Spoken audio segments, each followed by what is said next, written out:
Ladies and gentlemen, it's time. It's a ship chasing annual tradition, a live hang with our friends. We are simulcasting live on the RotoViz YouTube channel, which you guys should also be subscribed to. We're going to have Shawn Siegele, Ben Gretch, Pat Kerrane holding it down all night, a rotating cast of characters. Beverages will be had. We will tilt. We will have fun. Buckle up for, 4 straight hours of live draft programming. Let's do it. Pat Fryer Helmo. This is why I'm hot. Anita Handjob. Fix your sight. Jamar Alpha Play Chase. Are you kidding me? Kadarius Toney? You can't handle the heat. Pete, it looks like we're finally Piss Boys. You're right.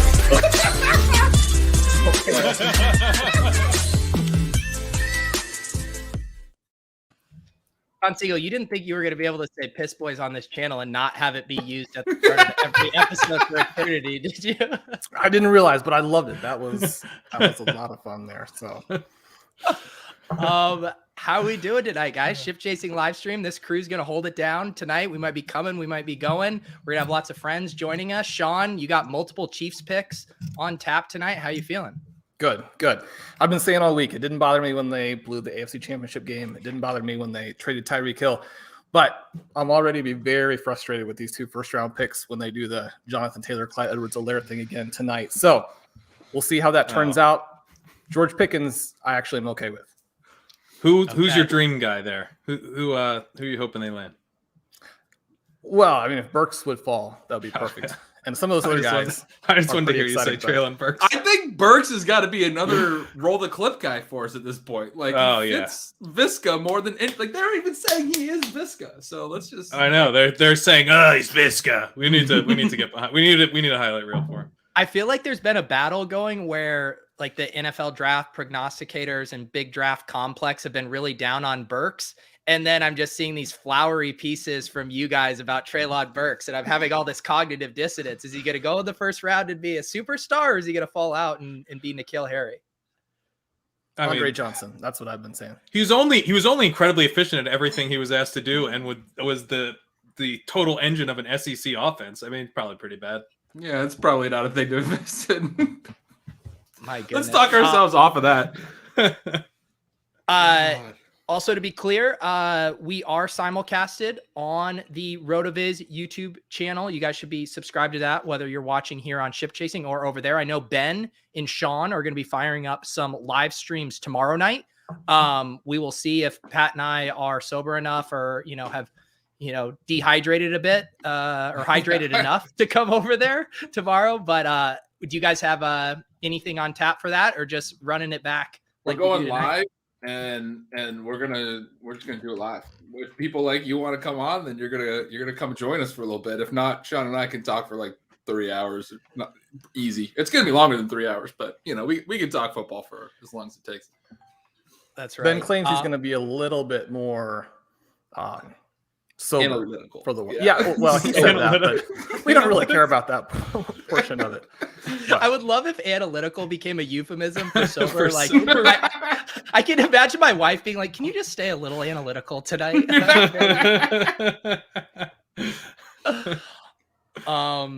And Pat, you might be dropping off to do some NBC Sports Edge hits.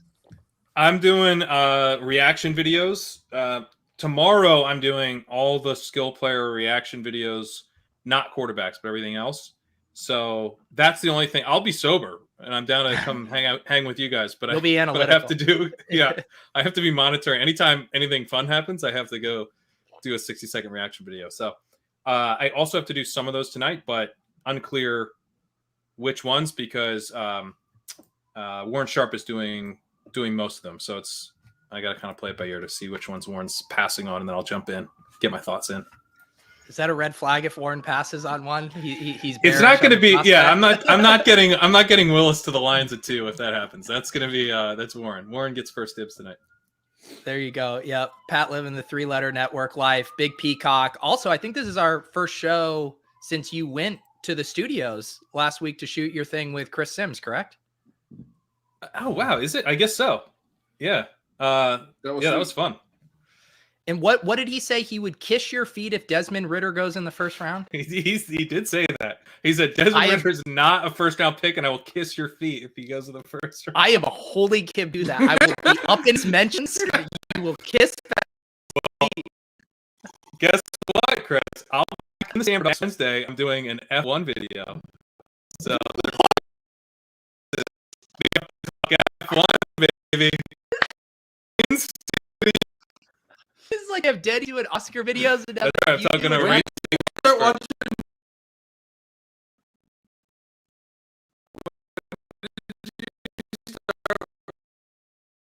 I was saying the stream is glitching on everyone.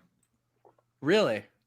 Yeah, I did notice our viewers just dropped for a second. Freezing bad here. I'm trying to figure out what would be different than normal. We are simulcasting. This is Pat's fault, no doubt about it.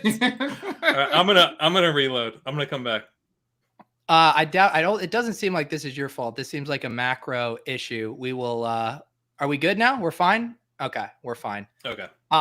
Pat, how does this sausage get made? Do they see your tweets about F1 and they're like, oh, Pat has this other interest that we could leverage for other content? Or do you go to them and you're like, I'm so goddamn obsessed with F1. Let me make a video about it.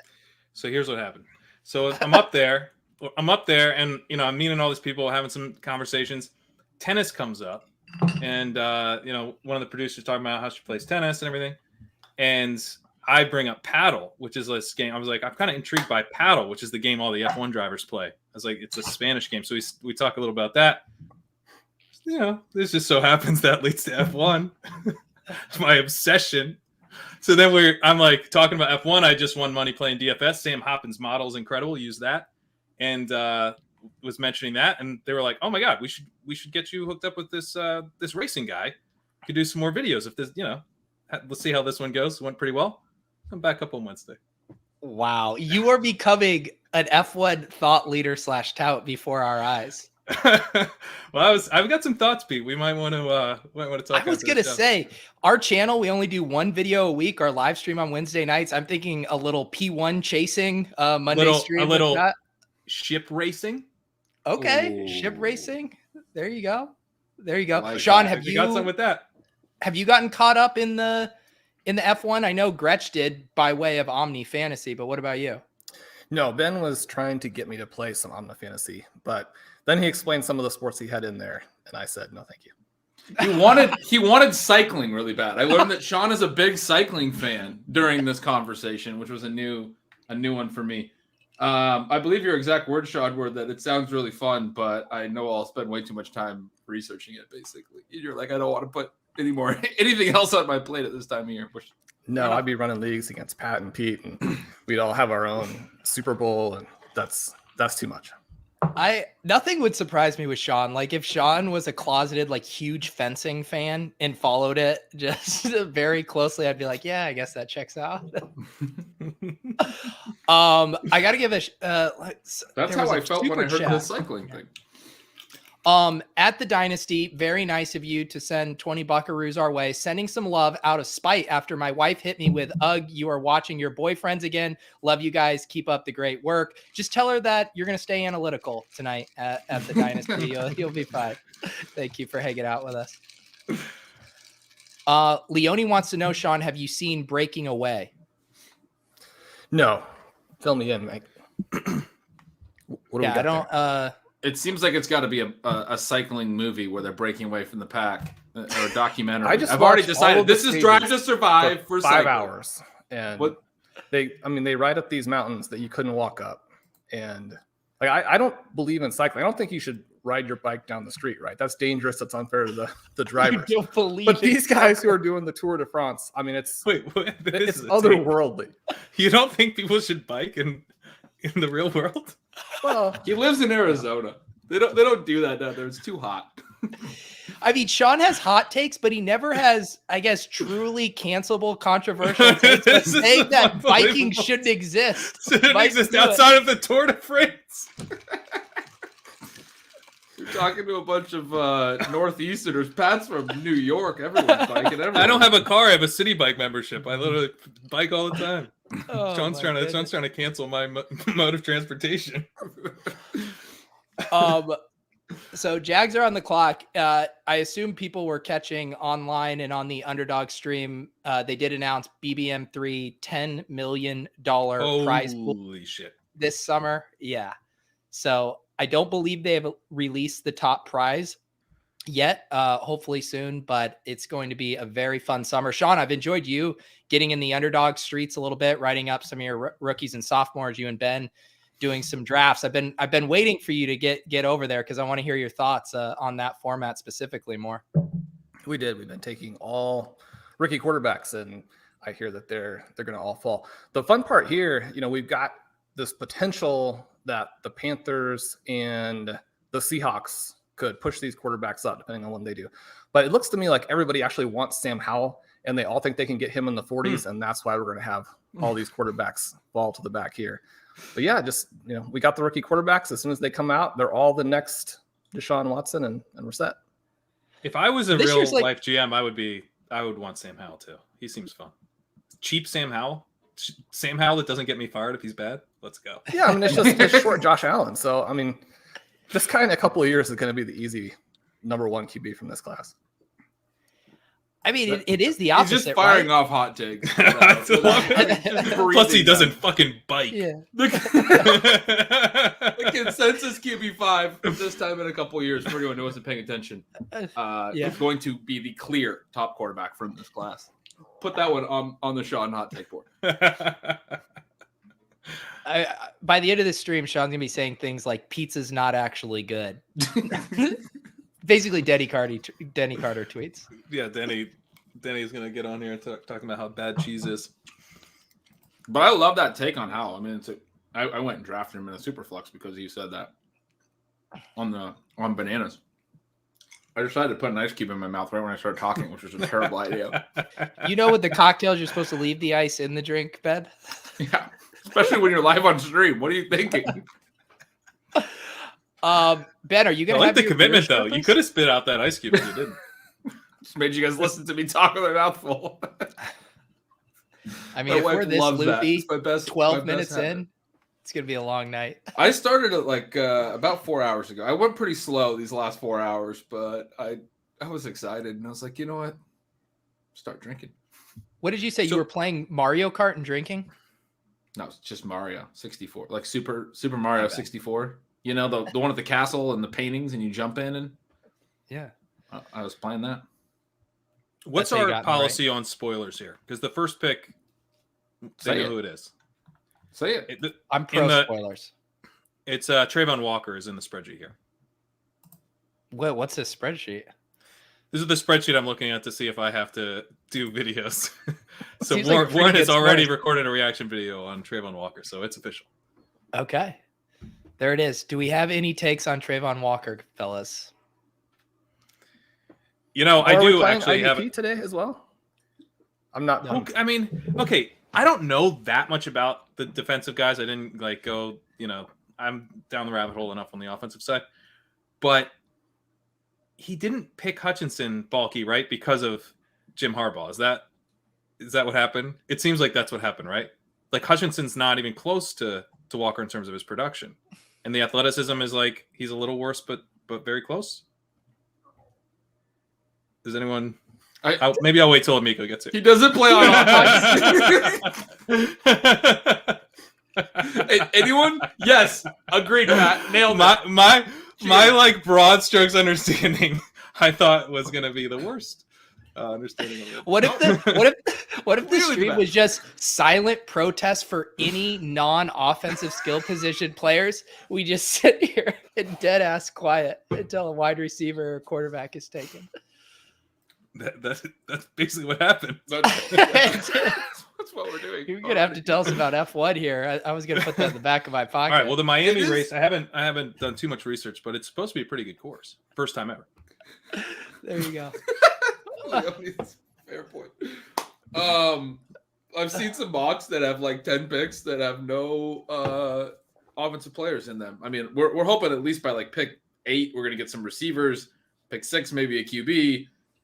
But I saw some that were the first 10 did not have any skill position players, and I was like, we're gonna have a rough time. Just sit there talking about edge rushers and offensive tackles. Michael Dubner, what is this edge position? The only edge position I care about is Pat's new F1 tout at NBC Sports Edge position. All right. Yeah, there we go. Edge. F1 edge. Sean, I mean, the Chiefs are. I saw some rumors about the Chiefs trading up. Although I didn't see what position specifically they'd be trading up for. Are you interested in that if it's a wide receiver, or do you want them to stay pat? Well, I don't want to just repeat Ben's takes on the Seahawks situation with Russell Wilson, but everything that the Chiefs did pre-draft here was to telegraph that they're going to be the equivalent of the worst dynasty owner in your league, right? Where they're going to go out there, they get rid of their best player in Tyreek Hill, or one of their best players. I mean, obviously Patrick Mahomes is making all those guys go. They get something back from it. They sign some guys, and I've been picking up Juju everywhere, even though he was done 2 years ago. They got MVS. They need another player, but now it looks like they're telling everybody, we're going to move up and spend everything that we have. And then it'll probably be for, Jahan Dotson, right? So it's like, just if you want to pick someone who should be in the 6th round, if you want to pick the next Clyde Edwards-Helaire, trade back to do it. You don't need to move up to pick 15. So that's kind of the thing I'm looking at here. Hopefully they get Pickens. It would be fun if Burks fell to them. But if not, don't take wide receiver. It's actually not a position you have to have. You could do something like take Trey McBride a little bit later. Move back. Don't move up if you don't have the spots there. I mean, if they have to pay for some of these guys and pay a ton for some of these guys, because they're talking about moving from, the late 20s up into 15 or so. I mean, that's a huge price in terms of what you have to pay to move up there. And they're going to be getting wide receivers in Wilson or Williams or London, where these guys are really exciting. And I'm glad that I have, tons of picks in all of the rookie drafts coming up. The RotoViz Triflex leagues are awesome with the startup. And then Ben and I have one. We've got 4 or 5 picks in the first round. We've got, 15 in the first 3 rounds. But we're going to be moving down to take these guys. I mean, you don't want to put yourself in a position where you've essentially traded 2 picks or spent the equivalent of 2 picks. And then you get a receiver who's coming back from injury or still has these red flags. I mean, the same kinds of things that exist for the QBs, where if you're probably going to take Willis, or move down, play some chicken with the rest of the group, you should also be doing at wide receiver, because the separation here, I don't believe is that great. I'm not as high on Sky Moore as some people. I know that he goes in every one of the ship chasing drafts, but I mean, play the highlight reel. Play the highlight reel before you let him back in. Sean, but play the highlight reel. Sky Moore to the Chiefs would be amazing, Sean. Sean, you're going to sit in silence and watch this. Sky Moore, too wise. It's the fucking sickest name I've ever seen for a wide receiver in my goddamn life. Sky's up! Oh, that's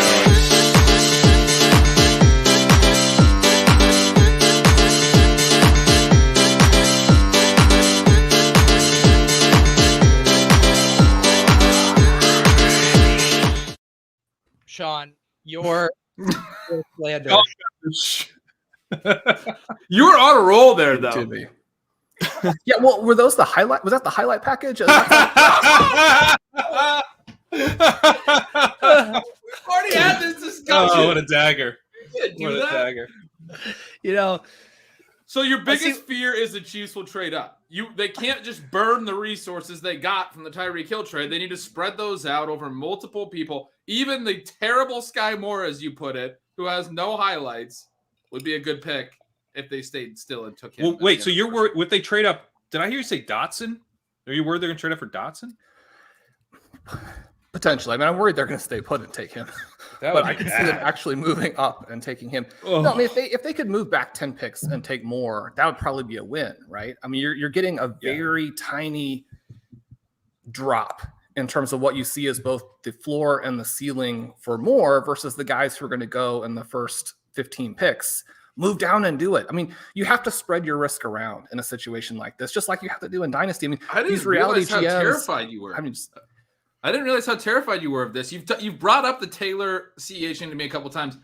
We've talked about this a few times, and I'm like, what? Like, the Chiefs don't really have a huge decision in front of them, but you're talking specifically about the receivers, and specifically, there are ways that they can blow this. Well, right. I mean, just look at the Hardman pick a couple of years ago, and he's done some things that are okay. And he's probably going to have some run in this offense, but you're talking about a guy where you can basically throw it to him an inch away from the quarterback, or you can throw it to him 40 yards down the field if he gets clear. But you can't do anything else because he can't run real routes. So the idea that they would draft another player either 20 spots ahead of where he should go, or just someone who wasn't good, right? Which there are some really athletic guys who could sneak into the late 20s, the early 30s that look like a fit for what the Chiefs have recently drafted. I mean, they've made some of these picks, with a Tyreek Hill, and they have a Patrick Mahomes, and they have, probably the best coach in the NFL, maybe the second best coach. And that covers up all these mistakes. And so it's just like somebody who, goes and wins a big tournament just on auto pick and then thinks that they're the best person in fantasy. It's like the Chiefs have got to do a better job with their draft and with their free agent decisions. I mean, they have now to. You guys got something to look forward to at the back of the first round because Shawn is terrified of what they're about to do. I get the Dotson fear completely, but Jamison Williams is a guy that, does check a lot of the boxes, although you only get the one season, but it was an amazing season. He's 179 pounds, and he's coming off an ACL tear, so it's not ideal to trade up for him, but do you not see the ceiling with him? Or are you not excited about him? Like, let's say he's fully healthy. The ACL isn't an issue. He's fully healthy by late December. I mean, that's pretty exciting. It would be. And so, Pat, I've run this past Ben several times, but if we get the situation, I mean, anybody to the Chiefs is going to be extremely exciting. And we have a couple of guys who have just really ridiculous upside, but also have some red flags. And then you have, Williams is probably the top guy in terms of upside, but the other players who are going to be drafted early, you probably prefer to take them between, say, 104 and 107 as opposed to 102, 103. I mean, that's splitting hairs. But again, you're talking about where you're looking at them in fantasy drafts as a result of kind of what their profiles are. With that in mind, if Burks goes to the Packers and Pickens goes to the Chiefs, and Pickens is the one I think is really interesting because you hear about all these off-the-field concerns too, in addition to the fact that he hasn't done much for a couple of years. He's got the injury kind of thing. But Pickens could be the best receiver in this draft. If the Chiefs pick him, is that confirmation that their research into him says, okay, it's fine. We're very comfortable with how this goes. Or is it just, again, a sign that the Chiefs are kind of willing to do anything? Yeah, right. And they're willing to make a bad pick right there. But if you have Burks and Pickens and these other guys go to teams like the Jets, the Saints, if the Saints don't have a quarterback, that kind of situation.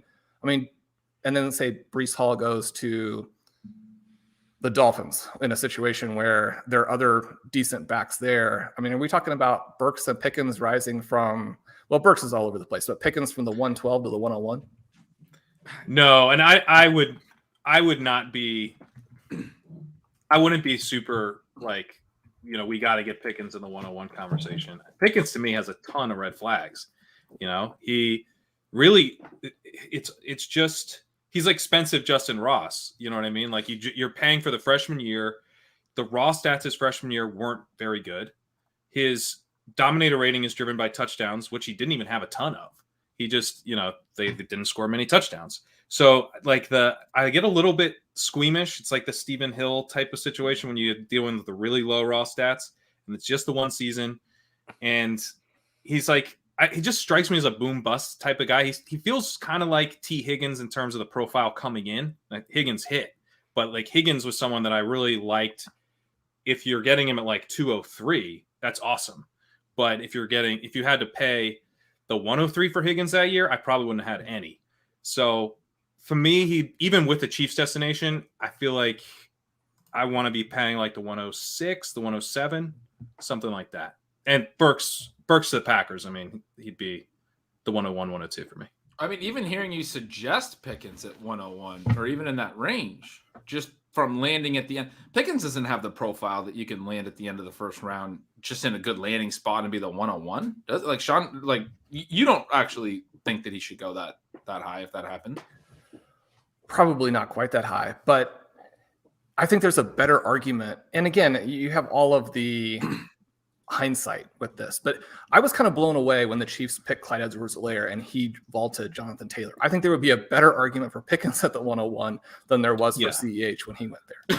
That was really dumb in retrospect. And Any chance you could get to just take another dunk on CEH? You should take all the dunks. We got two more picks. John Morant, CEH for life.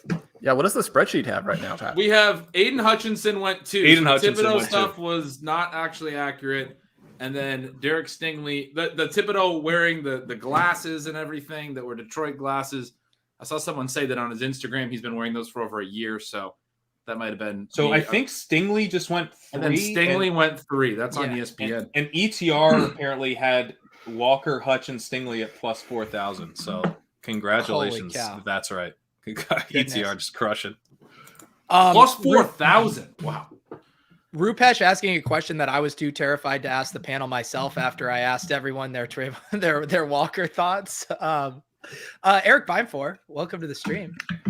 What is that? Look, I had to get on when Pat was trying to steal my F1 thought leadership. I just wanted to get that out of the way before we dive into in-depth Aiden Hutchinson, film breakdown. You got some studio quality videos coming out soon, Eric, or not?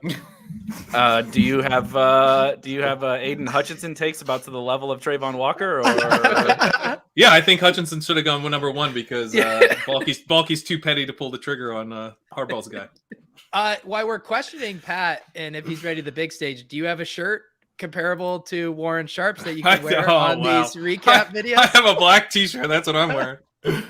Warren's about to make me the best drink in New York. That's what's going on with it? Is it just lines? I thought they were. I thought it was suspenders at first. They look like. I think they might be zippers. Okay. Oh, wow. Aiden Hutchinson, hometown kid, comes back to Detroit. It's going to be a. I don't know what. I can't tell if those are actual zippers or fake zippers. Pat, will you ask him later tonight? Are you going to talk with Warren? Yeah, I'll ask him. I'm trying to cop that. Eric, were you already on with the underdog guys, or is that later? No, later. That I can provide less commentary than Pat did on these first couple of picks, so they don't need me on stealing airtime from Josh or Hayden when they can actually discuss these guys. So later, when we get to the fun picks. Our guy Pat Thorman says those were gun holsters. Yeah, the chat is saying gun holsters. My bad. Is that better or worse than zippers? I mean, better because at least it has a function. Just random zippers. Like random zippers here would not have a function. I would argue function. Yeah, zippers help you take the shirt off, so there is a function. Plus, they may help unleash the guns. That's actually a good call, Ben. You could do your Gretch McCaskey mustache. I'm clean. There you go. Miko's crushing it, Leone says. Nice. We're going to have him on soon. Excited about that. He must have that. I'm sure the ETO. I'm sure he has. Yeah. At the best possible number. He's freaking awesome. The goat at this. As Adam would say, Amico was grinding his cock off, I believe is the phrase. What's up, Wellis? What's up, everyone tuning in tonight? RotoVizers, YouTubers, Spike Weekers. What's new with you, Eric? Grinding my dick off for next week, man. Been working like crazy to get everything ready for draft season. So it's a weird world that we live in now where we're drafting teams in February and getting everything ready for the first week of May. But it's good. $10 million. I don't know if you guys saw $10 million on Underdog Best Ball Mania 3 total prize pool. So this is just going to be absolutely banana land. So we got to be ready off and running next week. Yeah, it's going to be awesome. Did they confirm that the contest is going to go up on Monday? I'm pretty sure they haven't confirmed it, but they've basically teased that without saying it. Look who it is. Anthony Amico. There he is. What's up? I'd say show me your cock, but you grinded it off, buddy. How you doing? I'm doing pretty good, man. We just hit the 40-1 trifecta at ETR on these first 3 picks, so we're feeling good tonight. That is incredible. How long ago did you lock that one in, that 40-1? I think we only took that like a week or so ago. I mean, these things have moved so fast. It's incredible. Yeah. We got Sauce Gardner went at 4. 5 days ago. That's incredible, dude. There. Oh, wow. Leone's awesome. tweet. I feel you, Leone. It sucks. He said no draft props in New York is killing my soul up there in the corner. I feel you, Leone. I was trying to get in on some of this stuff too. I know. We have brick and mortar in Washington, and then I was about to go to it today to at least get some stuff down, and then the one closest to me doesn't have their sports book up yet. There's only going to be like 12 in the whole state, and there's only like 5 that have gotten up. It sucks. Sauce Gardner 4. That was higher than projected, right? Amico? I think people were expecting it to go like maybe 5. Okay. I'm shocked. Like I felt like the discourse was definitely that they weren't going to take a corner. Well, we're relying on you for this type of response for everything from here on out. For the record, this is me trying to remember a Josh Norris jump in and be like, oh, you know. No, please jump in. Wasn't the discourse that the local beats thought they weren't taking a corner, but the national guys did, or something like that? Yeah, Connor Hughes has been adamant, and he's like nailed the Jets for the last couple of years that they weren't going to take a corner because of Saleh's defense and all that. And then, like Jeremiah, Schrager, like all these guys had Sauce there. It took. I mean, I didn't know who to believe, honestly. Yeah. I didn't feels like they should have taken a tackle. They could have gotten that. Yeah, I thought they were going to take a Kwanu. Like if I was picking, that's who I put in my mock. I didn't see any mocks that went corner 3, 4. I mean, I like looked at a lot of them in the top 10, mostly just to kind of get a feel from when we might first get our first skill position guy. But it seemed like everything was edges and tackles, or there might be one corner in the top 5. Is that more or less accurate from what people were expecting? Yeah. I think like one corner, or like the Giants definitely could have taken Sauce at 5. Like the way it sets up for them right now, like if they were to keep both picks, they could pretty easily best player available right now. Maybe they take Jamison Williams or someone fun. And then at 7, they can take whatever the heck tackle they want. You know, like that's the position they're in right now. So we'll see what they do. You're a Giants fan, right? Yeah. Well, I mean, like loosely, you know, like loosely, yeah. But are you at all nervous? Like, what do you want out of these picks? Yeah. Well, for my wallet, I'd love them to take Jamison Williams. Yes. For my fandom, I wouldn't mind Jamison Williams. For my fan, like let's have some freaking fun. Like, what are we doing? Like, Tony sounds like he's out. Like, Galladay's dust already. Wait, Tony, we're already done with Tony? Well, it sounds like they're gonna they're gonna move on at some point. You know, like I don't know. I think he's good. What, 2.5 games. 2 games. Dable came in and met him and was like, all right, he's on the trading block. I get the sense that Tony might not be a great hang. Yeah, that seems accurate. So someone asked him about Sauce Gardner. His name is Ahmed, I believe. Yes. But, breaking news: we are changing him in the CMS to Sauce because we're never. Wow. There you go. Officially Sauce on the RotoWorld page. I feel like that always happens too with UFC fighters. Like sometimes I'll be looking at the Google like matchups and it'll be like the Korean Zombie. And I'm like, is that his actual name? But like someone at Google decided that they were going to go with the Korean Zombie as the official name they put up there. How do we get him into the Sauce video? When we start saucing people, we just need his face. You want the sauce? And then Sauce Gardner. Sure, you think you want Ship Chasing to review your team. How much sauce would you like on your team reviews? Oh, I love this. You ask for the sauce. He wants it extra saucy. You think you want it spicy. He wants 13. Oh, boy. But then you realize you can't handle the heat. Fuck this guy. Do we have to review his team? Hey. Why did you take Moel and Kaz? What are you doing? So fucking cute with his 0 RB. Evan, you will speak when you are spoken to. Fuck off for his awful team. Ship Chasing team reviews are getting spicy this summer. Come get the sauce. 2. He wanted a 2. There you go. Sauce Gardner, thank you for giving me an excuse to roll one of our 6 clips we have. We got to get as much time in as we can here. Yeah. If we need, Shawn, if anyone happens to want to mention JJ Taylor at some point during the stream, We do have content. You have a clip for JJ Taylor. It's like 5 minutes long. It will really help. Yeah. The code word for I need to go to the bathroom is JJ Taylor's kind of interesting this year. Oh my goodness. So what's your other biggest long shot bet, Anthony, that you think has a reasonable chance of hitting? Well, I mean, the Giants take a receiver here. I have that. And you think it would be Williams if it was? Well, Breer had this morning that they were connected to him, and I know that Dable has kind of like the direct link there because he coached for Alabama. So it would be nice.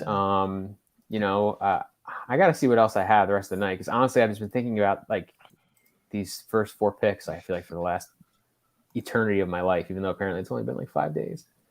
And you hit 40 to 1 on it, so you got to feel pretty good about that. Yeah, we feel good about that.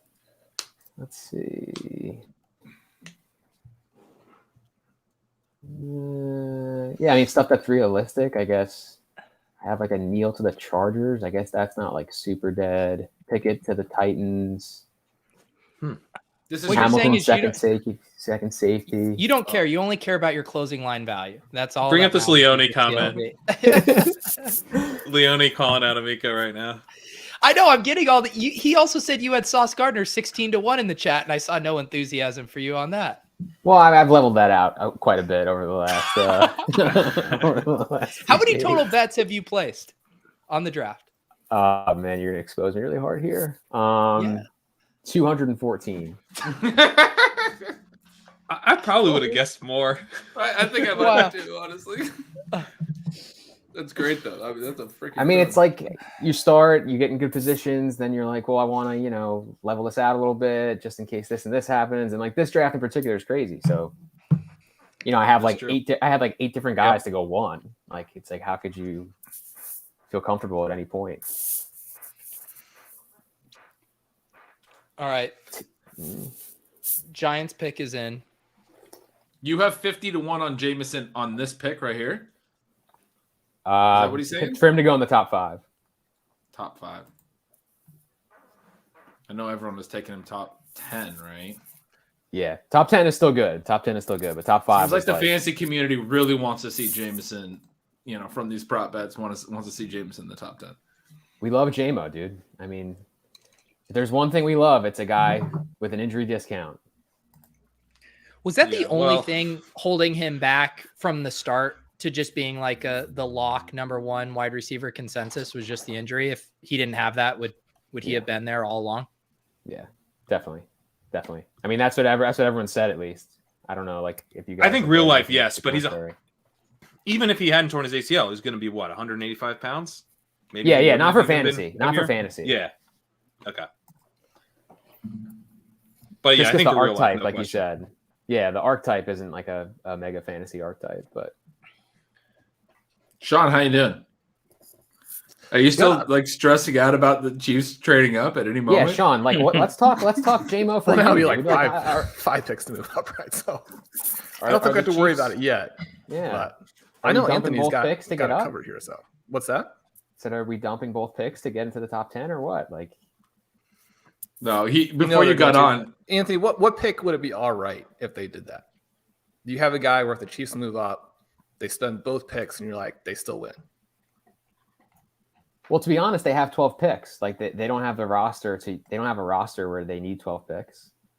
So if they were to use both firsts to get to the top 10 for a receiver they love, or if they move one of those, just one of those picks with some of the day 2 capital to get up for a D-back or someone that they love, and they take a receiver later, like that's fine. Like they kind of have some ammo to burn here. I know that it's because they traded away Tyreek Hill, but they're not going to make all these picks like that. I don't think they even really can, realistically. We got Thibodeau at 5 here. Thibodeau at 5. Is this true? Scouts downgraded him because he spent 15 minutes talking about NFTs and the scouts didn't know what an NFT is? Please tell me this is true. Did anyone else hear this? I heard some stuff about how he's not fully 100% all about football and has interest. Wow, dude, he's got too many NFTs, and they're like, "Well, we can't draft this guy." He has like his own cryptocurrency. I'm pretty sure. Let those among us who have not been distracted by NFTs while on a football show cast the first stone. All right. Well, so the Giants is interesting here, right? Because I'm actually, I think, going to make a good football point. There's none of the tackles have gone, right? So they're letting the Panthers take their pick, and then they know they're going to get one. That's what so I think Amico was saying a second ago, right? But yeah, you were thinking this was then sort of the luxury pick because they could kind of let the tackle fall to him. But what do you think about an edge rusher there, or Thibodeau there? Does that make sense? Well, I mean, I think if you're going just based off the rankings, like Thibodeau was like the number one guy for the last like 3 years. So they think they're getting best player available. I know that Shane comes from like that kind of environment in Buffalo. Like, just get the best guys, edge rusher, premium position. I like it. I mean, I think this dude can play. Like, we'll see about some of this other stuff, but I feel like, you know, the football hardos are always the ones to be like, oh, like Aiden Hutchinson said, like, I would die for football. And like, that's why he's the number 2 pick and Kayvon Thibodeau isn't. Like, I'm dead serious. Like, that's how these things work. Dan Campbell, I mean, I believe you. Correct. Yeah. I mean, these guys, for the combine, right? They can train for a specific thing. You want to be really good at the 40-yard dash, your agility, you train for that. How are these guys not being coached up to say, like, I would rather die than not ever play another snap of football again? I would be having my guys say that in every interview. They're like, they pull out a Glock, prove it. Yeah. What you have to do is, it's not just the interviews. You need to say that for like 4 years or 3 years in college. Like every person you talk to, you're like, I can't wait to die for football. And then when they interview everyone else, I can't wait to die for football. I'll die quicker than you for football. Oh my goodness. So the interviews are wild too, because Trey McBride was on like one of the PFN shows, and they asked him like, what's the craziest question they asked you? And he said that they asked him like, what color is chocolate? And he said he's like brown. And they were like, well, there's, you know, white chocolate, there's dark chocolate. Like he said they were like correcting his answer, and he was like, all right, like, what does that have to do with playing football? You know? Like they like, want you him white to chocolate. That's fucking gross. Can you imagine Shawn interviewing these players? Do you have a bicycle? Yes. Get the fuck out of here. Were you in the Tour de France? I kind of like this for the Giants, Miko, as you were saying that. I mean, they get the Bills guys in. They're going to build through both lines here. They're going to start this rebuild that's not going to have Daniel Jones. The Giants, it's going to be years before the Giants are good, but you're going to start with 2 top 7 picks, get a good young edge rusher, best player available, and a good tackle. I mean, that's like a real nice start to that process. Yeah. One the question Bills I have got not- for you guys, Amico and Amico. Yeah. Sorry, Coach, but the Giants thing, talking about like JMO to them, like I get it. Nobody's a big fan than me, but like from a Giants perspective, yeah, build through these lines. Like, I know we think Galladay is dust, and they're talking about trading Tony or whatever. Shepard's coming off the injury, but like those 4 receivers are pretty freaking good. Like it's not that bad of a like they're not like hurting for. I mean, Darius Slayton's your number 4. Like that's a better number 4 than the Chiefs have, you know. And they got Dayball that in theory can extract a little more out of those guys. So like, I don't know. Yeah. I think it's a smart move for the Giants. And then for fantasy, obviously, like if they don't take one of these guys here, I mean, Slayton, Galladay, somebody's got to do something in this offense. Yeah, the Giants are definitely going to be the kind of team with like the late round darts and best ball that like no one wants and somehow end up producing. Yeah. I've been taking Slayton because he's free, and he might also get traded. There's outs where he's like he goes to Green Bay as the deep threat or something. Yeah. They all have outs on the Giants or on other teams. Like literally all of them have outs, like all kinds of outs. So what are we thinking here with the Panthers? They've been adamant all along they're not doing a quarterback. Do we believe Got to it? be tackle, right? Yeah. Them getting their pick of the litter at tackle, I have to think they're going to take one. I think you're muted. So who's the tackle we think would go here? Who's best available? Is it Icky? Yeah, I think everything I read said it's basically Icky and then Cross for them. Okay. I was just muted as I was saying this, but I was gonna say, like, I keep seeing Cross to them, and then Neal is the one that some people have as the top tackle on the board, right? Evan Neal. Yeah, I think it's kind of like a pick your poison thing because Neal can play. Well, they both honestly can play a bunch of different spots, but it sounds like Icky was like the big riser. Every like top guy, like I know Jordan Rannon said he interviewed like 13 different league personnel people. They all had, it was like 6 Aquanu, 7 Neal. Like it was really close, and like no first place votes for Cross. They took Bob McGinn's thing. They took Oh, Icky. nice. Let's go. What did you have on that? You got to tell us. You can't just like quietly pump your fist. Oh, out. sorry. Yeah, How I much don't know. money did you just make? Miko Like, just- No, I'm not a excited. bomb. Not a bomb. Just a normal. I like care. They opened like 2-1 to take a lineman first. So That's what you hit 2-1 yeah, on the line. simple. 2-1. Just, not everything's crazy, guys. Just a you know? bread and, Yeah, bread I and butter mean- win there. You got 214 bets. We're just trying to lock I you maybe in. had You know? Icky specific at like The people on this show don't know about the concept of singles. We either strike out or hit grand slams. Right, that's what we do, baby. The upside chat. Yeah, that's right.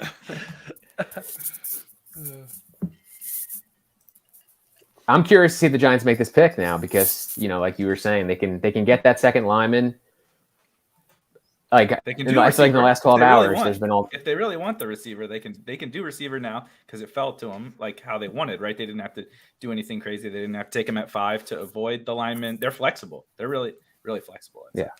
They need It's a good tackle, spot. right? Right tackle though. Oh yeah, right tackle, right? Yeah. So it's like, and the Bills never put like a premium on line while Shane was there Who's under their left Bean. tackle? So I don't, Andrew Thomas. Oh, Thomas. Okay. So I need an honest take. Do we think that it is smarter for them to take Icky here opposed to taking a stab at Malik Willis, a potential franchise QB, considering their situation? Like, can you justify passing on Malik Willis here? If you're Yeah. planning to fire Matt Rule after the season, then yes. Don't ruin poor Malik Willis with this. I actually. You're talking about the Panthers. I thought you were asking about the Giants. I mean, I'll say I it thought for all. you were I'll say it talking for about the the Giants. Panthers, the Falcons, and the Seahawks coming up here. But what Like, about how- the Giants? What about Dable coming in and at pick 7 taking his Josh Allen, who went at pick 7 a couple years ago? Just putting it out there. You're You sick. need the same Yeah. skill set to run the offense. His Josh Allen's Daniel Jones. Yeah, all right. No one's talked about this. There's no buzz about this. No They're one getting mock draft has CJ this. freaking Stroud. I'm the next only year, one who's all right? drunk at this point on this stream. But I just want to be clear that Malik Willis would be a very solid pick. for I them. would love it. I'm with you, Gretch. Malik Willis here for the Giants would be awesome. Okay, They've got the real coach quick. to develop them. Miko, I'm sure, has looked at the 2023 class, knowing what's coming down the pipeline at quarterback in the situation that the Panthers and the Giants and the Falcons, they're not competing this year, right? That the Willis thing would be a pick for down the road. Would you rather take Willis, see what you have in him, or take the lineman and set up the future, make the situation better? Right. Instead of doing the Bengals thing where you take the guy, I know they had number 1, so it's different, but you take the guy and then figure out the line and figure out the receivers afterwards. You create the situation first and then drop the quarterback in to the better situation, right? Like the Panthers are set up to do that. DJ Moore, we'll see what they do with Robbie, right? But like CMC, they're set up really well to just drop, if they can fix the line, to just like drop CJ Stroud in and be off and running. And that's the Browns thing. I feel like that works so much better because you don't know how these quarterbacks are going to turn out.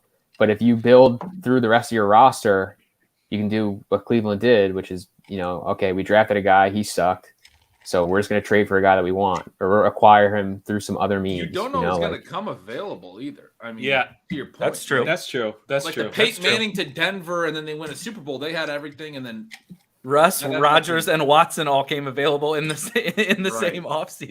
I would argue that the guys coming available though does make it easier to take a big swing because if Baker's available basically for free, I was gonna say Ben's pretty excited about Mayfield to the Panthers for all of his DJ Moore shares now.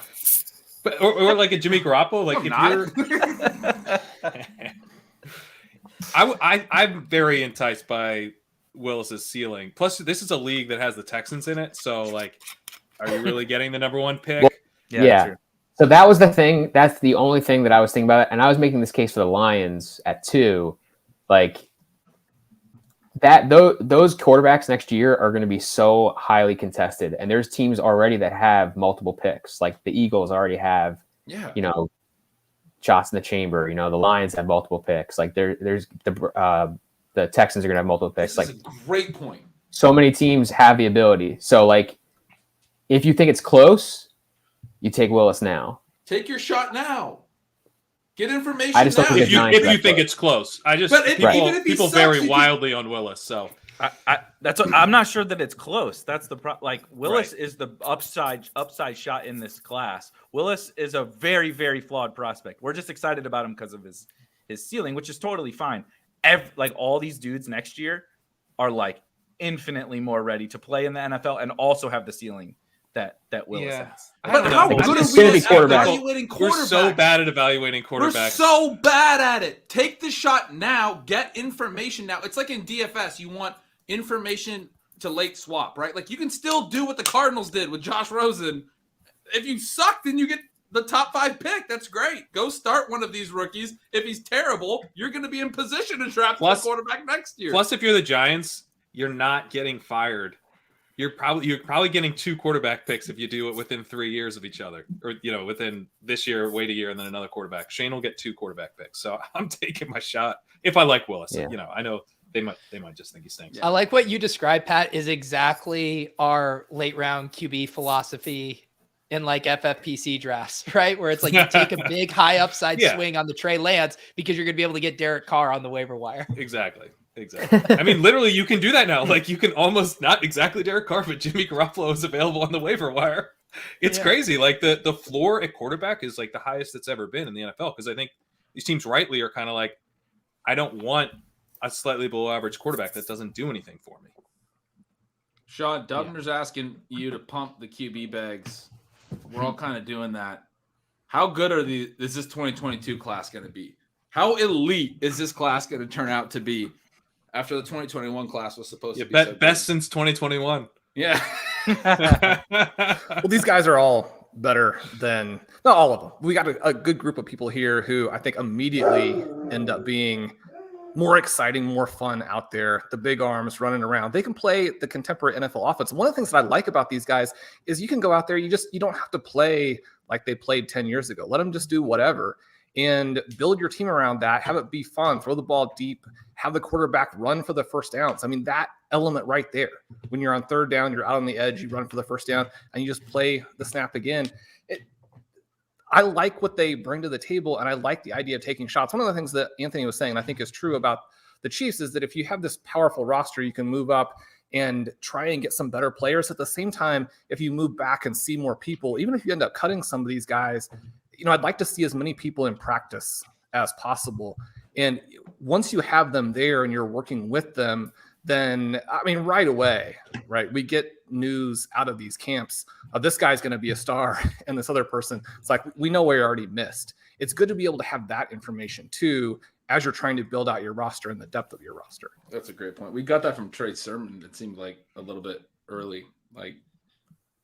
Well, maybe not entirely, but we didn't hear about it, but they knew pretty quickly. Yeah. they apparently knew quickly. Yeah. I love what everything you just described about this class could have been the scouting report on Josh Allen a few years ago. I mean, I hated Allen. I was like definitely saying dumb stuff. Yeah.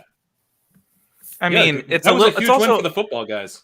The Allen thing is like, we do this with like Devontae Adams, right? Where it's like every rookie who sucks, or every young player, every young wide receiver, right? Terrace Marshall sucks for 2 years. It's like, don't write him off yet. Devontae Adams. Remember Devontae Adams? It's like, if we comp every quarterback who sucks to Josh Allen, it's like, sure, yes. I get it. And I understand that that's not what you're doing. And I understand, like, obviously. Oh, that's definitely what I did. That's definitely no, it's talking Malik, about. That's exactly what I did. Malik Willis is Josh Allen. That's it. Objection withdrawn. But I do think cherry picked right there. That's a great counter argument. We have like I do 5 think it's fair to Jay say in that this draft. the NFL doesn't place the draft position doesn't fully reflect scrambling ability, downfield ability, downfield willingness, and it probably places a little bit too much emphasis on intermediate accuracy. I think that's kind of what I think about the Josh Allen lesson, because it's like kind of true of Patrick Mahomes, a little true of Deshaun Watson. Like there's sort of a type that's been undervalued. Well, and doesn't that go into just overall team building and how incentives are in line for GMs? Like a guy with more short intermediary accuracy might protect a GM, might make him look better quicker out of the gate. Then you take a big swing on Malik Willis and he flops and now you look like an idiot. But if he hits, you have Josh Allen. And so it's like what GMs actually are empowered to take a swing that big. And why is Willis a better pick than Sam Howell though? Then that's Sean's been saying this. He's not. I think yeah. Why would I take Willis in the top 10? Like if I'm the he's Giants, a better rusher. Why don't I just Willis is definitely a better rusher. But I love this from Beinfort because Beinfort plays a ton of college football DFS. He's really good at it. I love talking to you about how they actually played in college. They play very similar. You watch a ton of college football, right? And you're Howell saying is a madman. Howell's like especially once he lost Daz Newsome and Diami, right, and Javante and Michael Carter. Love this. I mean, he had 4 NFL players, right, and so he just lit it up. He didn't have to do quite as much. They threw to the backs a ton. You know, Diami was crushing down the field. Blah blah blah. He lost all those guys. He had nobody this past year to throw to. He had to put the team on his back, and he went full. He ran like crazy. He's scrambling around. He's throwing the ball deep down the field. He takes a ton of chances. I would rather, if we're taking this upside Sam shot, Howell to the Howell. Seahawks. Let's go. But I think it's Howell over Will. I like cost. Howell. At cost. Yeah. I'm talking about at if cost. you can get Howell in the second round, I mean, I love that. I love it. Yeah. What is the downside, though? What are NFL teams looking at here? Because what you just described is what it just seems so obvious. Why would he drop because he was trying to win games as opposed to protect his draft status? He made more mistakes this past year, so people think that that's a flaw, when in reality, he was doing everything he could to try to win games with not a very good team. The stuff that I was looking at when we were writing up our profiles on Howell is like almost like 2 completely different careers for him. Like those first 2 years versus the third year, where like the third year he's rushing a ton more.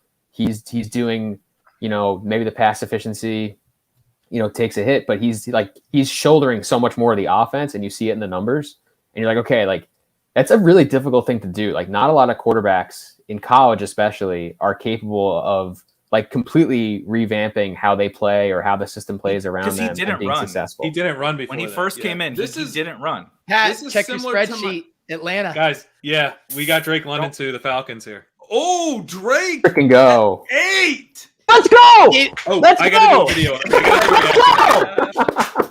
video. Drake London, first wide receiver, 4-1, baby. Love it. There we go. Well, I needed to recover because I fucking read Josh Norris's mock draft, so I bet Thibodeau at 2 because of the sunglasses. Davis coming in hot. That's incredible. This is the most Davis 30 seconds I've ever experienced. Did Pat drop off to go do Yeah, he's got to do a video probably. London went 8. Oh man, London, I did not wow. expect that, honestly. Davis, welcome to the stream. Hey, guys. How you we doing? Have we finally got a skill position player? Thank God. Yeah. Sean, That was so big. Hey, where are the receivers? So that's interesting though, because I had Seattle heard trades out. I had heard through a back channel that the Falcons didn't like Drake London and didn't want to take him because they viewed him as the same player in position as Pitts. Everybody had Wilson and J-Mo here, right? Yeah.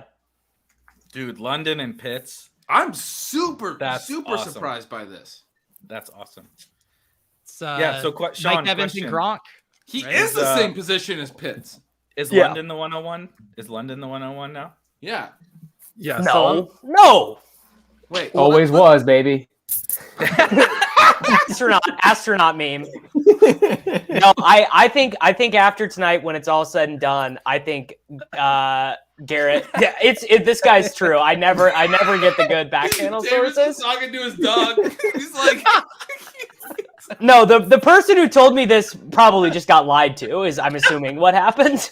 Was it Jack Settleman? Was it Jack Settleman? No, higher on the hierarchy than Settleman, but not high enough to actually know.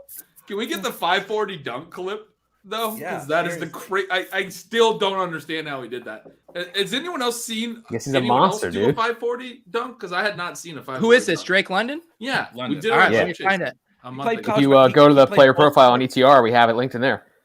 Whoa, boom. Sorry, Amico. I just did a Twitter search. Yeah, that was probably faster. Sean, where do you put? Drake London on his USC. Oh, that's so smooth.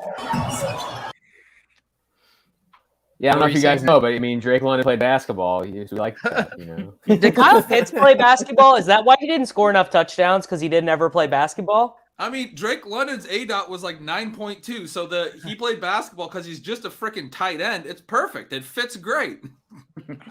3 rebounds there. Love it. No, so I just have a little note here. Blair, some awesome research. The wrong read, all of that stuff you guys know about. His little model here talking about the only 5 other players to have passed the same 8 rules as London: Jordy Nelson, Des Bryant, Allen Robinson, Amari Cooper, AJ Green, and now he is a top 10 pick. Real quick, Sean, give people what are those the thresholds that he was eclipsing with those other players? Like what buckets? Yeah, so he's got the weight, the seasons, the final market share receptions, final market share yards, the final dominator, final all-purpose yards per game, career receptions per game, and career receiving yards per game. Drake London does it all. Okay, but when we talk about per game, can we? I mean, he had a ridiculous 8-game stretch. He hasn't played very much. He only played 8 games his final year, and his first 2 years were not very good. His dominator rating was bad. His targets per out run was really bad. Like both years was worse than any given year from any of the other top receivers in this class, basically. Well, when I was looking he at the played targets with per out run stuff. He played with Pittman. He played with Amon-Ra St. Brown. Okay, but like those guys are good, but if you can't earn more than 15% targets per out run with that level of talent on the field with you, then I'm concerned. I mean, now you're in Atlanta and there's no competition, so maybe that's fine, but I'm concerned about what that means when you actually are playing with good players in the NFL, right? Can I get this from the horse's mouth? Because I'm Sean, I'm sure you've said this on podcasts or written it. What is your take on the fact that the ideal NFL wide receiver now is Garrett Wilson size, is 5'10", 185 and not 6'4", 220? What is your take? That was my only hesitancy on Drake London. You know, that just guys of that fashion. How far have you come? I know. It's unbelievable. It's unbelievable. I mean, 5 years ago, I would have been, outside the NFL draft with Drake London signs, like the Westboro Baptist Church people trying to convert people to the Church of Drake London. Well, one of the things that we see is the big receivers do still transition to the NFL at a higher rate more successfully. The other thing that I think is that you do have some ceiling potential or some lack of concern about floor that you still have with the little guys that you don't have as much for the big guys. But the main thing is just that there are different ways to be good. And I don't think that we have to be that concerned about what way a player is good if he is awesome, right? So, yeah, you think about some of the concerns people have for Treylon Burks. I don't really buy those. You think about some of the concerns that maybe go with a Jamison Williams. I don't necessarily buy those. We're really looking for the best players, and they can manifest in multiple ways. I mean, you do want to go to a team that's going to use you properly, and you want to go to a team with an elite quarterback because your upside and floor are both a lot better in that situation. But I don't think it has to be a particular profile, right? Now, I do like the fact that Drake London, as soon as he steps on the field, he is open. And that's one of the things that you see in all of his highlights. And so I think that you don't really have any concerns about him. Now, is he open the same way that Mike Evans is open? No, I mean, he's not quite at that level either, but he's somebody who I think that we can have a lot of excitement about the entire profile and both the floor and the ceiling. You're saying not that he gets open, that as soon as he steps on the field, he has the size He doesn't even need to create separation, and he makes some ridiculous contested catches. He has some awesome catches on his film. I worry about the ADOT. I worry about like the best comp I saw was Michael Thomas, like the big slot, getting a ton of targets. They're not gonna play him there though, especially now that he's teammates with Pitts. Like Drake London is drawing dead to see slot snaps for a while. So what is he's a hybrid, Mike? I would disagree with that. By the way, he's Alshon Jeffrey, bro. Oh, stop it! Alshon was amazing. No Alshon slander. Alshon. No, Alshon is amazing. He was amazing. Drake London had a 9.2 ADOT in his career. He's a different athlete than Alshon. Clearly, you guys don't remember watching 240-pound Alshon Jeffrey take end arounds for the Chicago Bears. No, I just think that's different. He's a vertical. That was one of the greatest all-time RotoViz articles. Take Alshon Jeffrey instead of DeAndre Hopkins as a rookie. Who wrote that? What was his name? I don't see him hanging around on Twitter anymore. Do you guys remember who wrote that, Shawn? Remember that article? It was about arbitrage there and second-year breakouts, and everyone was wanting to chase Hopkins, I believe. I can't remember who it was. Davis, he was part of your crew, the young crew with JJ and Reeves. Coleman, yeah. Coleman? Oh yeah. Coleman Kelly, yeah. He's still out there, man. I see him. He popped because I followed him on Instagram like 10 years ago or whatever. I see him pop up every once in a while. He's out of the FF game. All of his articles were good. In terms of London though and USC, I mean they did some things that made Pittman and Amon-Ra St. Brown not look as good as they were either. So we have to take that into consideration. The context there, I think, alleviates some of the concerns. I don't think that Drake London is the best prospect in this class, but he's very, very good, and this situation should be fantastic. The other thing about the big guys versus the small guys that I think doesn't necessarily get talked about enough still is for reality teams, this is going to be very helpful in the red zone. And so I think that you have to like that element of it for the Atlanta Falcons. Sean, can we go back to our podcast about Charles Cross, the Seahawks, because they just took a fucking tackle at 9? Like that, dude, you got to set up Drew Lock for success. You got to set up Drew Lock for success. I thought they were going to trade back. Yeah. Okay. I mean, at least this wasn't a second-round prospect. Can we say that this guy was? How old is Charles Cross? Is Charles Cross 24? Probably, fucking probably. Oh, that's my thought. At least it wasn't a name that I haven't seen in any mocks yet, because that was what I mean. 21. He's 21. Look at that. I feel like we make fun of the Seahawks a lot, but them not taking Malik Willis here is like terrible. It's like horrible for them to not take Malik Willis here. I think they should trade. They should have tried to trade back. Yeah, or traded back. No, they should have just. They're never. John Schneider and Pete Carroll are literally never in a million years doing that. So they should have just taken. To take a tackle. The reason this pisses me off, and Sean and I, we did a whole show after Russ got traded. My biggest issue was they never actually let Russ play behind a decent offensive line. They never actually let him play in a pass-first offense. And then you trade him, and then you use the pick that you traded him for to draft a fucking top 10 offensive lineman. What? I mean, that's like, it's just comical. Then they don't say I look good on this. Yeah, I do think there's a chance that Cross is actually like pretty good though, because probably, but he has like all these pass block snaps. Like he's probably the kind of tackle the NFL like should be valuing instead of the guys who like grade in the run game. Right, he's still got 4 other shitty linemen. What's that idea about like your line is as good as your weakest link? Like, okay, they got picks up. They got picks up and down the board. They're not. Yeah, hey, Gretch, save that for me in about 2 hours when the Cowboys take a fucking left guard at 24, because that's happening. I've seen some interior linemen mocked there. They're taking Keon Johnson, Keon Green. There's 2 of them. I don't remember which one is the guard. But that's who they're taking. Kenyon Green, yeah. Yeah, that's who they're taking. I don't know why that would upset you. I feel like Dallas won through their line play for like 3 years there, you know? Because when your opening days, boundary wide receiver is James Washington, that's not going to get it done. Like Dak, I would say Dak is probably the most, other than 47-year-old Tom Brady, like the most sensitive relative to the skill of the pass catchers that are out on the field with him of like any of the really good quarterbacks. Alex asks if the fact that they traded Wilson, if it's a sunk cost. I mean, anything can be a sunk cost, but to be clear, Sean and I did a whole podcast about this, and it's been an ongoing discussion literally since the trade. So no, this is going to be something Sean and I are going to talk about. through the next like multiple years of stealing bananas, whether or not that was a terrible trade. But ultimately, the point is you're rooting against your team here because Yes. of this trade. Yes, they should have fired Carroll and Schneider at the end of the year. They should have fired them last year. They should have gotten rid of the brain trust and kept Wilson, and they didn't. And now we're here. They're drafting fucking Charles Cross, number 9. Congrats. 1/5 of your offensive line is going to be good now. Paul's comment is pretty funny. They want to run the ball. They re-sign Rashad Penny, and then they draft an offensive lineman who played in the air raid, and they never ran the ball. He probably never put his hand on the ground at Mississippi State. He can't run block for shit.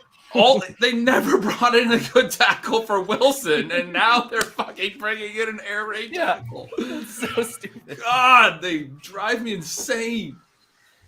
Pat, what did you end up recording? I recorded So I recorded Drake London the Falcons. Yeah. Little 50-second video where I was like, seems pretty good. And then for 50 seconds. Yeah, it's 50 seconds of me going, it's pretty good. Hey, that's well, pretty did good. you? Warren got nervous by our analysis of his shirt and actually changed his shirt for some of these videos. Wow, I don't have outfit changes. Warren's just running circles around me right now. Pat, you have to change your shirt for the next video. He has a surfer shirt.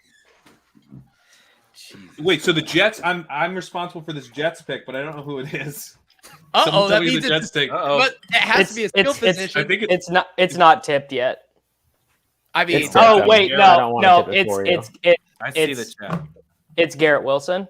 Garrett Wilson. All right. Pat, I like that. Damn it. See you later, Pete. I'll be in check the private chat because I had to I know I was writing a tweet and I forgot about you. It's fine. I got you next time. He's attending to very important business. There you go. All right, Garrett Wilson. We get the alpha league. This is not good. Yeah, it's really. I'm very ambivalent on this landing spot. Very upset that it's not Jamison Williams, but it's fine. No, this is much better. 10. This is much better for James. Oh, you mean for betting Money. stuff? Yeah. Dude, I could care less about what happened. He doesn't care about his career. He cares about his fucking wallet, Davis. Amico, are you surprised that both those receivers went before Jameson? I'm not surprised about London. I'm a little surprised about Wilson, just because I thought that it sounded like the Jets were more connected with Jamison than they were with Wilson. I know that Wilson's probably maybe a little bit better of a scheme fit, just because they do that run after the catch, style passing game. I don't know. I mean, I thought after the last couple of weeks that Williams really had risen up and was right here. And now it's the Commanders love Olave, I'm pretty sure. So he might not even go here, which is, oh baby. I mean, listen, I just don't want to see him go to freaking Philadelphia. Gosh. That's what's going to happen. What's up, Spags? Hey, everybody. I see Kerrane's ducking me once again. Yeah, he's running off to do NBC Sports Hits. And there's Pat is absolutely getting outworked. Warren has a new outfit on my God. every single time he records one of these. This is the most boomer comparison of all time on the ESPN right now. They're comparing Garrett Wilson to Lynn Swann. How many people even know? How many people even fucking know who Lynn Swann is? He played 50 years ago. They barely have color film of this guy.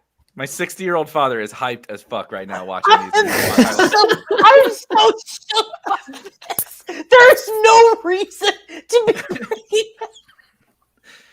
Oh man, that's great! Look at that catch. Whose idea was this?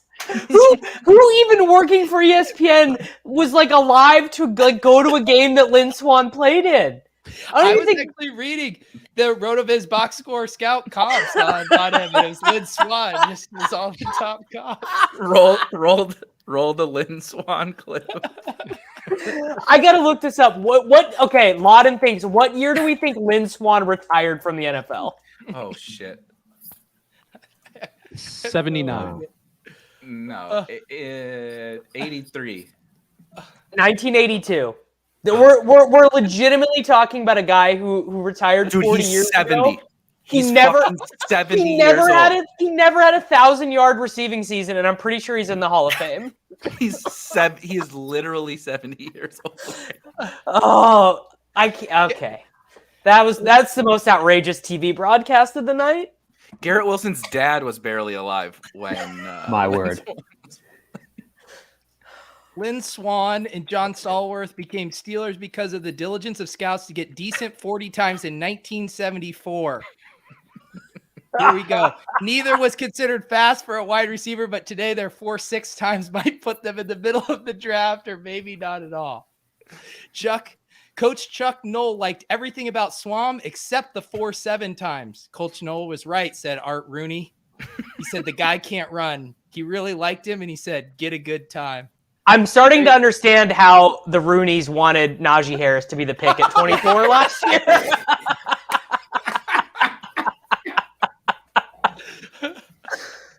Oh, that made my night. That was better than London cashing at 4-1. How did we get there? How did we get? ESPN was rolling Lynn Swann tape. Oh, that was their comp. Their player comp for Garrett Wilson was Lynn Swann. Kuiper couldn't wait to use that one.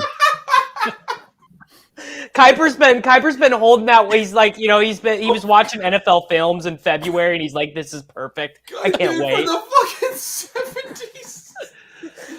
All right, we have a trade. The chat has said come on, Olave. This is Olave. Oh, I would.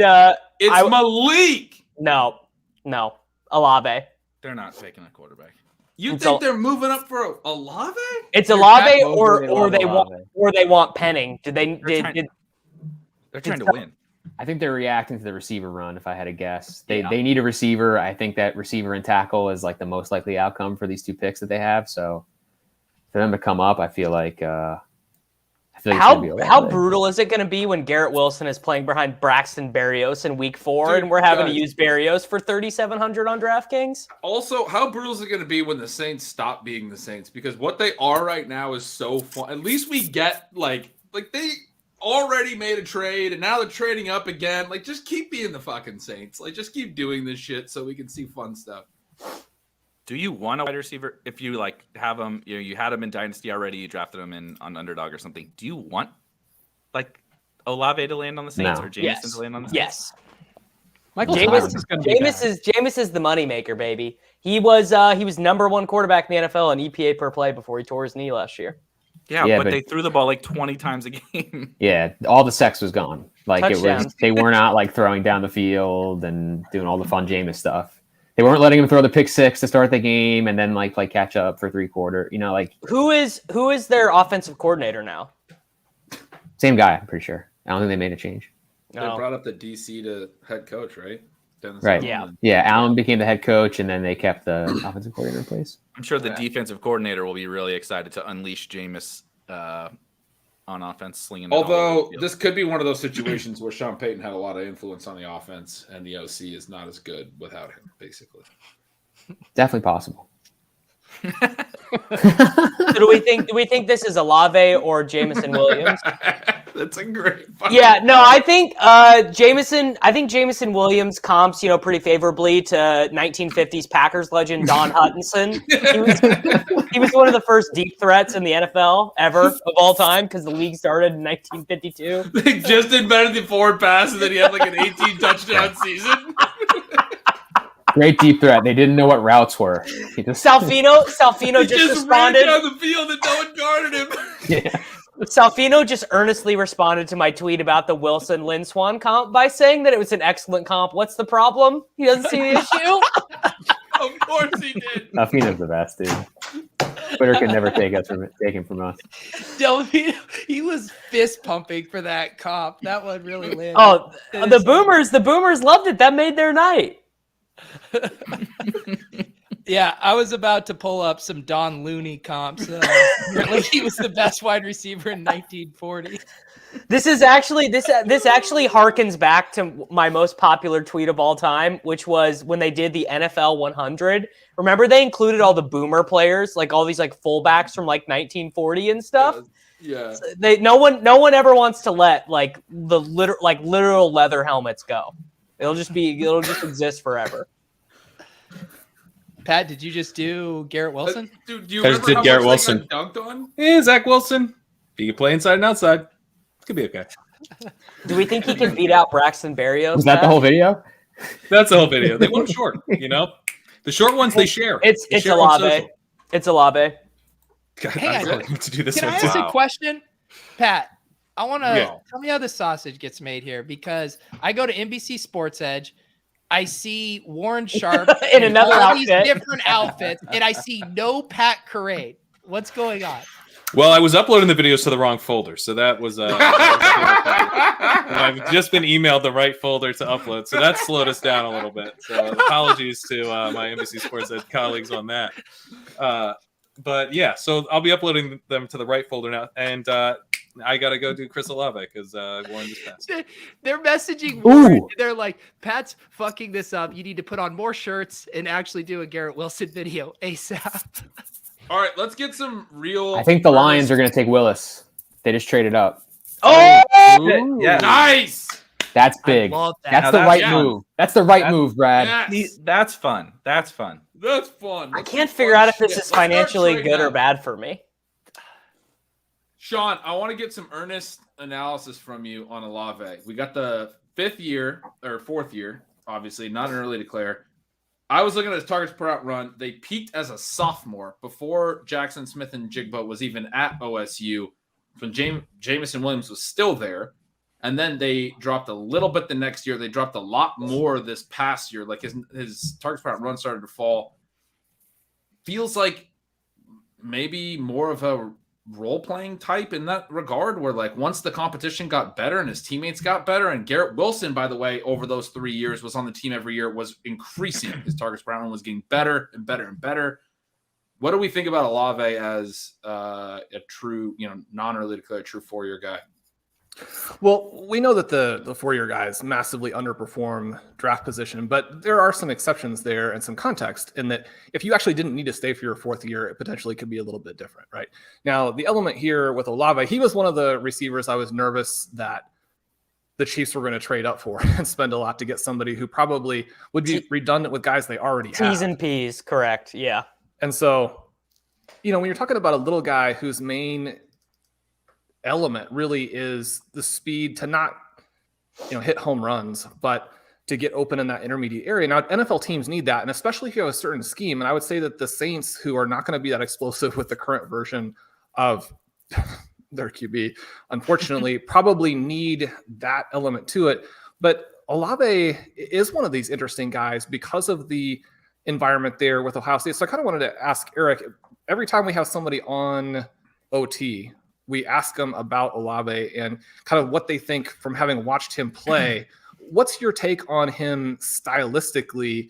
We've gotten some different answers, and I think it's interesting to hear people talk about what he actually does on the football field. Olave is, I think you kind of outlined it really well, where he's this weird archetype of this small speed receiver who doesn't play like a small speed receiver, right? He plays like this nuanced route runner, but he's not very big, and he's absolutely fast. He's a burner, right? We saw at the combine how fast he is. I think so I have this weird take. I'm as you guys have probably figured out, I'm very in on Jamison Williams. So I've gone to bat for him in a lot of different ways, and it has stumbled me onto this kind of Olave take, where Olave was ready to play earlier and kind of broke out, I think, like you said, as a sophomore. Right, when Jamison really wasn't ready to play. Garrett Wilson, I believe, was a freshman. JSN wasn't there. Olave was kind of one of the guys. I think they rotated a lot that year. But anyway, he was like ready to roll. Garrett Wilson was better at that time than Jamison Williams was. And so Olave was just like the entrenched guy who was just like good. He's just like this Ohio State wide receiver who is just like, he runs good routes. He's always in the right place. He's obviously a good football player, but it's this weird, like I said, stylistic thing that he never takes the top off the defense, but he's never in the wrong place. And so it's a great role player. I struggle to try to like come up with a comp for him, but I think the role player thing is the thing that always sticks out to me with him, which is not ideal in the top. Emmanuel Sanders, is that a fair comp? Yeah, that's a really good one. Are we goes somewhere? Yeah. Okay. Take it back, Brad. Holy shit. Holy cow. It's wrong choice, Brad. I love Benjamin's reply to his own tweet. Laugh my ass off. I broke Deuce and said Lloyd's. Oh, this is a death sentence for Jamison Williams. This is a stupid fucking trade. This is really bad from the Lions. Stop trying to make Jared Goff happen. I broke news and said Lloyd's. Please, Warren, please take this. I don't want to do this one. It's too sad. Please do it. Wow.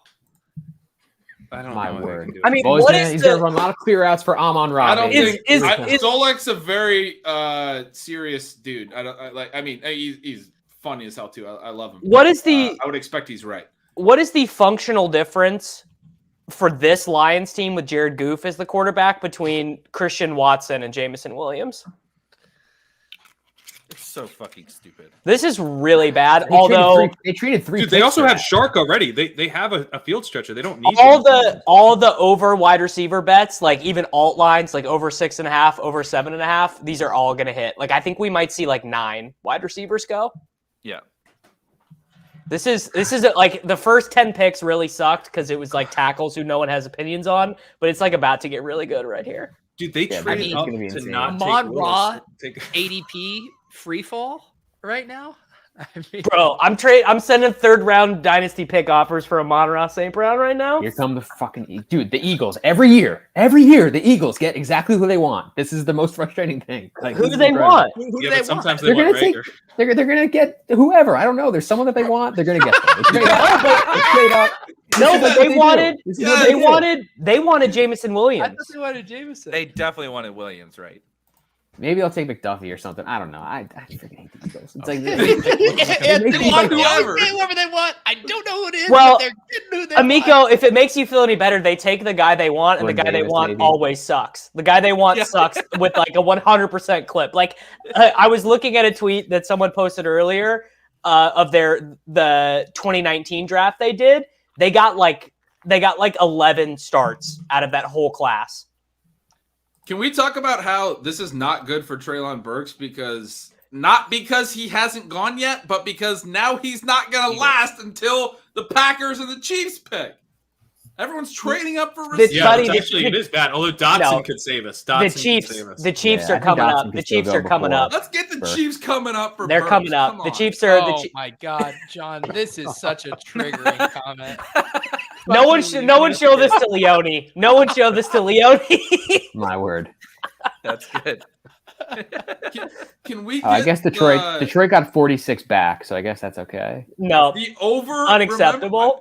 I'm sorry. My favorite tweets of draft season, and I'm sorry to anyone who may have written this who might be watching, but we're not going to get over X amount of receivers because we haven't ever gotten them before. Because wow. Eagles are coming up. I assume they're taking Jordan Davis and jumping. LaShawn McCoy tweeted like 20 minutes ago, "We're taking Kenny Pickett." Eyes emoji. No, Jordan Davis because Baltimore's 14. Who doesn't know? Right? I don't think LaShawn McCoy's in the circle of trust. That's what I would think. How would LaShawn McCoy? Yeah, they're jumping the Ravens. They're taking Jordan Davis. You think?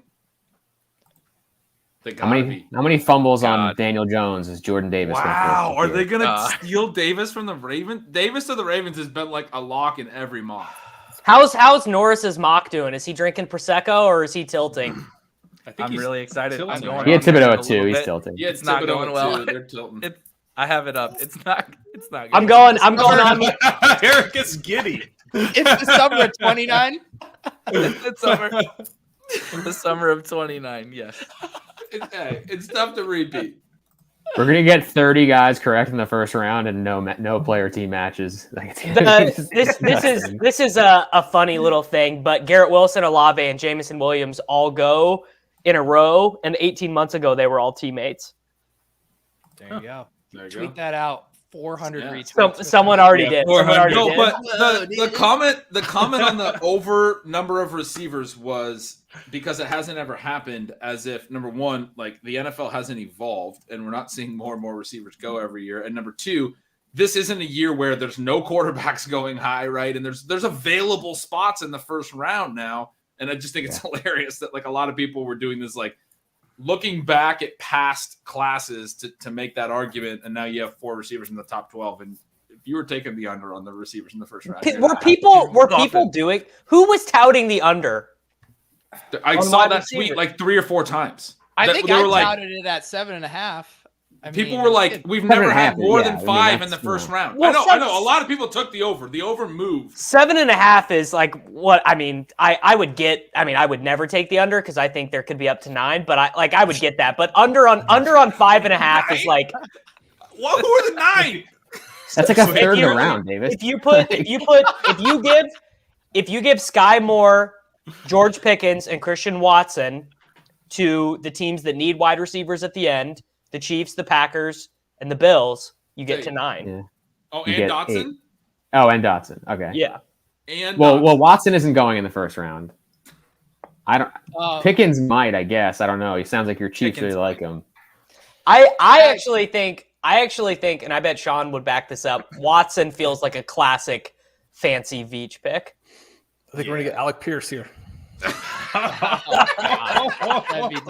Alec Pierce. I actually think Alec Pierce in the third would be pretty good.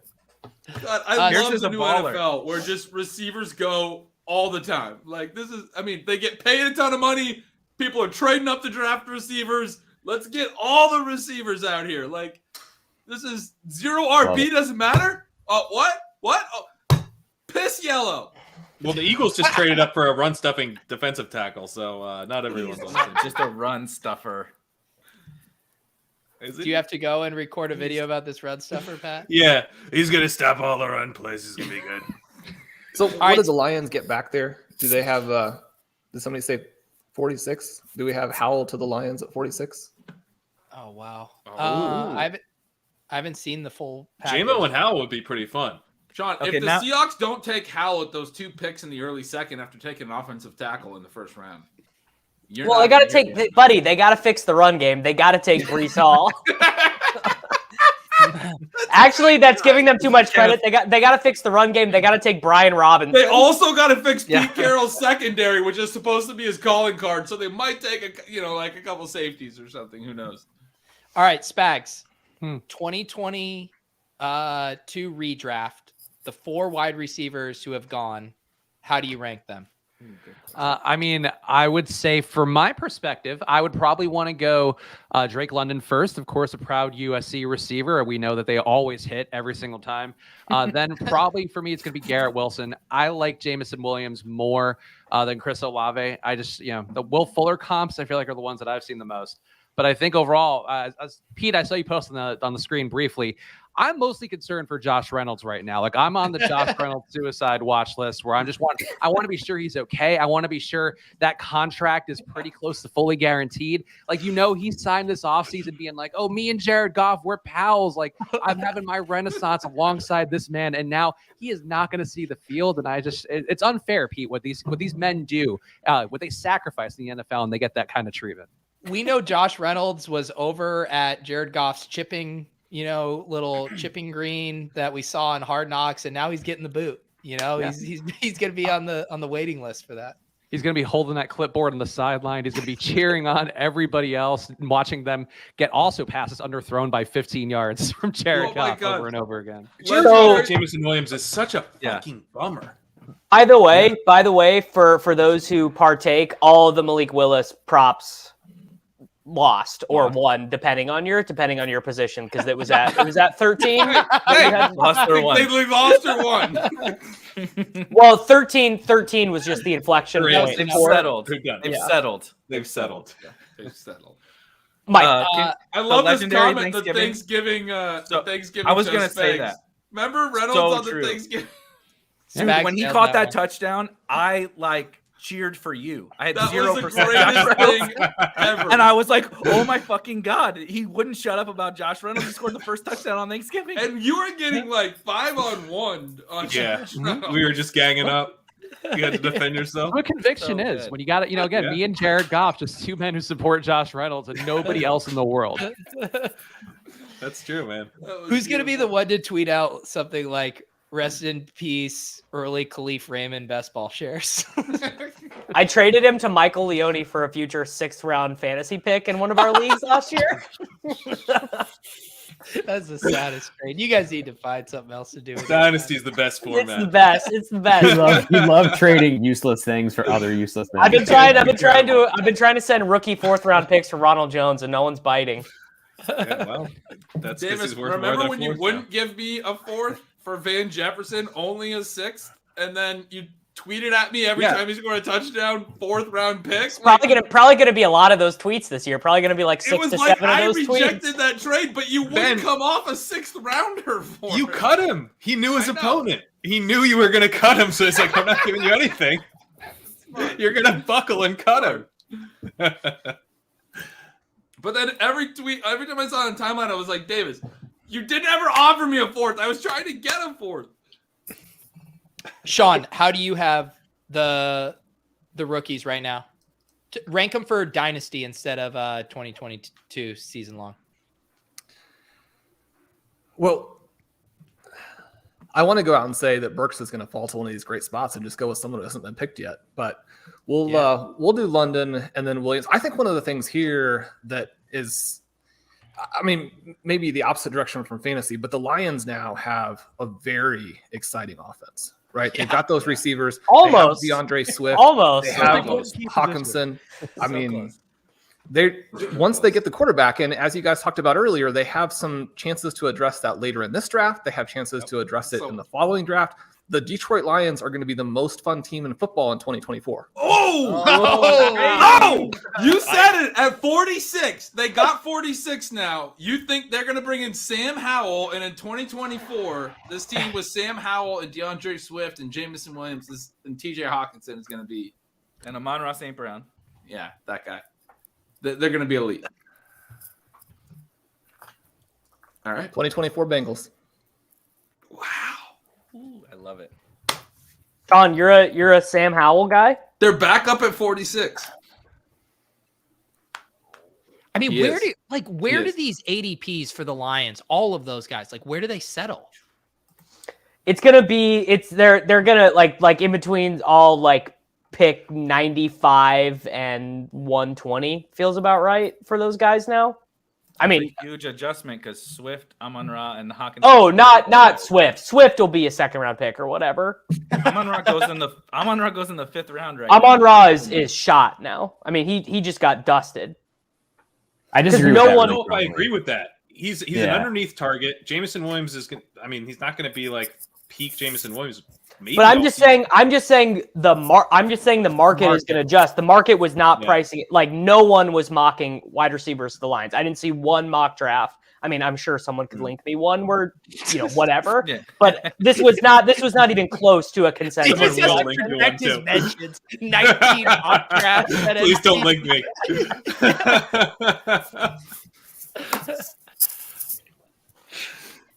Yeah, that's a mess.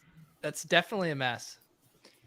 It feels like a version of like the Steelers last year where people weren't excited about the quarterback situation, but they liked a lot of the individual pass catchers and they didn't know where to take them, where you knew like one, maybe two would really outperform their ADP, but you weren't sure which one it would be. And I bet we're going to get Amon-Ra, Jamison, and Shark and Hawk all at very palatable prices. And you're going to be wanting to mix those guys in. Well, it didn't really work out for the Steelers exactly, but it worked out for the Bengals. And so, if you had pieces of that, then, I mean, you did very well. And I think the Lions receivers become more interesting if you just drop them down a little bit, and exactly the reason you said. I mean, now you can actually draft them where I don't think you could before. Yeah.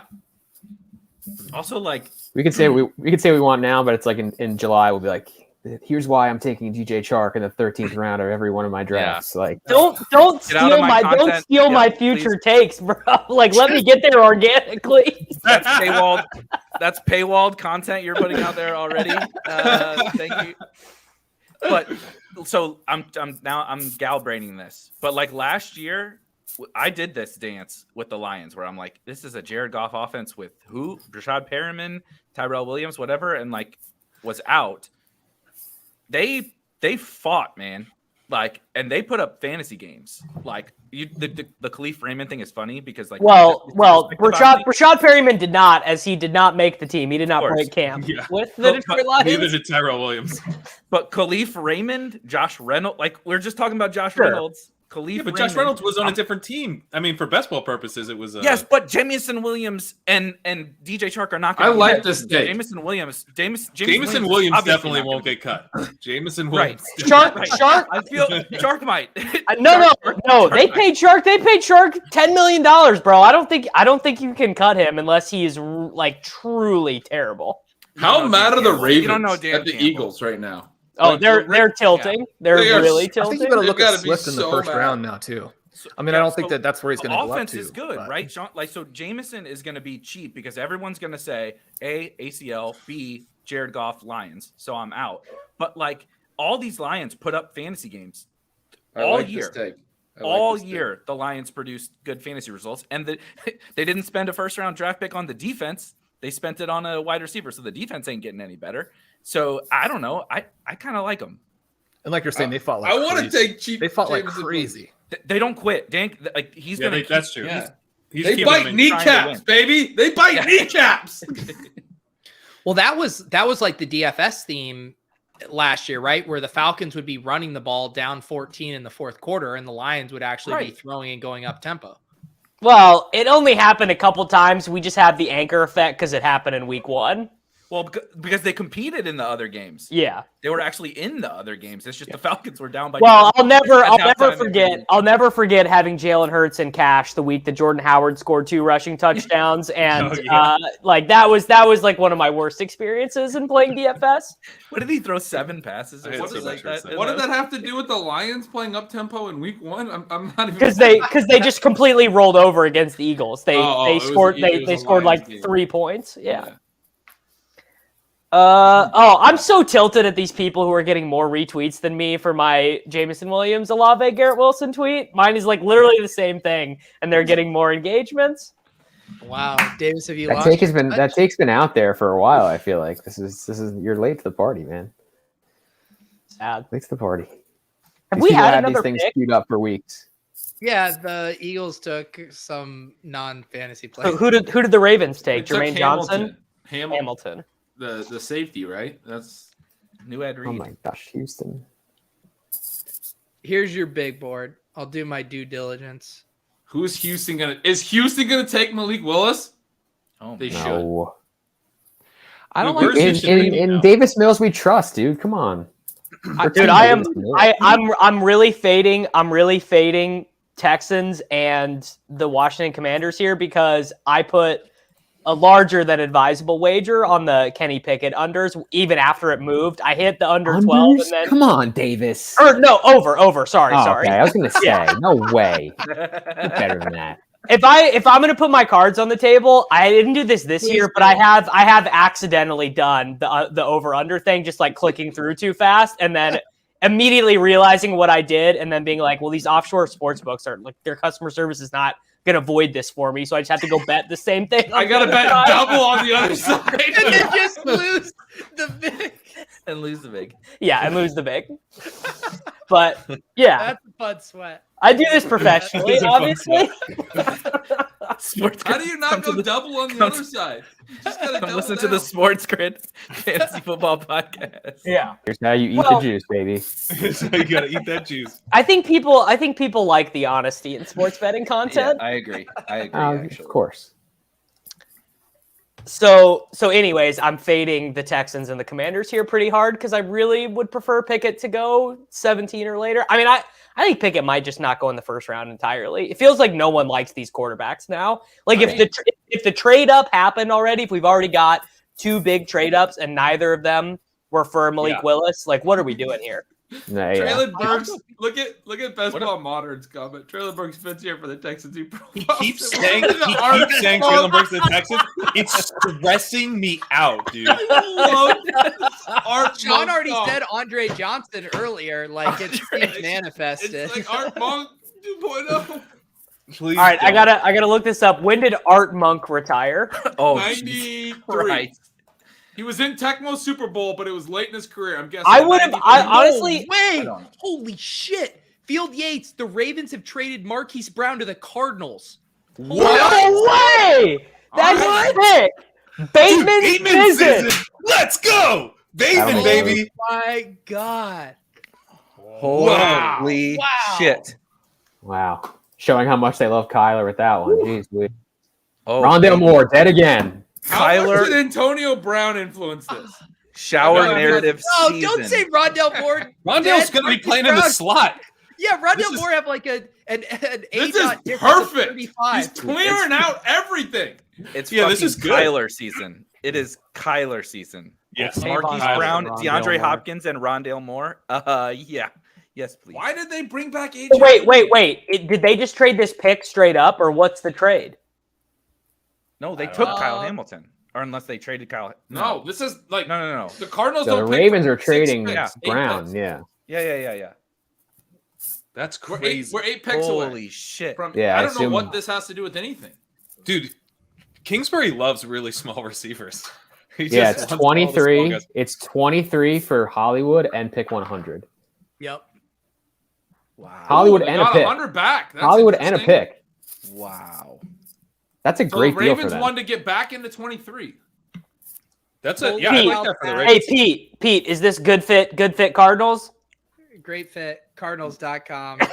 I mean, Sean had to kill his feed. Sean because is he's out. He was masturbating like, right I gotta go talk to my Cardinals beats. Sean's doing a reaction video for himself. Yes. That's so good. It's so good. Wait. So the Ravens have pick 23. Yeah. Correct. Do we think they have a hard on for one of these big bodied wide receivers? Yeah, I mean, I think that the Ravens, it sounds like they're probably doing what all the other teams have done, which is like, oh yeah, we might have to pay this guy soon, so let's trade him. It's Pickens time. And I was just literally in my head as I was saying that. I was like getting the images of Pickens doing the run blocking where he throws the safety to the ground. it's the first thing I thought of. He's Yeah. a badass run blocker, and he's obviously the big body. I can't wait until Antoine Wesley plays ahead of Marquise. The fact that we even have to know Antoine Wesley's name is enough to It's such justify bullshit, that Cliff dude. should not be an NFL coach. It's such really is. bullshit. It's like, oh, DeAndre Hopkins in here. Work outside and play Rondale in the slot. I'm still mad about it. Like I literally had to like go back to like 4 years ago and find a Blair article about Antoine Yeah, of course, Wesley. Blair had covered him, but Blair had read about him. Hey, he was good in college football, DFS, at Texas Tech. Yeah. That's why Cliff liked John Moore will come into my mentions like once every 8 months to like mention something that I'm not understanding in one of my tweets, and he linked a Blair article about Antoine Wesley and was like, actually, he's kind of good. Yeah. John, did you have to compose yourself after that Marquise Brown trade? Well, it's wide receiver time, baby. How are you feeling about the Cardinals? Is that code for something? yeah, it's good. Sean, Sometimes you're when a I'm Chiefs alone, fan. it's wide receiver time too, Sean. Let's run some routes. Sean, you're a Chiefs fan, but you are also weirdly a Rub routes. Lions fan and also Rub weirdly a routes. Cardinals fan. You have these three teams. And you are a Cardinals fan. What's going to happen with Marquise Brown, DeAndre Hopkins, AJ Green, Rondale Moore, Zach Ertz? 110 targets to Zach Ertz. What does this mean? Well, the first thing that popped into my head was that they've made this move to fill the Andy Isabella role. But no, I mean Don't say that name. Murray, right? He's in the early portion of best ball. Murray has been the best quarterback pick, and I mean I don't care for the guys who do have these situations where maybe they're not a great teammate, maybe they're not a great leader, but you knew Murray was going to get some kind of other receiver who really made this offense work. I mean, if he can stay healthy, he's the easy QB1, right? And so now you're in the situation here, Marquise Brown. I mean, the Cardinals are going to put up a huge number of points. I mean, my sort of sub teams behind the Chiefs are the Lions and the Cardinals, and I think the first round could not have gone better for either of them. I mean, this is pretty exciting because little by little, even with the meltdown in the second half of the season, the Cardinals are getting the pieces in place to do what they need to do. I mean, having that other receiver over there, and I do think it's going to work for all of them. And very quickly, we get right back into a situation just like we have for the Lions, where you can draft all of these guys, and as it kind of works out, the pieces that you have that hit are going to really make some of those best ball teams work.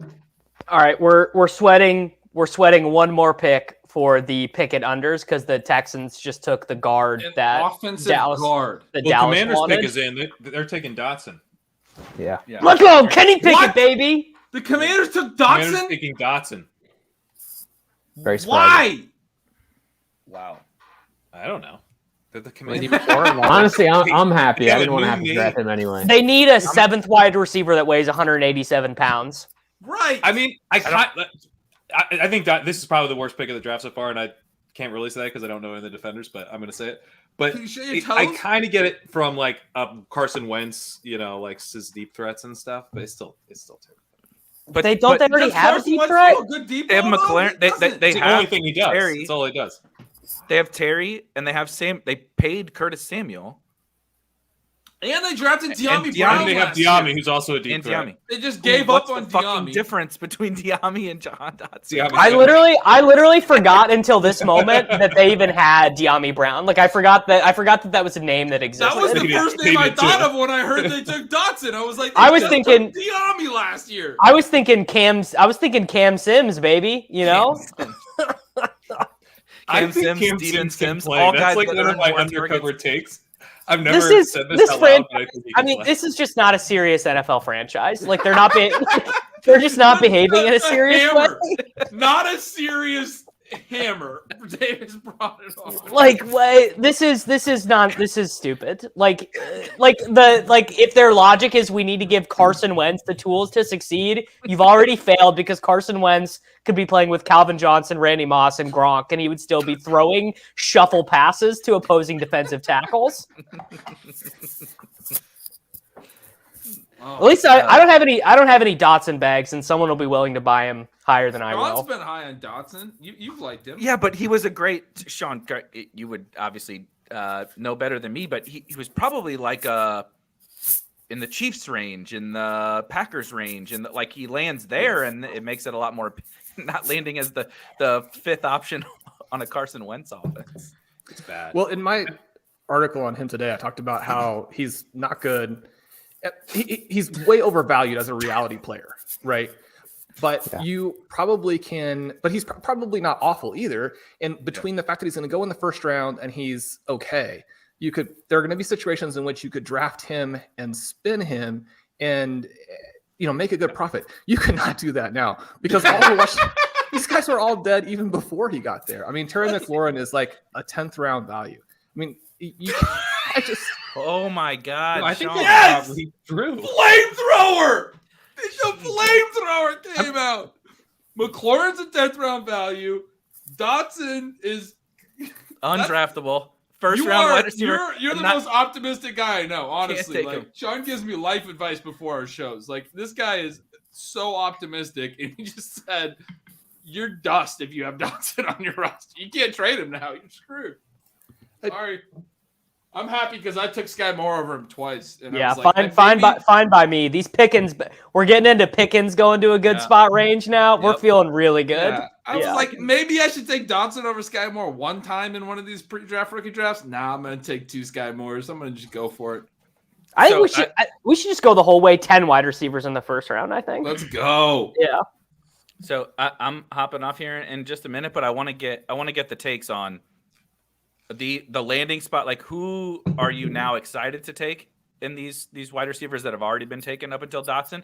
And then what are you thinking about? Right, Pickens, Sky Moore, anybody, Burks. Christian Watson, Burks. Burks. Yeah, Burks hasn't gone. Between Burks those guys, what are you more excited about? Sean kind of hinted at this earlier. Are you more excited about Burks, Sky Moore, those guys, or are you like just ranking these wide receivers now that we have like so many to choose from?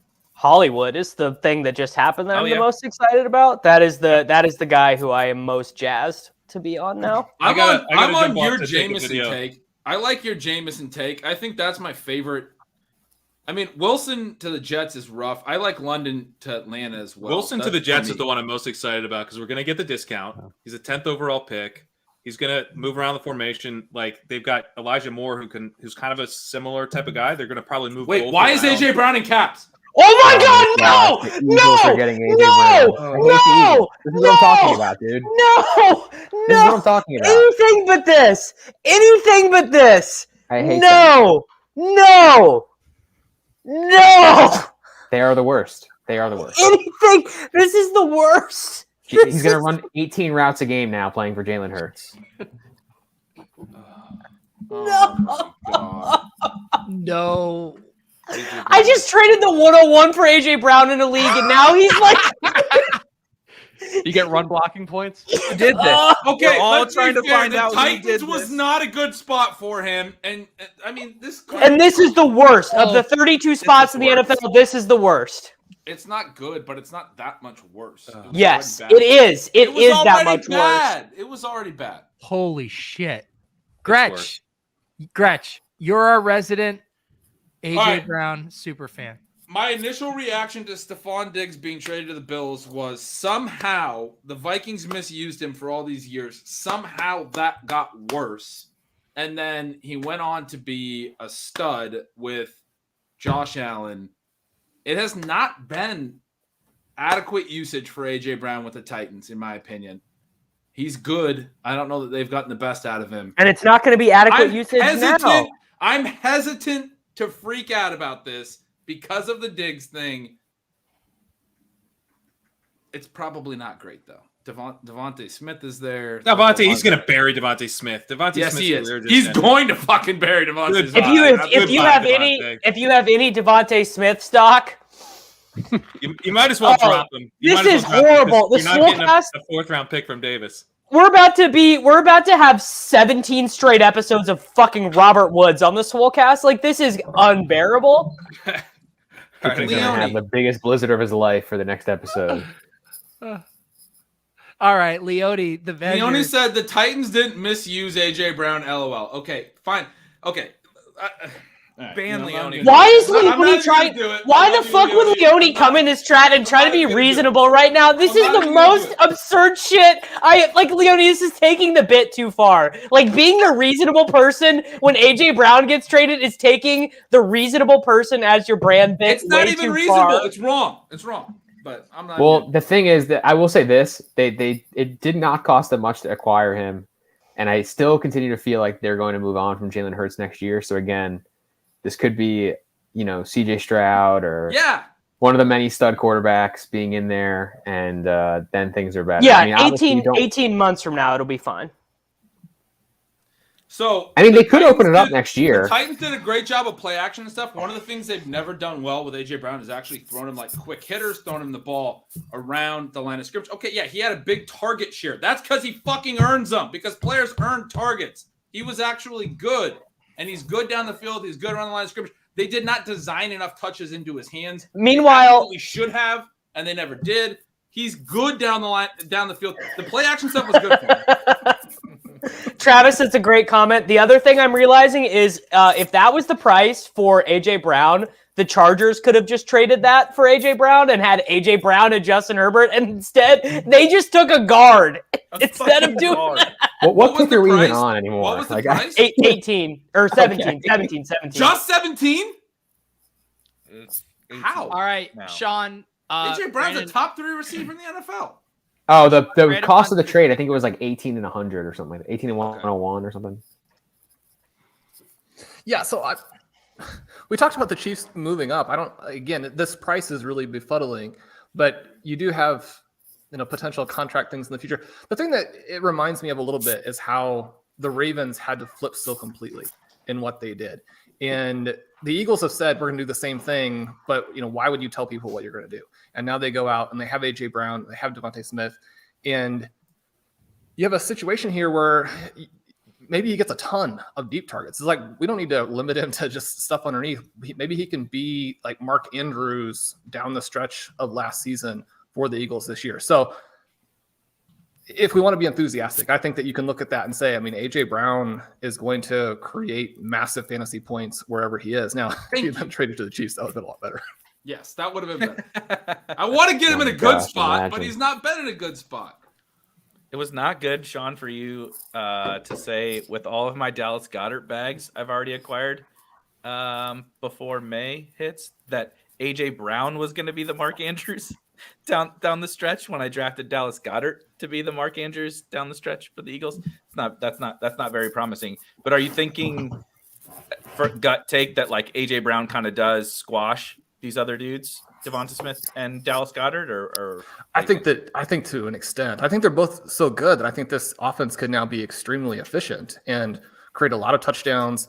I mean, Jalen Hurts was the best, along with potentially Kyler Murray, was the best pick at QB and best ball to this point. Now he's going to end up being too expensive, right? But Devonta Smith, I think, is actually very, very good too. And the only reason that I wasn't drafting either of those guys is just the potential for something like this within a low volume offense and the prices that you had. And, you know, it didn't necessarily have to play out that way, but now that it has, it does make it pretty tricky for those guys. I got bags, boots on the text ground, from or one of my people good buddies rioting that said, in the streets of Philadelphia. Actually, no, I could hear celebration. Fireworks are going off around my area in Philadelphia. People celebrating AJ Brown, knowing he's going to get upwards of 3 targets per game, and even a couple handoffs. You Debo Samuel is what they're saying. From what I can hear. You said your neighbors are chanting AJ Brown wide back. Is that Yeah. AJ Brown wing T. AJ Brown wing T is what they're screaming from the mountaintops. I gave Leone some crap in there to go. I'm 100% with him here. He says AJ Brown's an absolute stud no matter what. That's what Sean just said. This is my serious take. Is like it kind of doesn't matter what offense he's in because he's that good. But I love that I just got 2 texts. One that said from one of my really good buddies from college, "Are you okay?" That's all it said. And the other one is from an Eagles fan that is my brother-in-law, and you wrote, "Dude, Brown to the Eagles for number 18. Wow!" He's like very, very fucking excited. Yeah, I mean, this would be hilarious if they backfill the AJ Brown boys. Christian Kirk, there needs to be a federal investigation into what happened here. I mean, this is Davis. This is the biggest. Like, are you serious? This is like the most absurd domino. It's a Theranos level fraud. It's we need multiple docuseries because Christian Kirk gets paid. What whoa. We just got AJ Brown 2.0. So they replaced AJ Brown with AJ Brown cheaper. Perfect, right? Oh my god! I mean, it's smart. Holy shit! That's Moneyball. I kind of like this, guys. Good fit Titans. Good fit Titans, Pete. It actually is good for. I mean, it's good for Burks too. Like that pick happened. They're that pick saying is in. it's a 1-for-1. We can turn Traylon Burks into AJ Brown. Warren's taking this one. I wanted this one, Warren. But fuck, they didn't give AJ Brown enough targets around the line of scrimmage. Are they Traylon Burks any? No. Okay, good point here. Did the Cardinals offer the pick they traded for Hollywood Brown for AJ Brown? Were they making these calls or wait, what was the Chargers pick? AJ Brown doesn't some fit shitty guard, Pat. Yeah. Okay. How many he has a master's in like cybersecurity. You watch your tongue. How many wide receivers are we up to now? Is that 7 wide receivers or 6? It's the whole first round. Like, so are we legit? I mean, by the way, Amico, I assume your card has to be looking good because I think I've literally lost 1 bet or 2 bets. Yeah, I really should just like max bet all these over-unders. Your 9 that I mocked a little bit ago is going to be under. I think we're gonna get 10. If the Packers take 1 and the Chiefs take 1, I think we get to 10. Because the Bills are gonna need someone too. They probably just won't take 1 though. Like the Chiefs could go defense. The corner rusher. If the Chiefs go defense, I'm just not even going on the underdog. The Packers stream. love not taking receivers. The Packers will take Jelani Woods in round 2 and call it a day. Oh, AJ Brown also getting paid $100 million. This is what I'm talking about, dude. It's just none of these wide receivers they're saying Christian Kirk got $20 million a year. I am not signing for less than Christian Kirk.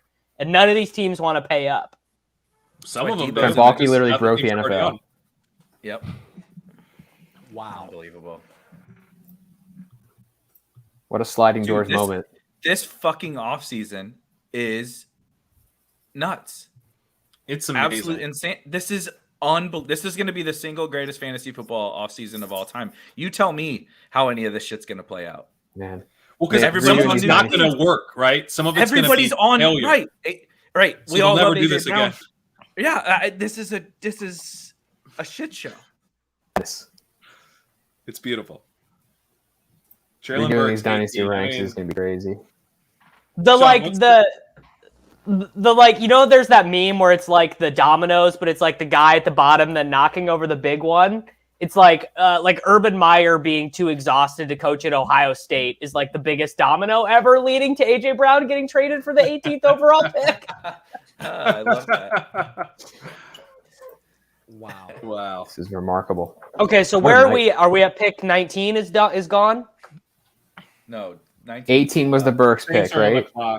Yeah. So the Steelers are going to get whoever they like at quarterback, whoever that is. Willis. I hope Willis, dude. They're gonna take Willis. So my Pickett unders all hit. Penning here, I would bet Penning at 19 and then Overs Willis or at 20. unders, Davis? You got to check the chain. Overs on the so Pickett's good. Under on the quarterbacks is going to be good. Over on the wide receivers is going to be good. So the price of Bitcoin is going to be fine. I'm not going to have to sell off. We're all good. It went up a little today, Davis. You're doing Hey, right. good. I Treylon Burks, I hadn't considered him going to Tennessee at all. Yeah. Well, did you? I feel like I'm AJ in Brown on this. Are getting you guys just lukewarm on this? Yeah, it's. I mean, it's on Burks. Yeah, it's. Oh no, I'm ready. Beam me up. Okay. It's just a matter of receivers. Yeah, this is their depth chart outside of Treylon Burks. Robert Woods, who's returning from a torn ACL. Nick Westbrook-Akeen, Racy McMath, Cody Hollister, Des Fitzpatrick, Mason Kinney, and Josh Malone. They don't even have Anthony Ferkser. Ferk Daddy's gone. Ferk Daddy's not there. They got. Oh, that's right. Oh, Okay. I'd rather have Ferk Daddy. Dude, the best ball, the bros are gonna love some Austin Hooper when the projections hit. Yes, they are. Yes, they are. That's so true.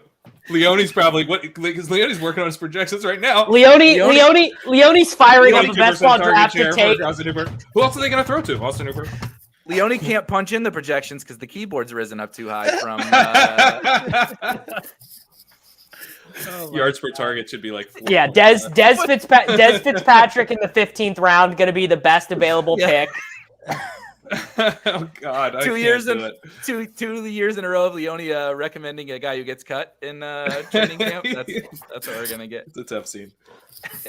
Okay, can we double back though? Because I'm gonna hop off, but I do want to actually get the takes of like all this wide receiver movement. What do you guys like? What's the initial takeaway? Like the rookies, maybe more so the rookies, but if you want to AJ Brown or anything. Burks has got to have the best range now, I think. Yeah.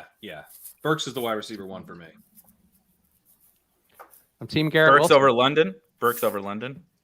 Yeah, I just think the quarterback play, the quality of the offense. I mean, the quarterback literally beat out the other quarterback for a job. True. And is in a better offense. So it's hard to really see the situation as being better for London. And I already liked Burks more than London. I was on Burks over London. So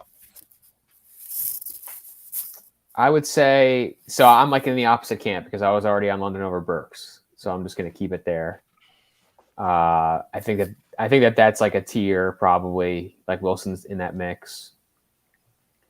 I like the Jamison Williams thing. Like I was a little lower on him. I felt like to start just because I wasn't really sure how he'd fit as a fantasy player. And now he's in like a terrible spot. I feel like for fantasy. So it's like a double whammy. I feel like for him. What about dynasty? What about dynasty for him?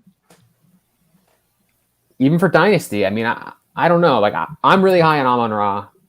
So, like, I feel like the volume of targets is going to be going there, and I assume to Hawkinson. I feel like, actually, it's kind of a good dynasty spot. Like, I know I was just hating on it for redraft, but I feel like the fact that they're probably going to be crappy this year and they'll have a chance to get one of these good quarterbacks next year, I feel like that's pretty good for him, actually.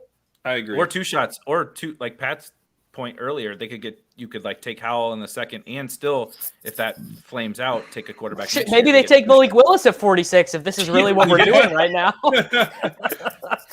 What was the consensus take on Treylon? Do you guys have anything positive to tell me while I was gone? I feel like it's mediocre to I'm in. I'm on the I'm in camp. He could get a lot of targets. I mean, he's competing against Racy McMath, so it's like whose name was somehow mentioned on the Swolecast like 6 times last year. So many times. Racy McMath, wide receiver punt plays for Week 1 DFS. Shawn, if this happens, hands off. Yeah, there we go. What? It seems like this is setting up for Debo. And the other one, I've got to throw Pickens out there again because supposedly the Packers and Chiefs interested, and I think that's still going to end up being the best spot. When you look at Burks and some of the pre-draft questions, I think that this answers a lot of them. Number one, that he goes in this range. Number two, and that the Titans seem to think that he can replace A.J. Brown. And then number three, like Davis is talking about, you've got available touches, but all kinds of touches too.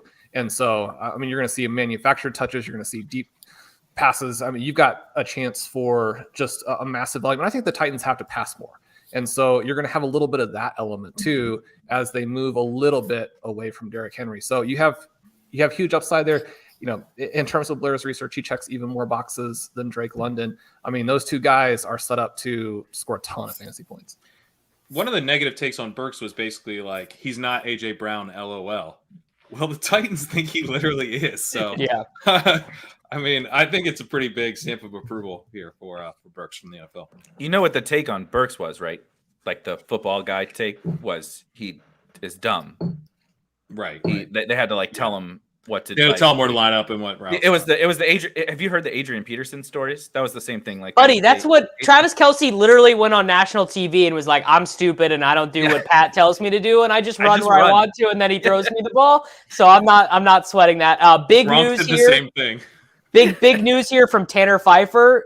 The Arizona Cardinals are shopping Andy Isabella. So end of a run.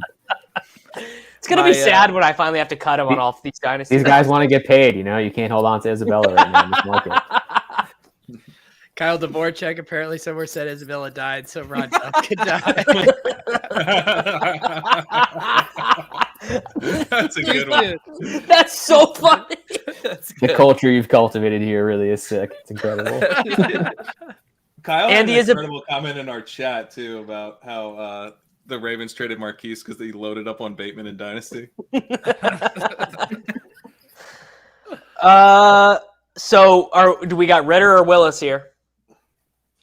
If they take Ritter, I'm going to throw up. I mean, reportedly Ritter was the one they liked, but I mean, I've heard it both ways. I've heard it both ways. That would be so. It would be really funny if they didn't take a quarterback, or if they did take Pickett. I mean, really anything here but Willis is funny to me. They're taking Pickett. I'm so distraught. What are they? That's what my Twitter is telling me. Yep. No way. Oh, Yinzer Palooza, baby. That's a disaster. No way. Why would you do that? Malik, I thought Malik was their guy. This is a disaster. This is like a set your franchise back like 3 years pick. Baker Mayfield is available for like a 3rd round pick at this point. You're going to take Kenny Pickett? They have Trubisky. What's the fucking difference between Trubisky and Kenny Pickett? At least take a swing. Better. When you think about it, Ben was all hands, and now they went with a guy with really tiny hands. That's the profile. That's embarrassing, man. It's a great take. Oh, it's such a bad pick. Look, anytime you can take a 24-year-old quarterback with a career 7.3 YPA in the ACC, you got to do it. Oh my god! I mean, it worked for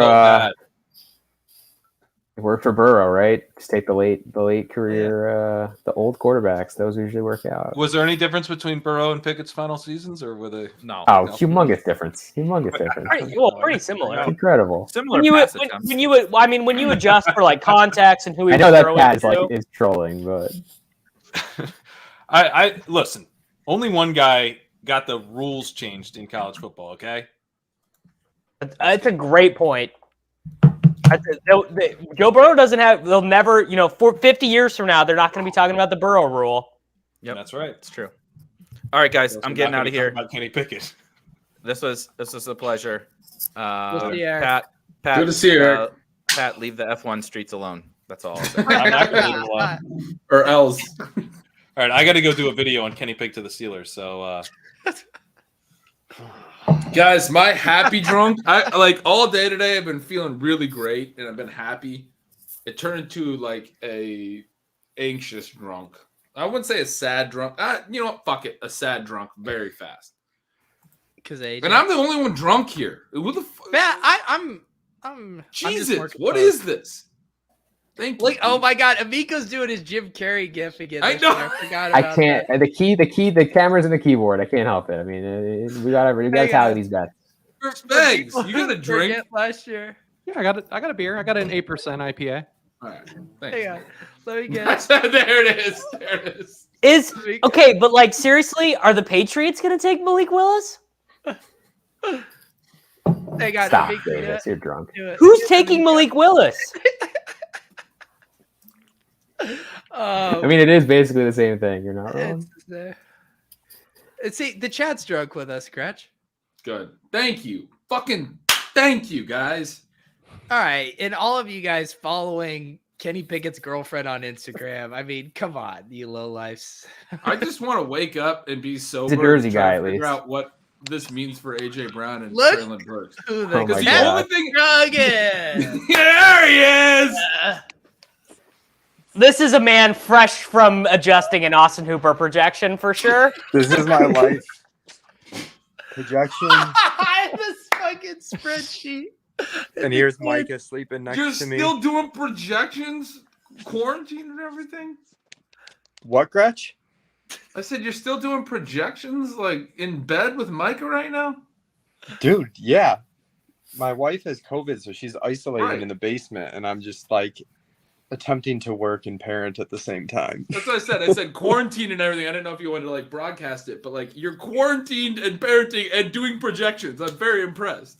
Dude, do I'm you think multitasking. a 14% target share for Des Fitzpatrick is going to do itself, buddy? Yo, That's not how it works. Davis, I want to swear at you right now, but I'm not going to. This is a gold star dad move for Leone. He's crushing it right now. But He is. oh look, now I got a cat coming up here too. That's Like a that, lion. that's a bad omen. That was a fucking. That looked like a lion. Leone, who has gotten the biggest bump or decrease in your projection so far tonight? I don't know. It's been a whirlwind. Things are out of control. Probably Bateman got the biggest bump. My favorite comment from you was, "Too much is happening. I'm frozen." Like that's how I feel about this AJ Brown, Traylon Burks stuff. I don't know what to fucking think right now. I think Burks and Bateman got our biggest bump so far from what we had pre-draft. I'm good. I'm good on that for Burks. Yeah. Sign me up. I mean, Burks is like Drake London with a better quarterback and more efficient offense in terms of like the route to targets for year one. Yeah. Yeah, I'm taking Burks over London. I like that. I mean, I don't know about for dynasty. I'm like that's Yeah. I defer to Amico there, but as far as redraft. Yo, why didn't you guys mention? I was upset Pat didn't talk about Tylan Wallace. Does he have life? Oh, I mean, they did let Miles Boykin go, so I guess maybe he might have a little life. I hadn't thought about that. We're getting deep over here. I wouldn't hate Michael, that. Michael makes some. Michael makes some. I thought you were joking, Leone. But you're Michael like, makes some Wallace. 6th round rookie picks to Shawn Siegele in some leagues right now. Bateman is about to smash. Pat is doing backflips over here. Yeah, Bateman. I mean, come on.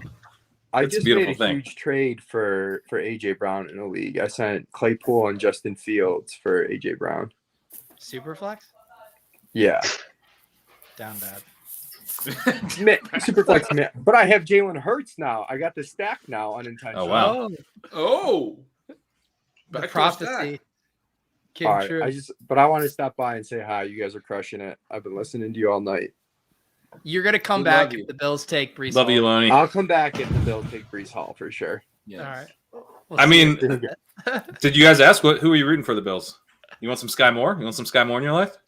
Oh man, dude, I don't even know who I'm rooting for. I'm like, I don't know. Brees Hall would be fun, even though I know it's wrong. You know what I mean?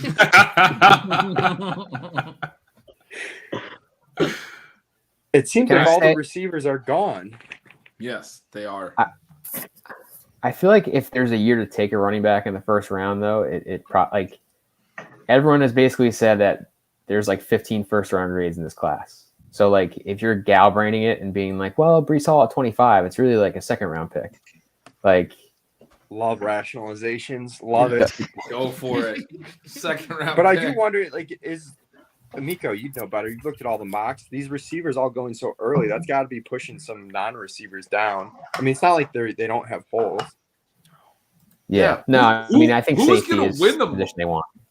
Who's gonna win the mock draft stuff, Amico? Like you actually did like a full mock and you looked at this. Nobody had this. Oh yeah, no. Everyone is dust. The winning score is going to be like 35 this year. Chiefs just traded up. It's everyone's saying. Yeah, Patriots traded to the Chiefs. Shocker. Sean, full screen, Sean. Yeah, full Chiefs screen. Traded We need up. the reaction here. Chiefs traded up after all the good receivers were gone. What is your thought? Well, all the people we were scared about. So this one's got to be Christian Watson, right? So. God, no, this is Sean's. I would bet that they're going to take a corner now. Sean, you were going to rue the day you made fun of the Sky Moore highlight clip when they take Sky Moore.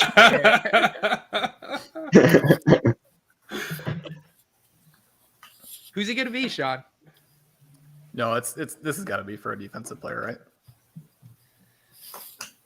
I mean, maybe a nice Jordan Love move. By the way, Michael Dubner, welcome to the stream, sir. Dubner, what's going on, guys? Throwing my Eagles jersey for our celebrating AJ Brown. There you go. Why did you have to say his name, Dubner? The first thing you'd say when you come on. Chiefs get number 21 pick. Pats get. I stopped thinking about it for 5 seconds, and you got to go and fucking say his name right when you come on. Well, we're Sean, celebrating over here. That seems like a nice trade for the Pats. Not gonna lie. Is it? Yeah, I mean, just lights some of that value on fire. Yeah. I mean, are the Titans cowards? I feel like it's a cowardly move. You're not going to pay AJ Brown. Pay AJ Brown. Like, I like Treylon Burks a lot, but like, it would be incredible if he turned into what AJ Brown is. Like, that's a very low probability outcome for any player. Like, just fucking pay the guy. He's amazing.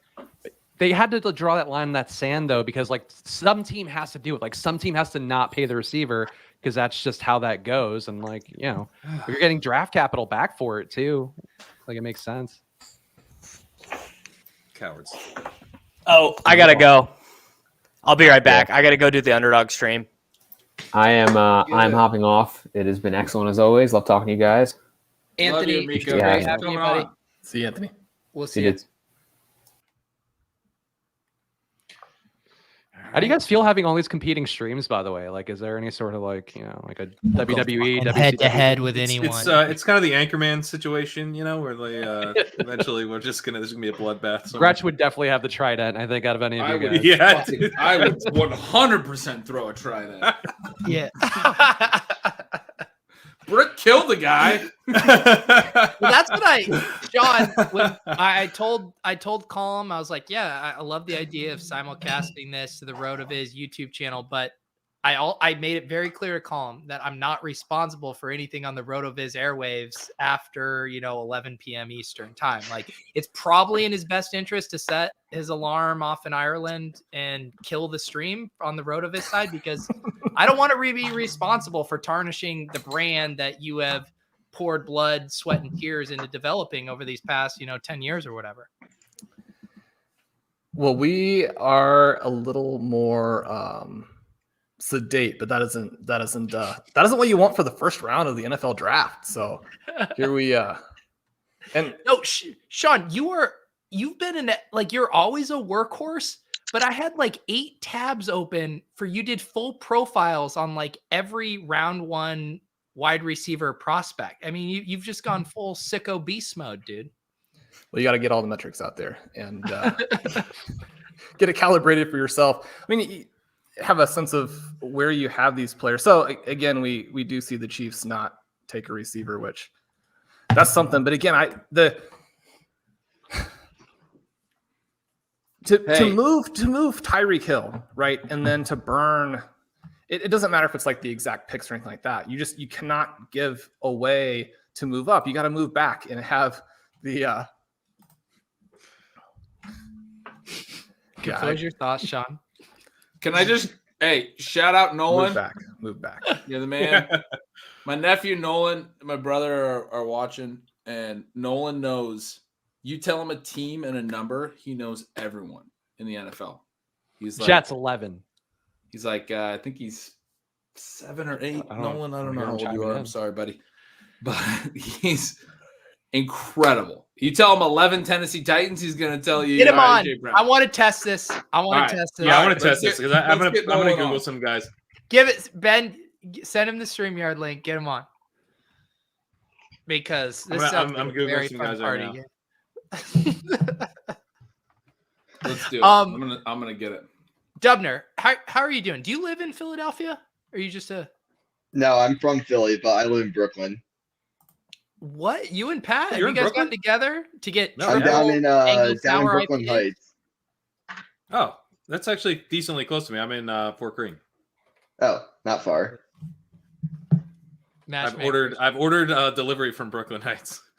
So. Oh yeah. Can't be that far. Yeah. Your ramen place I ordered from the other night was actually quite good. Are you into Thai? Yeah, Lantern Thai or from where? I'm gonna pull it up. I don't think it was Lantern. I just had the leftovers today. It was excellent. Good Penang curry. Got a Penang shrimp.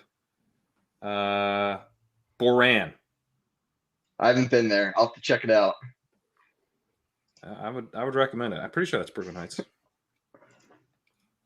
This is a good question, Gretch. I mean, I haven't seen one of your daughters throw you a fastball Coors Light this entire stream. I've been going and getting them. They're getting old, man. They're sick of it. They're sick of minimum wage. Yeah, they're over it, man. You took them on a vacation, and they're like, right. "What more can Dad do for me?" That's right. But look, my wife just brought me this. I mean, she is an angel. Is that a cheese plate? Hang on, That's hang on. a cheese plate. Holy shit! There's some apples. Wow. Gosh. That's on one of my kids' plates. I'm gonna eat the shit out of that. I'll mute it, but yeah. All right, hang on. I need to introduce a new guest. If you are a country that's not America right now, be careful because this man might come for you. It's Hassan Rahim. We made it. From Australia. He's come for Canada. All right, but I just sent my young nephew a link, so Hassan, let's keep it chill with him. Well, kid, have you time to learn life? No. Oh God. How's it going, guys? Who do you think? So we're looking here at the Packers. Do you think they actually chose a wide receiver? Now all the good ones are gone, or what do you guys think? Not all the good ones are gone, Hassan. Yeah, I know. I really don't want them to get Sky Moore. I think it'd be very funny if they didn't go with the skill player here. All right, I got the scoop here, according to Albert Breer, and Aaron Rodgers is down very bad. But the Bills just traded up. Oh boy. This team loves to troll. Oh God! Oh my fucking God! The Packers took Quay Walker. Sir, your nephew is watching this. Does anyone know anything about Quay Walker? Because I don't. Oh my God! Is he an off-ball linebacker, or is he he's an edge guy? The Bills I saw are his name pop up a lot late. Like I saw his name pop up a lot, but I had no idea why or who it was. He's a Georgia linebacker. Can he catch the football? Tell me the Bills traded up to draft Breece Hall or Sky Moore. Either would be great. Breece would be huge. I need the Shawn reaction when Sky goes to the Chiefs. Yeah, we're holding out for that. Oh man, it's gonna make a great. It's gonna be so good. We're gonna have to add Shawn at the end of the Sky highlight reel. Going, was that the highlight reel? Shawn's gonna say, "I guess the Chiefs are finally pissed, boys." Did you see the mock drafts that had Trey going to the Chiefs? That would have been pretty exciting. All right, Mr. Party Trick himself, Nolan, and a child. Ben, introduce Nolan here. Nolan, this is my brother Zach, my older brother. What's up, guys? Let's go. Hi, Zach. Hi, Nolan. And this Hey, Zach. is my Hey, nephew Nolan. Nolan knows. I mean, Zach, you might have to help us, but he knows most every team player, skill position. Zach plays a ton of fantasy football. Nolan had a fantasy football team this year, I believe, for the first time, right? And watches all the games on Sundays and knows all the players. Right, Nolan? Yeah, I know a lot of players. Yeah. So tell him a team, tell him a number. Anybody? Tell 'em. There's Parker. Hey, Parker. Ben is just introducing the people that actually write stealing signals right now. So just in case. Nolan, Titans number 22. He just got traded. No, that's No. Oh, 22. That's Derrick Henry. Yeah. Yeah, I was busy. How about I got a harder one on the Titans. This is a little harder. Titans 81. Titans 81. I think I Is that Racy McMath? Yes. Come on, let's ease him into this. Actually, good players. He's gonna get a lot of playing Hey, time now. I got you. Packers number 12. Packers number 12. That's Aaron Rodgers. That's easy. There. Okay. All right. I was trying to swing the pendulum back for you, buddy. But what are your thoughts on Aaron Rodgers not having a Devontae Adams? What do you think? He doesn't have Devontae. Who's he there? How do you feel about that? Aaron Jones. No, Aaron Jones. Yeah. Aaron There you Jones. go. Aaron Jones at backfield. Yeah. Aaron Jones a target for sure. What do we think about his relationship with Shailene Woodley? You think they're going to get back together, or? No. I want to go back to the Aaron Jones comment because he's officially sharper than most of the drafters in these early drafts are letting Aaron Jones go in like the late third, early fourth. Hang on. All right. Let's take advantage Parker, of why we have it. I got another one for you. Parker, Vikings number 18. Justin Jefferson. Oh, nailed it. He has his jersey. Hey, do the gritty for him. Do the gritty. Let's see it. Oh, let me see the gritty. Hold on. Wait for it. All right, I got one. Man. Rams number 10. Cooper Kupp. Oh, too easy. All right, we're gonna have to make these hard. All right, I got one. Raiders number 83. Don't look at me. I always miss this guy, I think. I don't know who this You is. got this. He's not a receiver. I know. But he catches the ball. He's a Is tight he end. like He's a Oh, tight he's a end. tight end? Yeah. Oh, Darren Waller. Yeah, Yep. there you go. How about Falcons number 28? God. What team? Falcons 28. NFL Man of the Year candidate. Running back? No. You don't know? No. Who is he? Yeah, because he's terrible, Nolan. You shouldn't know him. Don't worry about it, buddy. All right, I Nolan. know terrible guys. I just... Nolan, I got a That stud explains for Racy you. McMath. Jags number 10. Oh, Mr. Chanel. Yes!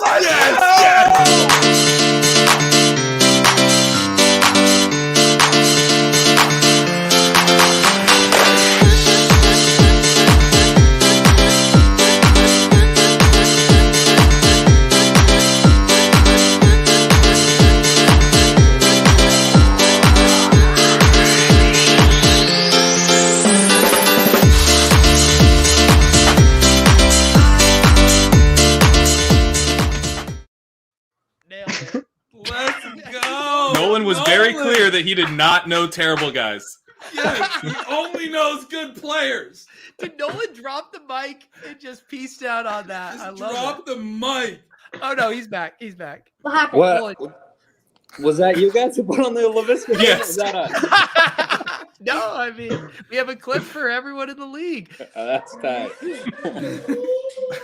That's Uncle All Ben's right. favorite player, we were saying. Wait, what? LaVisca. Visca Chanel. Yeah. Uncle Ben's favorite. Player, right? Yeah, I mean Nolan. If you know Patriots number 42, I have more clips. Who's that? It's number 42. He's a running back. 22 or 42? No, it's 42. JJ Taylor is who we're 42. talking about at this point. JJ Taylor, yeah. Don't guess it though, because Wait, what? What did you say, Nolan? Oh, my dad just said JJ Taylor. Correct. it's I legitimately went to the bathroom and got 2 more beers during that. And the Bills took a cornerback, so it was perfect. Did they really? Yeah. Are you gonna do a day 2 show so you could roll the Sky Moore clip? Hey, Aw. too soon, Spags. Come on. The best part about that JJ Taylor like highlight reel is that he makes very easy football moves look very, very hard. The 1 yard goal line stab, it looked like it took 7 yards. The just trying to move forward, but he's like running 10.5 yards like laterally, like just trying to and there's no one in front of him. So the Bills. Sorry. Oh. No, I was gonna ask Nolan. Do you think that the Bills drafting this cornerback will that prevent them from losing to Patrick Mahomes in the divisional wildcard again, or Wait, what? like? Do you think the Bills getting a cornerback means they won't get carved up by a good quarterback again? I don't know. Because I think I don't think this is gonna do much against Patrick Mahomes or Joe Burrow. I don't know about you guys. They don't know they lost 2-2. How about Bengals 85? Oh, I know. I have this guy in my head. I had this guy on my fantasy team once. First year. You're a good fantasy player.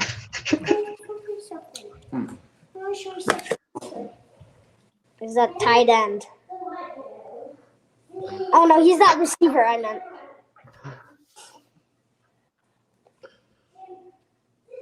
I need at least his first letter of his name. Well, this is a pretty good hint. I know. I knew it was a T yet. I just need his first name. You already got it, bud. T? That's Yep. his first name? T.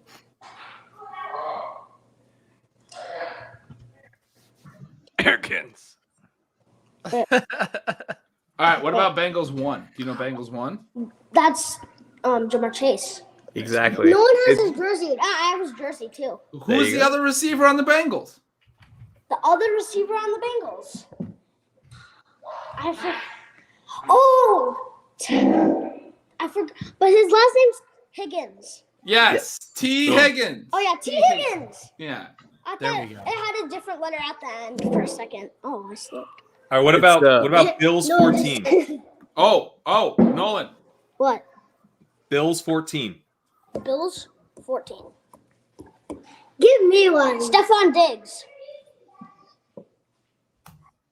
Boom. I mean, I think Parker wants one. Because he doesn't know any running. Yeah, give Parker one. So one to Parker. Parker, what's your specialty? What position? What? He's What position would you like a number from? I like QB. Okay. He likes wide receiver too. Yeah, I like running for the ball. How about Panthers 22? Panthers? Carolina Panthers 22. Do you want his first name? No, let him. I need his first name. Christian McCaffrey. Nice. Just give him his first name and he knows it. I got one. Seahawks 14. 14? You know this guy. It was Me Googling these I mean- in real time. Christian McCaffrey. No. He thought Don't tempt the Seahawks because it will happen. If I said he likes participating in foursomes, would that help? No. He's a wide receiver, Parker.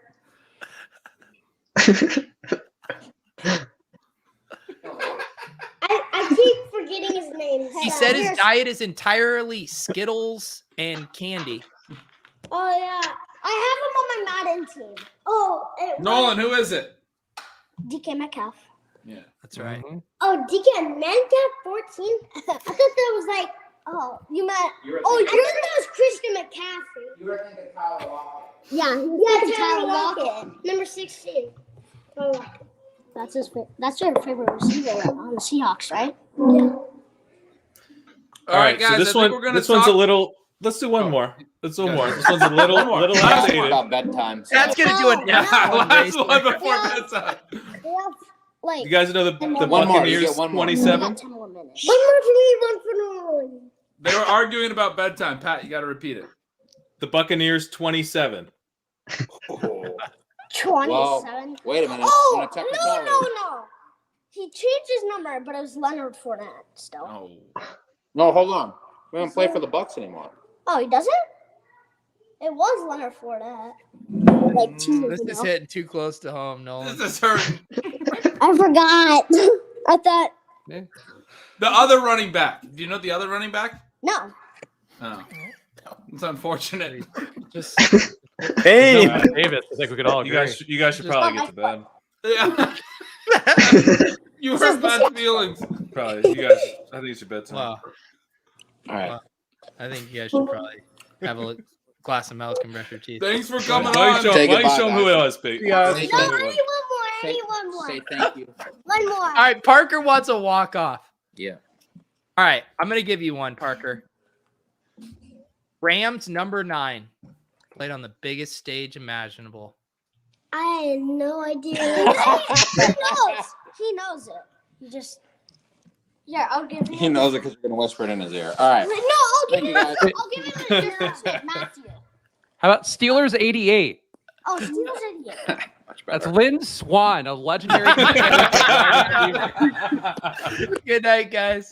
See you. Good night. See ya. Thanks, guys. Oh man. Oh my god. Well, that was a bummer. They didn't know who Ronald Jones was. I mean, we should have just done the walk off on the Chanel. Yeah. Well, we kind of did for a second. Yeah. a bigger bummer is the Dallas Cowboys absolutely passing on Brees Hall. They have a opening there in the backfield for RB1. God. Oh my God.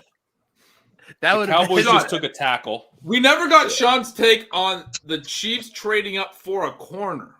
Yeah. What do we think about that?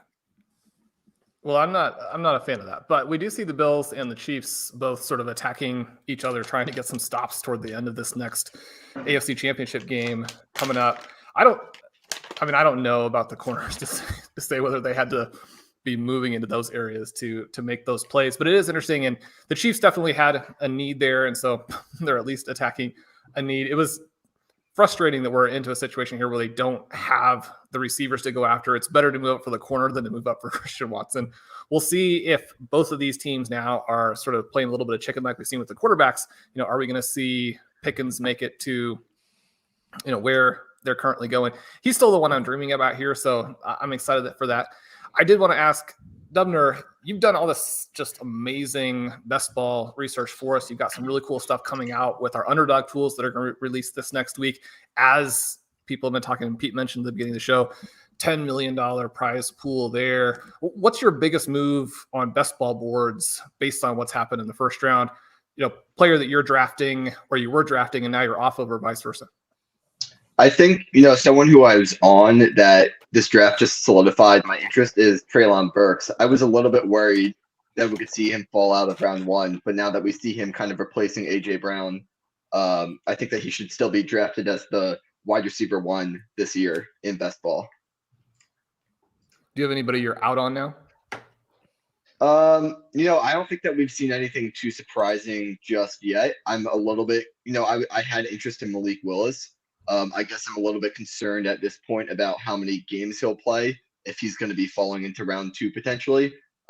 So Malik Willis would be, who I'm concerned about at this moment. What about those Ravens guys? Did you have both Bateman and Brown? Because it seems like obviously their values are both going way up. Yeah, I think that was a tricky situation. Obviously, they're both going to increase in value right now. But I think beforehand it was also hard to handicap. So I understood the skepticism before the draft, but now they're certainly climbing up draft boards.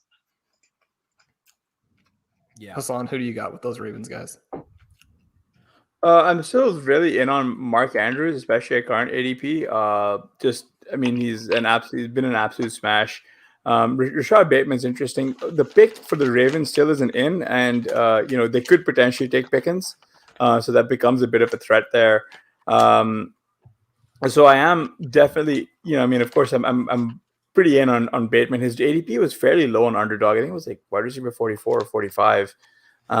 So that's going to probably completely correct. On the bright side, I wanted to get your guys' takes on this AJ Brown trade. Just, do you guys think that actually kind of lowers his ADP because Devonta Smith's ADP was fairly frothy? So I wanted to get your guys' takes on that. And also, what do you guys make of this Jahan Dotson pick at 16? Yeah, I stepped away during the Jahan Dotson talk, so I missed that entire conversation. What were the takes? I briefly tried to defend the real life situation, just that, I guess if Carson Wentz is going to have any success, it'll probably be with guys who can get downfield or to the intermediate area of the field quickly. But I mean, Dotson was not a first round talent, in my opinion. He lands in a situation where Terry McLaurin's better than him. De'Ami Brown does the same thing as him, even if he's better than Brown. And the quarterback play is going to be below average. I mean, Wentz has to have a good season to be an average NFL quarterback. So I don't know. I'm kind of disappointed. I think, Shawn, you were mentioning it's disappointing just because you can't. It's like a player removed from the pool almost. It really is, and it pushes everybody else up. I mean, Dotson was someone who was actually falling so far at least individual drafts that he became kind of interesting. And I remember I was disappointed he fell so far at least in terms of where I thought he represented upside in our sort of staff, family, and friends, what have you, underdog draft. And he got with a one pick of me. I ended up auto picking Tolbert one slot later, which now that may be the better pick because, we kind of joked about Christian Kirk and how that contract has really been the catalyst for so many things that have now happened in terms of receivers demanding so much money and being traded as a result, moving around all these teams. But the craziest move of this offseason was not the Jaguars thinking that they could fix their wide receiver position the way they did, but was the Commanders thinking they could address their quarterback position that way. I mean, the Colts had just invested so much in him and they were willing to do anything to get rid of him. I can guarantee you all 5 of the rookie quarterbacks in this draft are better than Carson Wentz. And it's not just that he's bad, but the teams that he's played for have basically said, it's not even a deal breaker for us just how bad he was. It's like, we don't want to be around him. He's also a terrible leader. And I mean, I don't. Shawn, the Colts are definitely blaming him for not winning the Super Bowl. That's how bad they think he is. So, Shawn, you've clearly not seen the video of him playing horse with Mo Alley Cox at Colts preseason. I mean, this guy leads like no other. I do have to admit, I have not seen that. That might change my opinion some.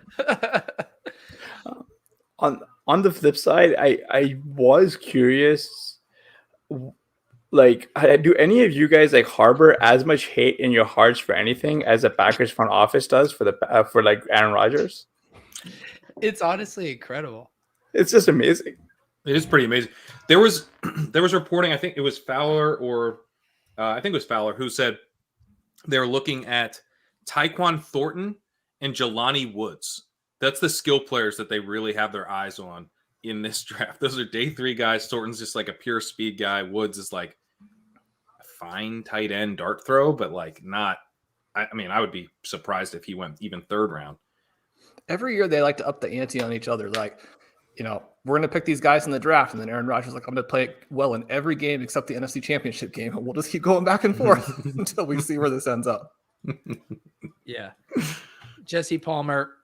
Cardinals and Ravens trade had been agreed upon and kept quiet. Owner Michael Bidwell this afternoon flew to Las Vegas, picked up Hollywood Brown and his girlfriend, brought them to Arizona in time for Brown to come on stage during the Cardinals draft party right after the trade happened.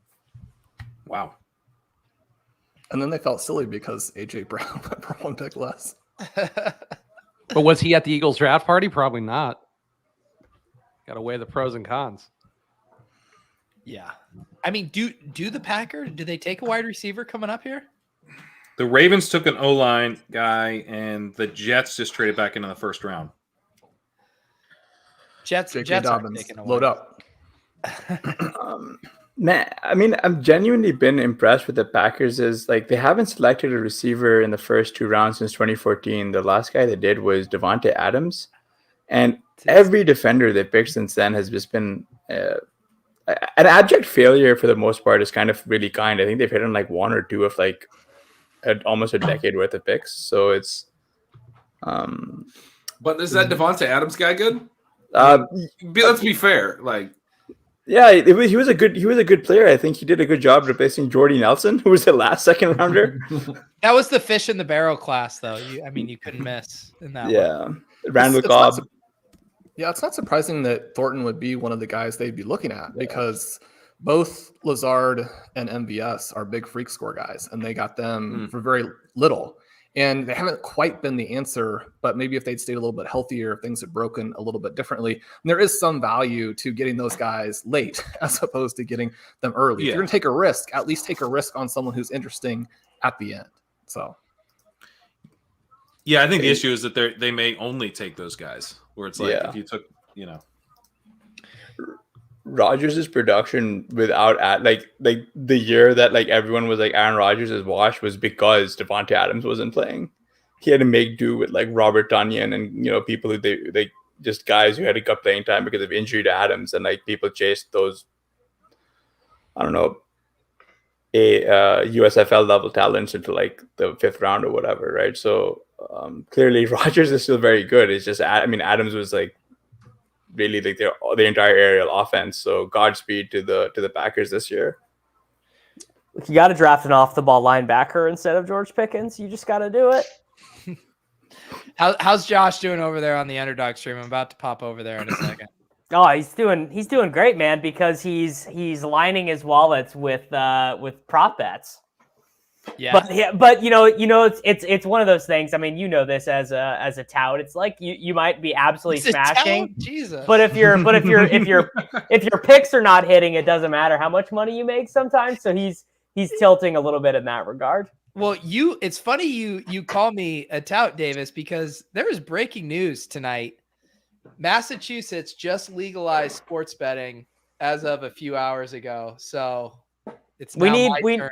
We need like a good man's deposit bonus chasing, like man's like lining up like the perfect $1,000 free bet. You also have all the phones, so you can put an app on each phone. We can literally see.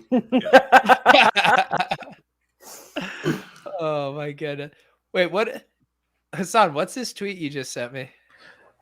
For some odd reason, like Lamar Jackson, like after the pick came in, he tweeted WTF. That's so good. I gotta admire like whoever's like grinding in like Lamar's mentions, thinking to himself. Lamar's gonna be putting his hands on this man's ass for the foreseeable future. Says what? Are the Jets gonna take? Do you think the Jets take Pickens here? No. They're taking some boring defensive player who they think fell too far, I'm sure. What if they took Breece Hall? He could be the Thunder. They already drafted. They got Michael Carter. They already got the Thunder. The Lightning. Is he? I think Ty Johnson's the Lightning. Ty Johnson's going to be Tevin Coleman's the Lightning. Is Tevin Coleman still there? I think they re-signed him, didn't they? Correct. Yeah, they re-signed him. Yeah.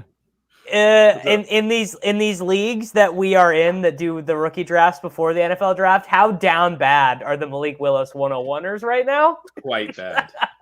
I mean, they like all said and done, Malik Willis is going to end up outside the first round in Superflex leagues if he doesn't go in the next 6 picks. He needs to go soon. He needs to go really soon. I didn't bet this because I'm a coward, but I think the Buccaneers are a sneaky team to take him here. Oh, I like that.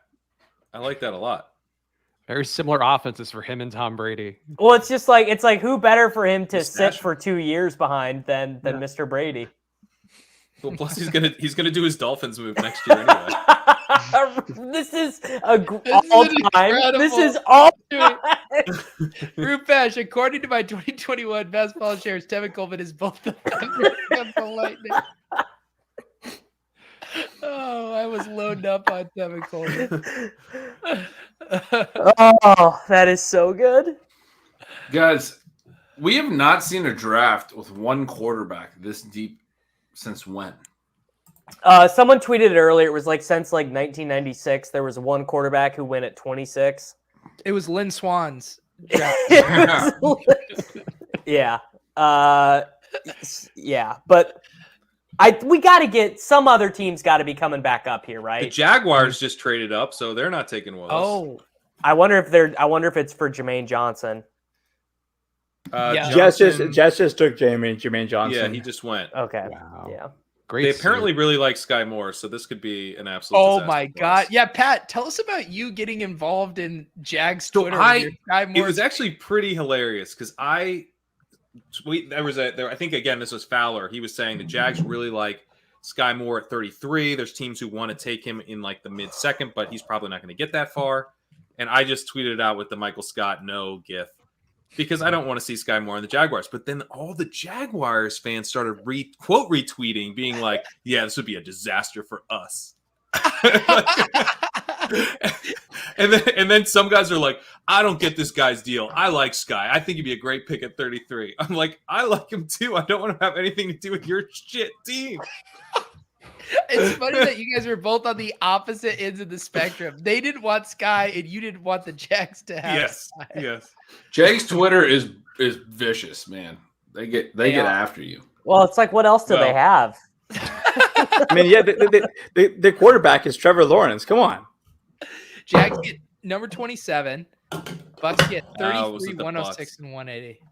I sent a tweet last year that was like when ETN went right around the draft, and I was like, "Oh, great! Now Urban Meyer's going to ruin two of my favorite prospects, both ETN and Chenault." And somebody from Jake's Twitter that's like sort of prominent retweeted it, dunked on it, and then I mean, I got mentions for like a week.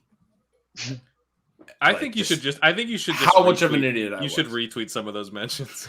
I'm sure they all came back. It was not good. Like I was actually vaguely right on this. Vaguely? Yeah. You nailed it. This is a donkey. Right. Yeah. So for Malik Willis to be a first-round pick, he is now drawing to someone trading up to the Vikings at 32. Jeez. He could go to the Vikings if they've wanted to get rid of Kirk, but there's been no indication. They literally hired the guy who made him good. They literally hired his quarterbacks coach as their head coach. So I think that is like 2%. I think it's not happening. So like, if you're the Lions, do you actually like do the thing and actually try to trade up because their draft has been completely incongruent with the team that they are, and like, do you actually like go for it? Like, do you try and get a quarterback? I think my bags are demanding the New York Football Giants do that. Yeah, I mean they have to do it. Like one of these teams has to do it, right? Like at some point these guys move into being values from like destroying your first round pick. This early part of the second would be a prime spot for teams like that. I just am really disappointed that I thought that we were just going to go through this great run of wide receivers in the 20s. Like I thought right now, yeah. Yeah, and it's like Tyler McDuffie, Tyler Linderbaum, Jermaine. It's like, who cares? At least they already went. That's the silver lining. We did get them drafted. Yeah. So wait, how many wide receivers are we at now? We're at 6. Shit, so I actually do need one more to go. Oh yeah, Davis, you said 19 we're gonna go in the first round. I just need one more. I just need one more here. I mean, like the biggest out of the blue pick has to be like Jahan Dotson, right? That was completely random. So apparently he got the call from Ron Rivera, and he was like watching Son's bellies. He didn't even know that he was like a potential first rounder. Can you imagine? This would be. That would be so good. I actually want this. What's better? What's better, them taking Malik Willis or taking? Oh my God! Like another shitty defensive player that doesn't matter. Malik Willis, all timer. It's easily better. All right, no Sky Moore for the Jags according to Twitter here. Devin Lloyd, whoever that is. Whew, thank you. Another crappy off the ball linebacker who doesn't matter. Why are teams trading up for? because they're you see, run by Trent Baalke. I'm exhausted. You see, they saw the offensive firepower in the playoffs. And they were like, we got to get some defenders to stop what's happening, without realizing it's not going to stop. Like, you just don't stop these quarterbacks. Like, that's just, I don't know, man. I don't know, like having a lame duck GM who is eventually going to get pushed out by Pedersen. Like, I don't know why they letting him even make decisions. Like, how does he keep getting jobs? Like, Baalke. So, I mean, once you've had one NFL job, like, it's like Pat and I realized that when Pat and I realized that Freddie Kitchens was already employed by the New York Giants in the middle of After we predicted he would be coaching the New York Giants, but didn't know he was there. Like when I realized that once you have a job in the NFL, it does not matter how bad you do. If you want to keep working in the NFL, you can for the rest of the time. The loophole, because wasn't it Mangini who first did this, where you become an offensive assistant? You become an assistant for the side of the ball that you're not an expert on. Like, if all else fails, you can always just like go talk to the other side of the ball about what you do. Well, I mean, the biggest fraud is quality control, like the offensive quality control coach or whatever. Yeah, they only succeed in making like when you're watching it, it's like there's a quality control coach. Like was their job making this thing worse? Like Mike McCarthy is like the perfect example of that, right? Like the whitewashing his like career underwent. This linebacker that the Jags just traded up for, he turns 24 in September. He's younger than Kenny Pickett. My God. No, he's literally younger. Kenny Pickett is the oldest player that has gone in this NFL draft. You guys realize this first round was fun until AJ Brown got traded, and then everything. It was still fun after that, because then Traylon Burks went to the Titans. It stopped being fun when Kenny Pickett got drafted by the Steelers. Trevor Penning to Devin Lloyd has been an all-time wet fart run of this draft. Do you guys think that like Pickett had the smallest hands at his draft party? Easily. I think that was a game that they played. He went around to everyone at the party. Yeah, I mean, I saw him like being consoled by his girlfriend. The only thing I could think of was like, wow, what if he had her hands? All right, Sean, what are we sweating for the Chiefs? They're 2 picks away. What do you want? Well, still Pickens, but I think that, and this is obviously being projected more later, but I'm interested in where the earliest that Trey McBride could go, because he's someone who I think could be more of a game changer than really the wide receivers who are left, and would allow offenses to do some fun things. Now, you're looking more in the 40s. One of the other interesting things, though, is that even with the quarterbacks falling to this point, I still think they're going to go. They're all going to go in the next 15 picks, and it makes a lot of sense the way that the teams have managed this to still get their guy. But again, a lot of that is getting their guy of Sam Howell. So every do team we have Sam Howell. ideas on McBride though, and where he could go? They've all waited, and every team wants Sam Howell. That's where we're at. Yes, they're all just playing chicken to get him. Drico, Sam Sherman, Ship Chasers, RotoVizers. How are we doing, guys? I'm doing well. Happy to join. It's cool to join for the last couple picks. The Packers and Chiefs coming up in the next couple picks. That'll be exciting to see what happens there. Hoping for some wide receivers. We'll see. Well, prepare for disappointment. Yeah. I'll be right back. I'm gonna hop on the Underdog stream. I'll be back in a few. The Packers are definitely taking a defensive player, right? They're taking like some linebacker. I mean, Malik Willis is funny, but an off the ball linebacker. An off the ball linebacker I think is almost just as funny. This is the peak value, or a backup quarterback, or off the ball linebackers. Having Jordan Love, Malik Willis, and Aaron Rodgers all on the roster would just be fun. I mean, just such good stuff. What if they traded Jordan Love for second round capital and took Malik Willis? One thing that is interesting is that we've had this huge wide receiver run. Like, all these wide receivers go. Like, Dotson's gone. And then Sky Moore is still there. Like, do we think he still goes in the first? Or does Like we get this huge run, and then he slides well. No, beyond them. I think all these defensive players going is the NFL telling us that they saw a big tier break to the Christian Watson, Pickens, Sky Moore range is what it seems like. And I would love to see the other boards because I'm not sure Dotson was a first rounder on a lot of them. Yeah, so yeah. I think the tier break happened at different spots where Washington saw. Yeah, we don't have to use the Commanders draft pick as like a real data point. We can toss that one out. I refuse. I mean, I'm putting a second round draft capital in my model. But to that end, I think some of these picks in between these wide receivers, we can probably do the same with. I mean, Quay Walker, like some of like what? I don't even know who that is. That name doesn't be mean honest. anything. Yeah, to me. Yeah, I only saw his name pop up on Twitter like 5 days ago. It was really like, sure will that- he go in the first round? That would be embarrassing for whatever team takes him. And then the Packers. like falling for the smoke screen on a social media website. Like you hate to see it. Does this mean Hall goes in the first if there's this huge drop off in wide receiver too? Oh.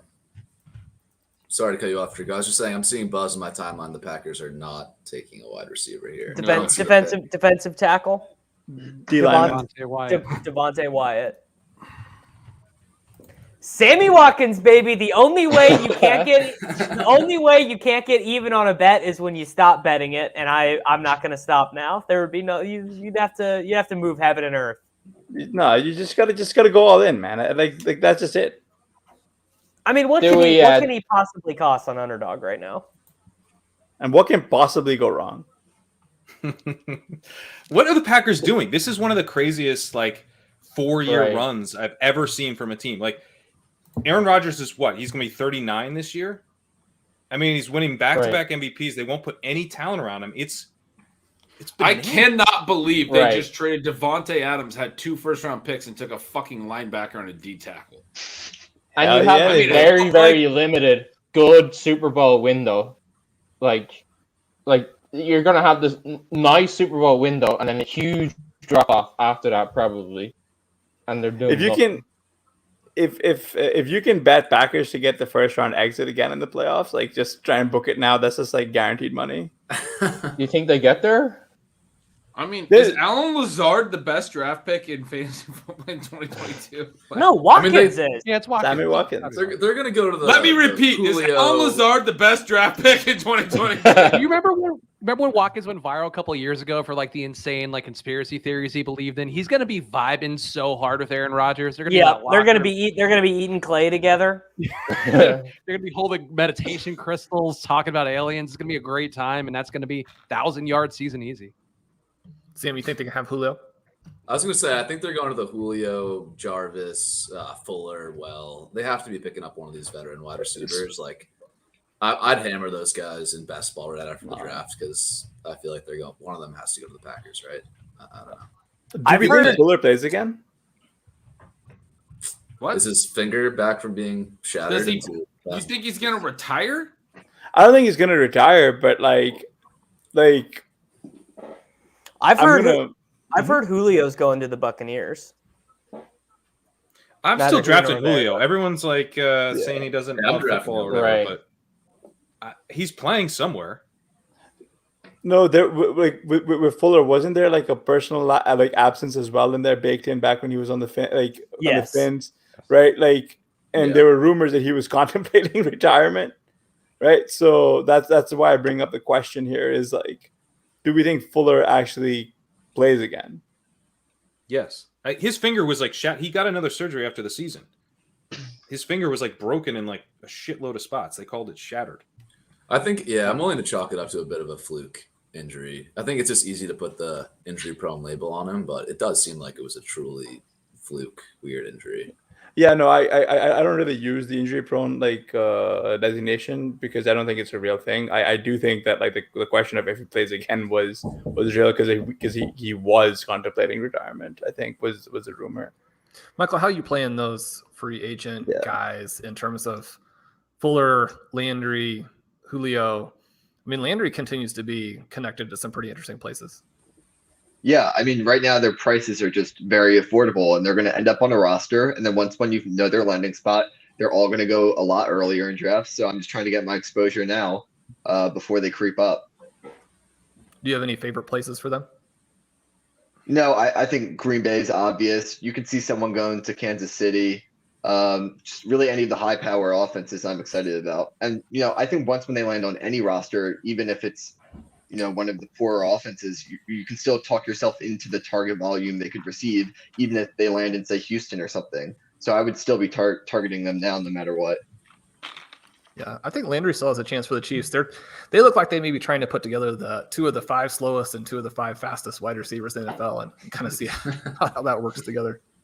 Who's the slow one? Jarvis Landry.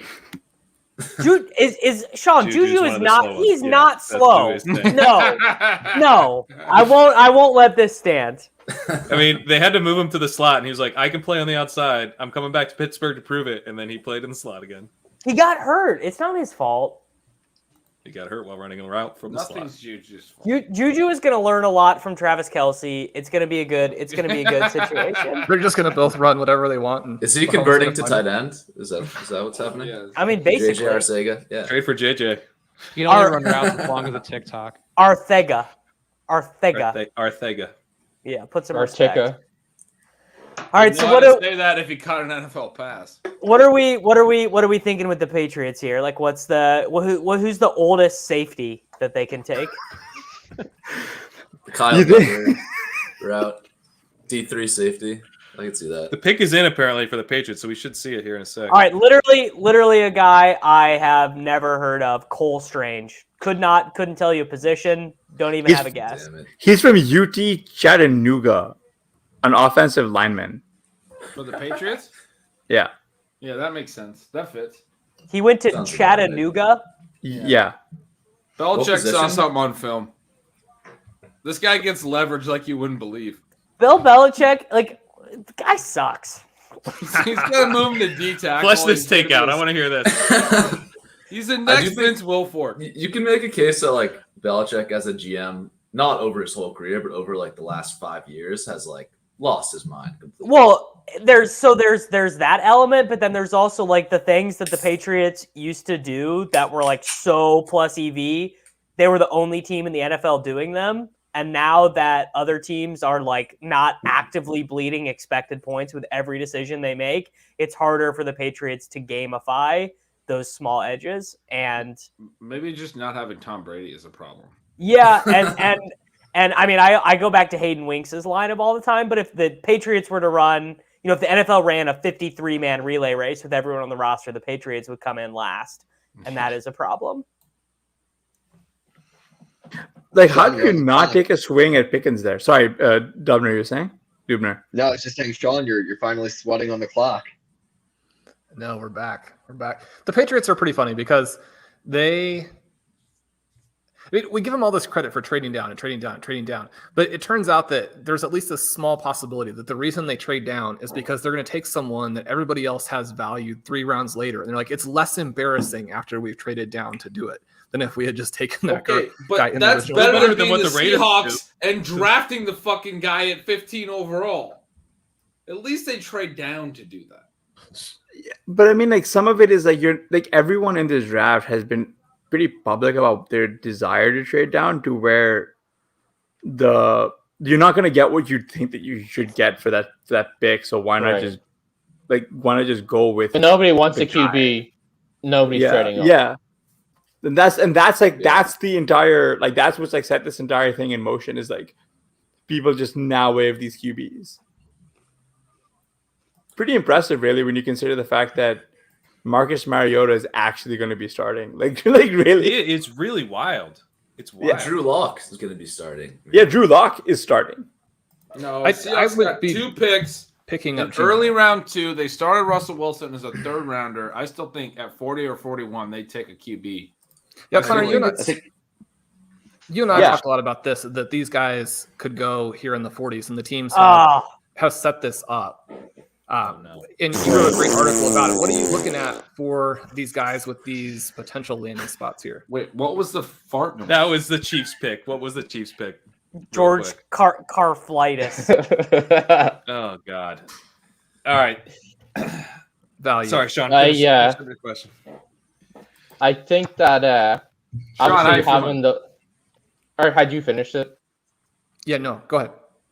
I think that obviously having the lower draft capital just puts less pressure on the teams to start them earlier. And then for these guys to just get on the field, they just have to play really well in training camp. I guess some of them, like Sam Hell, he's probably the guy where it's easy to feel like, okay, he's just going to go in there and look so good that it just puts the pressure on him to start to play him, especially if he goes to a team where the starter isn't very good. And then the rest of the guys, it feels now that it's just kind of like a more kind of, you almost have to see it. Like you can take it. You can still almost take shots in like the 20th round, but now that they've fallen that far, you feel less. You already getting the 20th round, but it feels less good about that.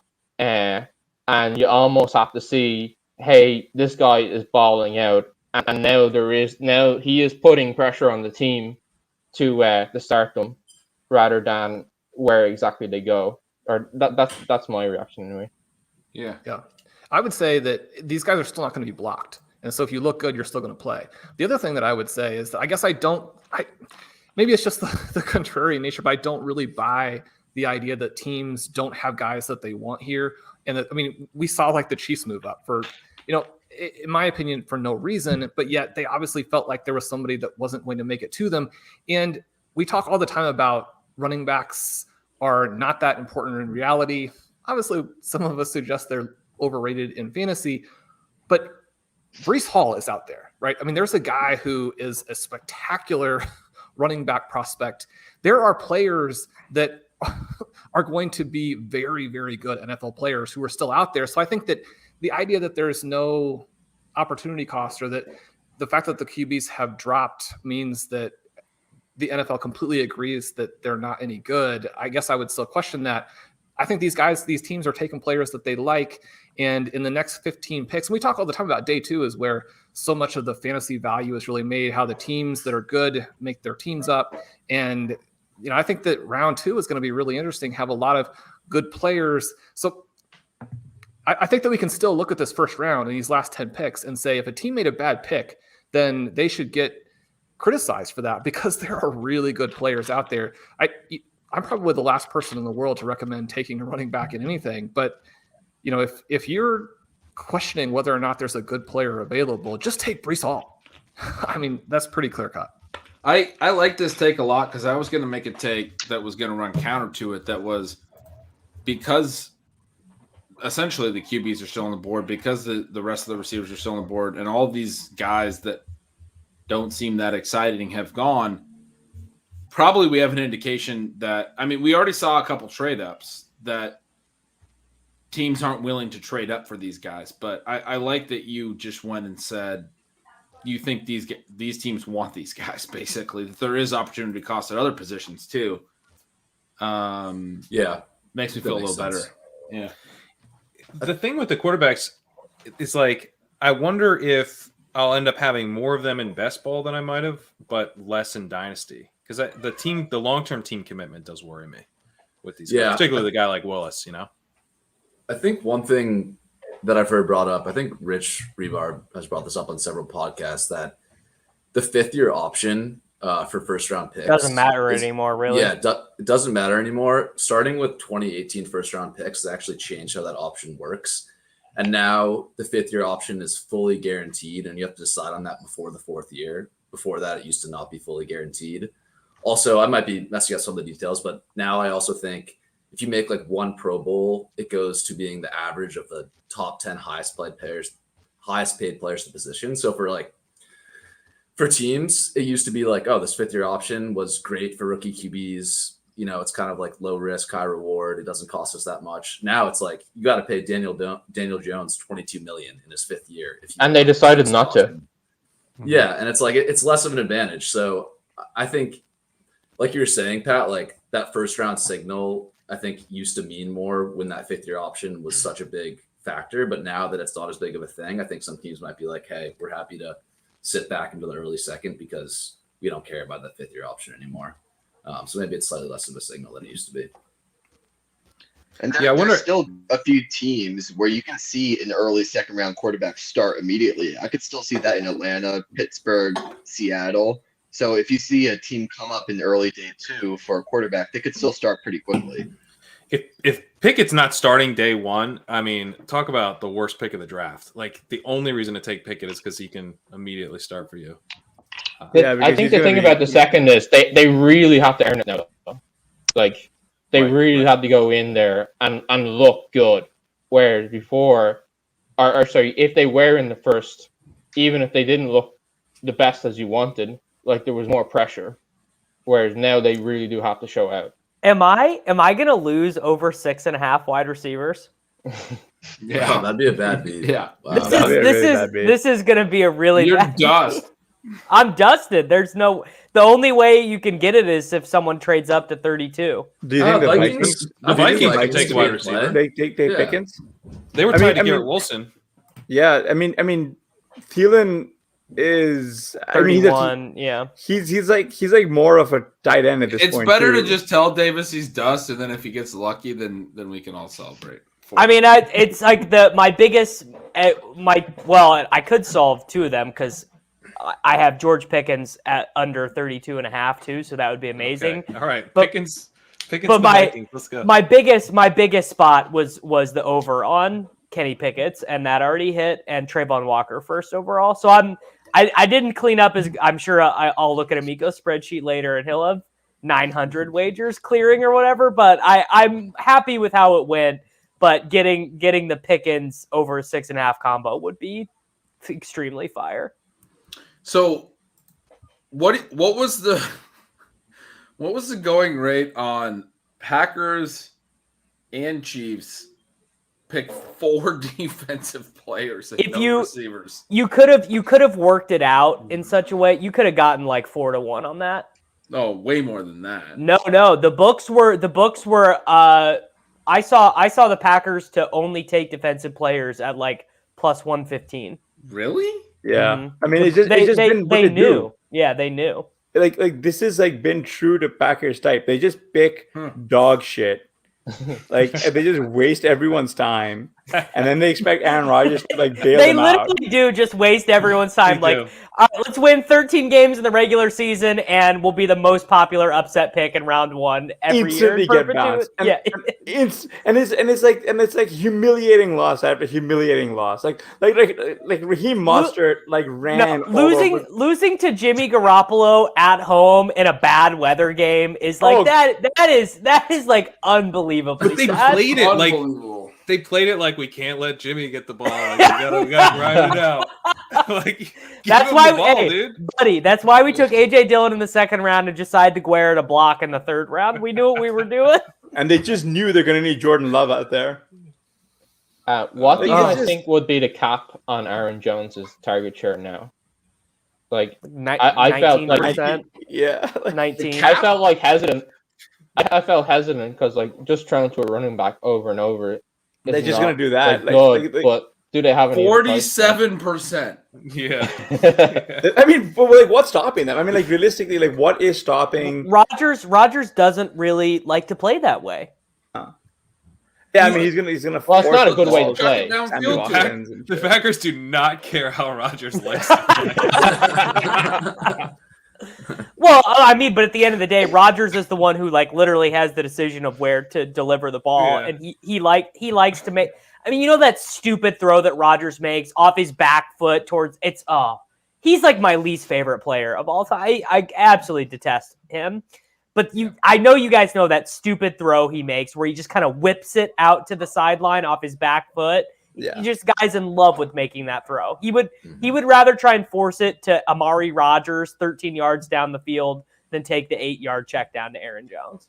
Well, no, but Kevin Jones Cole is did running some good- downfield. Jones is catching 25-yard air yard touchdowns now. Yeah, like Jones is gonna be. I think it sets like we're gonna just get this out of the way. He sets up to be this year's like 2019 CMC just by virtue of the fact they got nothing. They have AJ Dillon to be their power back. Now Yeah, Aaron exactly. Jones is his slot receiver. What does AJ Dillon cost right now?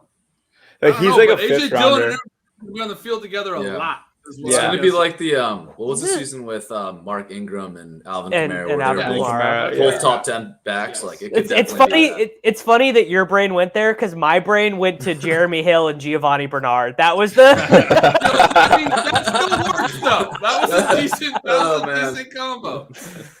Yeah, Hill had a pretty good year that year. Yeah, they were both fine. Yeah. Yeah. It was the James White and LeGarrette Blount. Yeah. Yeah. Where are we at with the Bengals? Have they picked? No. Yeah, they took a safety. They took I a was gonna safety. say. God. Daxton Hill. Wow. Did they just fail to trade down? Davis, you're down to the Vikings Oh, taking George. Come Pickens. on, boys. George Pickens here. George Pickens here, and we are just like slam dunking. George Pickens would be very. Let's fun. go. It would be a really good pick. I would It take can't be walk Pickens off here. because I don't have control of the stream and Pete's not here. So Yeah, we'll just be sitting here until Pete comes back. This was fun, guys. I was actually gonna say there's like for round 2, there's some interesting teams picking early to where we could probably see some of these quarterbacks going to the rightful homes. Yeah. Do you guys think the Buccaneers will pass on Breece Hall? Yeah. Yes. You think so? All right. No one traded up with the Vikings. They've made their pick, so it's not. Come on. Quarterback. Come on. I mean, any wide receiver is fine. But Pickens would be Pickens would be amazing. By the way, They anyone who took a wants safety. Anyone who wants to hang out Who did? tomorrow, The Vikings? Sean and I will be on the Yeah, RotoViz. that's what I'm saying. Safety Lewis Sine. Man. Oh man. I feel this draft was like Dude, this really boring in the beginning. literally sucked ass for like 70% of it, but that 30% was so good. I'll be back. like a little bit I right was trying to do a promo and Dubner just fucking just pissed all over it. Oh man. It went downhill after that. Another goddamn safety? I will say, just remember all of these defensive players, and just remember how it's not going to matter when like Mahomes or Allen or Burrow are just going to be carving them up for like 450 yards, and like we'll come back to this moment and just be like, Yeah, but like what the like? I really wanted to see more than one QB in their first round. Yeah. Like This guy was the top safety in my model. I really like him. So in IDP leagues, Yes. Um, Just great coverage skills and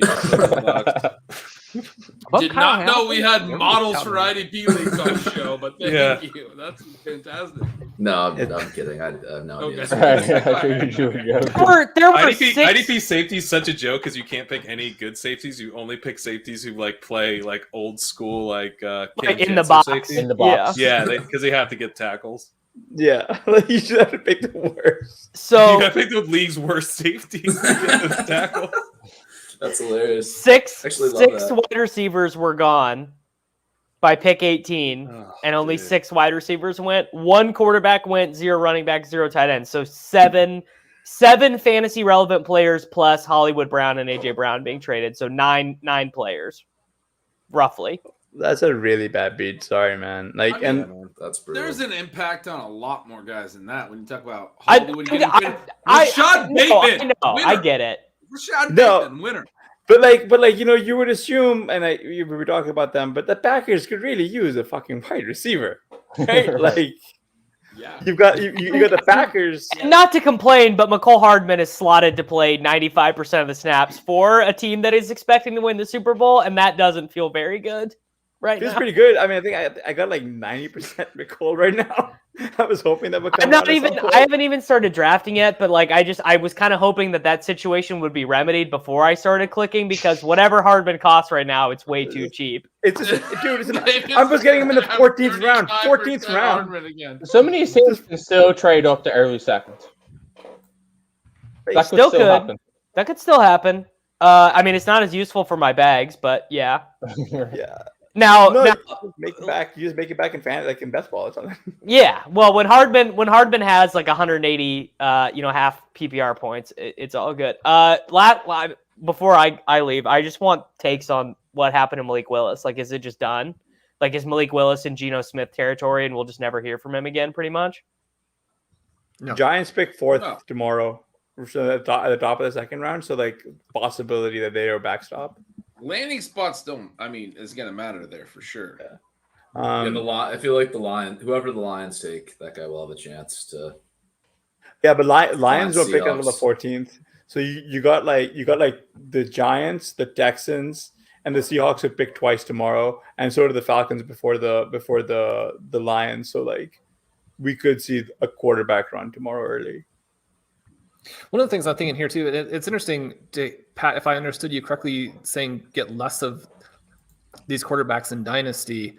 I think this is really exciting for if you loaded up on second round picks in Superflex, because one of the things that you want to do in all Dynasty leagues is to get your quarterbacks inexpensively. And in one QB leagues, that means you draft a guy in the 3rd round every year. But in Superflex, if you could take like 3 of these guys in the 2nd round, then you have a lot of ways to win on this and build your QB depth without having to pay. I mean,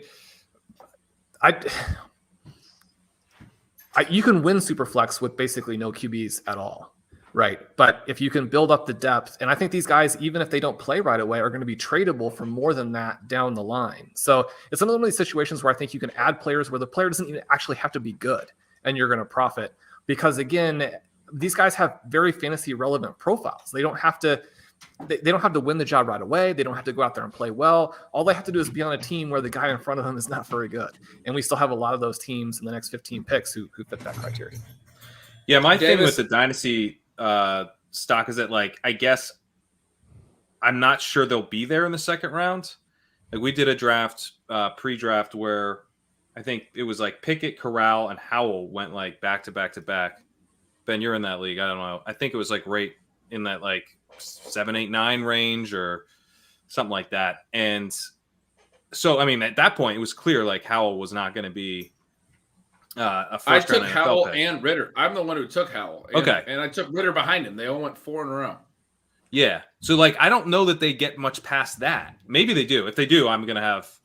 They won't get far past that unless we have some insane teams 2nd round fits. Like if the Chiefs take someone or whatever. Now, I was in one where the QBs really fell, but Willis went 101. I will say one thing that I hope to see is I do hope Willis does go to the Giants tomorrow. I hope they get that figured out overnight. 1, because that will pump my bags, but 2, that's a spot where you can see him getting the most amount of starts and not being worth the 101, but it's not totally sunk. If he goes to the Giants, he could be the 106, even as a 2nd round pick to the Giants. For example, I mean, Willis and Dayball, I would start thinking about him at 103, I think. What I was going to say is if Willis and goes... a bet against Daniel Jones, that's easy too. Easy, yeah. But if he goes to the Giants tomorrow morning, or tomorrow night, I guess. Well, and especially if the new Bills regime is coming in and saying, we want him to be our quarterback of the future. Yeah. I mean, I think we just decided he's the 101 again. Davis, I think it's Hall at this point. I'm kidding. No, it's Burks, baby. Your take earlier about the wide receivers being a tier break, I think is really interesting now as well. That we really did not see another receiver come. They went heavy. Teams traded up. Olave, Jamison, Burks, right? Traded away A.J. Brown to come in and get Burks, which was the last one, and then no one did anything for another 14 picks. Yeah, I'm buying that now. Yeah. Ben, and also just to build on that point a little bit, they picked a bunch of like genuine bizarro picks. Like again, like to Sean's point, like they do probably like these players, and a lot of this just seems to be like padding out the fact that you have to have 53 good players or whatever, right? And everybody seems to like doing it. It's like that weird like thing where everyone sort of picks like a handful of like, it's like, how in your own drafts where people will ignore very clear good players just because of the positional run happening. So it's like, if I mean, just sitting from the outside, it feels like that. Like you're seeing like these, I don't know, fucking offensive lineman from Chattanooga going, and like, you know, shit like that. And like you're seeing these like safeties fly off the board. But like coming up in the second round, you're seeing. I mean, I think Seattle takes a quarterback. Just with where they're positioned. The Bears could probably be a dark horse for Pickens. Just with like how this the early portion of tomorrow's board is shaping up, it's I think it's going to be like open up very skilled player over. Teams know Seattle wants a quarterback, and I've seen people suggest that they would love to see basically what happened in the first round happen, so that their teams in the early part of the second round could trade back, because people might be trying to trade ahead of Seattle at this point. They have back-to-back pits at 8 and 9 tomorrow. Yeah. So like the Bears are at 7. They have Fields. Jets are at 6 tomorrow. They have, Zach Wilson. Those teams might get some offers for teams to trade in to get ahead of Seattle to take a QB. I think we're going to see QBs go in the top 10 picks tomorrow. Yeah. We'll be back tomorrow on RotoViz's YouTube channel, me and Shawn, all day. Any of you guys that want to stop by, let us know, because we're going to be talking for 2 straight rounds, just the 2 of us mostly. So this was already long enough, going 3.5 hours here. I'm not closing anything out because we can't close it out, right? But yeah, I can't close I gotta do a Sports Edge recap pod, so I gotta jump. So someone get Overzet. Someone get where's the horn. Pete? Where's One thing I do think is interesting is that the Falcons said that they will be drafting a quarterback. They did add the wide receiver. They do have Pitts now, and the quarterbacks that any draft will compete with are basically these kind of like athletic but kind of almost failed NFL quarterbacks. So like the competition that they have to beat it is low, and then if they do win the job, they do have these weapons to throw to, which like that definitely adds to the upside. Yeah, I like the Panthers. I like the Lions. I like the Seahawks because you have Lockett and Metcalf and Fant, right? So there are some players here that would be a lot of fun. I'm actually kind of rooting like vaguely against the Falcons and the Giants simply because Daniel Jones and Marcus Mariota can run. And so if there's a little bit of a break out there, then, I mean, those guys could be league winners themselves. But Geno Smith, who's going to beat out Drew Lock if that's the way it goes, and any other player for the Panthers, I mean, those guys are not going to be league winners. And so, hopefully we get the quarterback depth going. I think it'd be more fun if we hit it that way. Jared Goff, right? Not going to be a league winner, although he played okay last year, and he played okay for the Rams for a while before things really deteriorated. He's probably not going to ever be that guy again. But once Dan Campbell took over and played a bigger role in the offense last year, then Jared Goff played okay. And so there have been some strange dynasty trades for guys like Goff and Locke and Mariota, where people have given up legitimate assets to get them. That raised a lot of eyebrows for me because it doesn't seem like there's a path to those guys staying number one as the starter or even scoring fantasy points if they did. And that's back to that same question of how are you building your super flex roster? You can't pay real players for those guys. And yet at the same time, now we are getting a little bit closer now to where maybe something could work out for Mariota or Goff. Mariota and Goff now are kind of fun picks if they don't get hit tomorrow. Now they're going to, but at least for not quite 24 hours, they're fun in Superflex. And we do see teams with this break after round 1, ever since it became a thing, talk and decide to make trades, right? Like they now have a gap. There's not a time limit. They're going to reset. The Bucs are going to get calls. The Vikings are picking second. The Titans are picking third. The Giants are picking fourth. All of those teams are going to get calls. Teams are going to try to set up deals in case, even at like 4 or 5 in the second round, in case a guy still makes it there. But I think we're going to see trades. I think a team like the Bucs at 1 tomorrow with the guys that are still left, the depth that we were talking about, I think we're going to see them trade out. I mean, they and the Bucs kind of have to trade back to just accumulate value for life after Brady. They have depth and they have exactly. They need to accumulate future value. They have Brady eventually retiring. It seems like they're going to be a very easy candidate to suggest they might trade out. I'll leave with a hot take that I think Malik Willis somebody trades up to get him in that first or second pick tomorrow. And I think that he actually ends up being a starter sooner than later. And I think I'd say that he might start ahead of Pickett still. Like I think Trubisky, they brought him in for a reason, give him 4 games, let him, get the hook. Willis could still start more games. I was going to say, do you have a team in mind that could be I think it's still Atlanta still seems like something that has enough draft capital to get there. I mean, the Lions, I think it still makes sense to bring him in, but I still find it hard to believe that he wouldn't get taken early. Like I think when you recalibrate, like you'll see the value, and he still has the big plays on game tape that like no other quarterback in this draft can make. I mean, unless you are going to really hype up Matt Corral or Sam Howell more. Hey, I'll leave it to you guys, the smarter brains here, and Pete whenever he gets back. Yeah. And by the way, if you're missing Pete, he'll be on Splash Play tomorrow, so come watch that. Nice.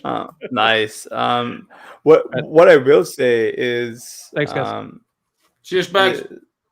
Thanks, Bags. What I will say is, like, the Texans are frighteningly bad at being a good NFL franchise. And I'm really worried that they're going to be like the fly in the ointment for Breece Hall, right? Like if they take Breece Hall right there, because they've decided to commit this year to Mills, like is Hall? What does that do to his dynasty stock? Where are you taking him in redraft at that point?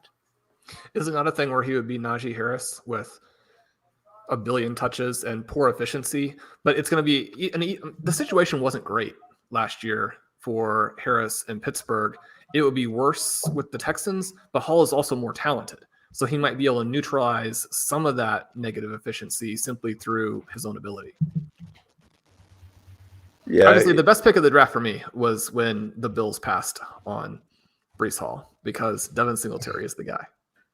Yeah, baby.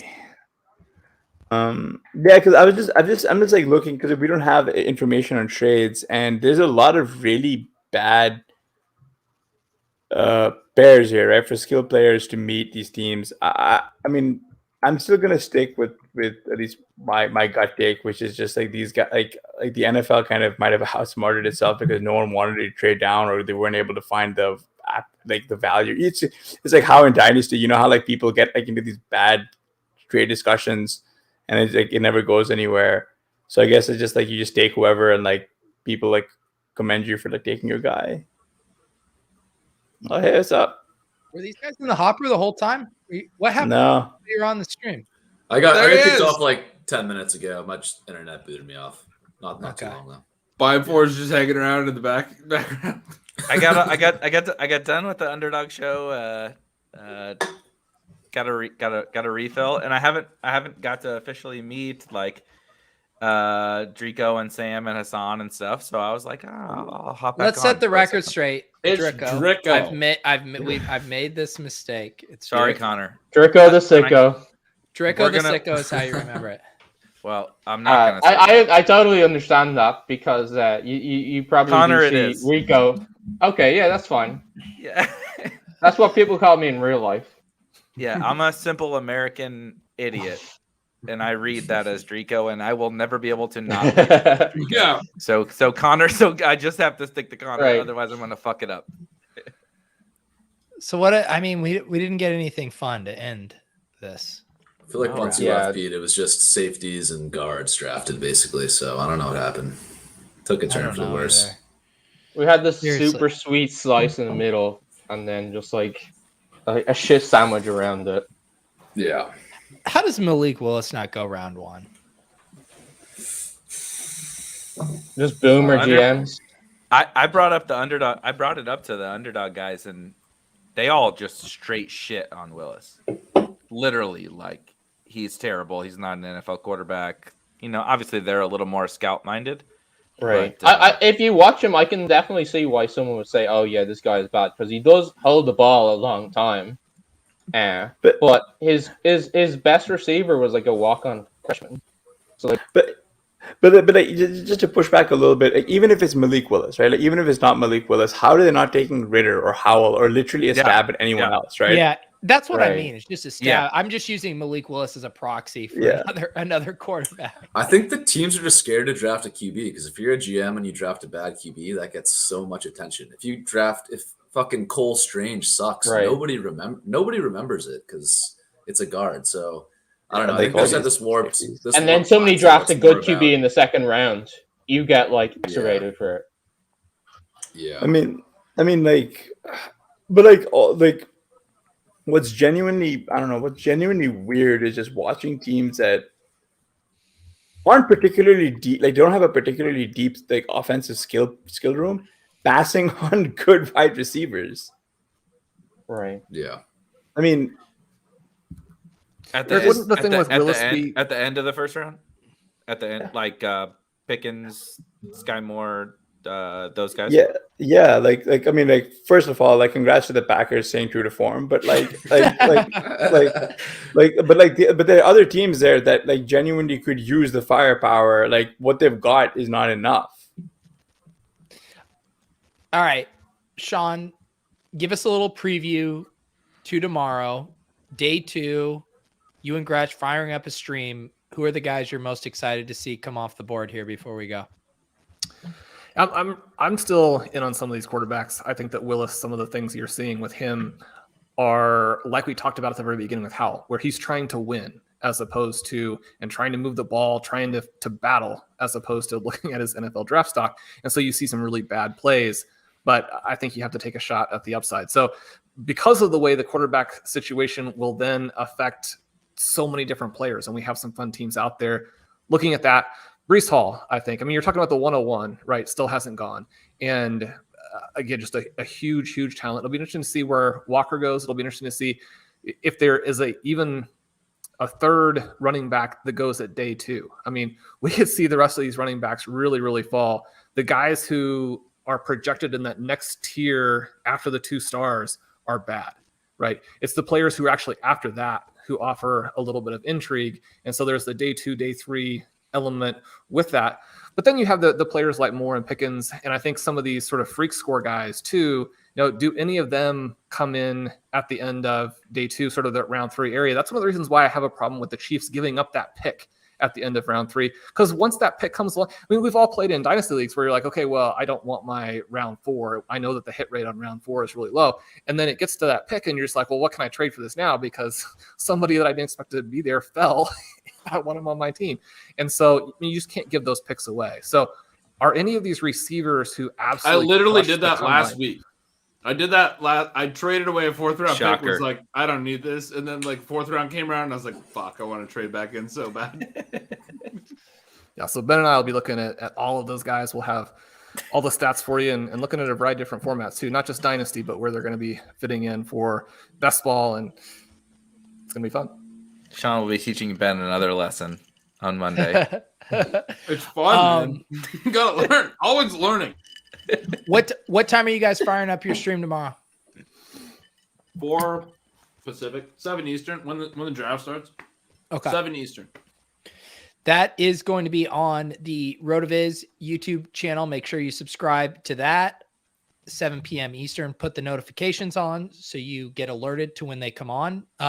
Sam, Indrico, Hassan, Eric, thank you guys for joining us tonight. Appreciate it. And we got a lot of fun stuff going on in the Ship Chasing Discord. We're about to start a Ship Chasing Dynasty League that Sam has been spearheading. Sam, when are we kicking that off?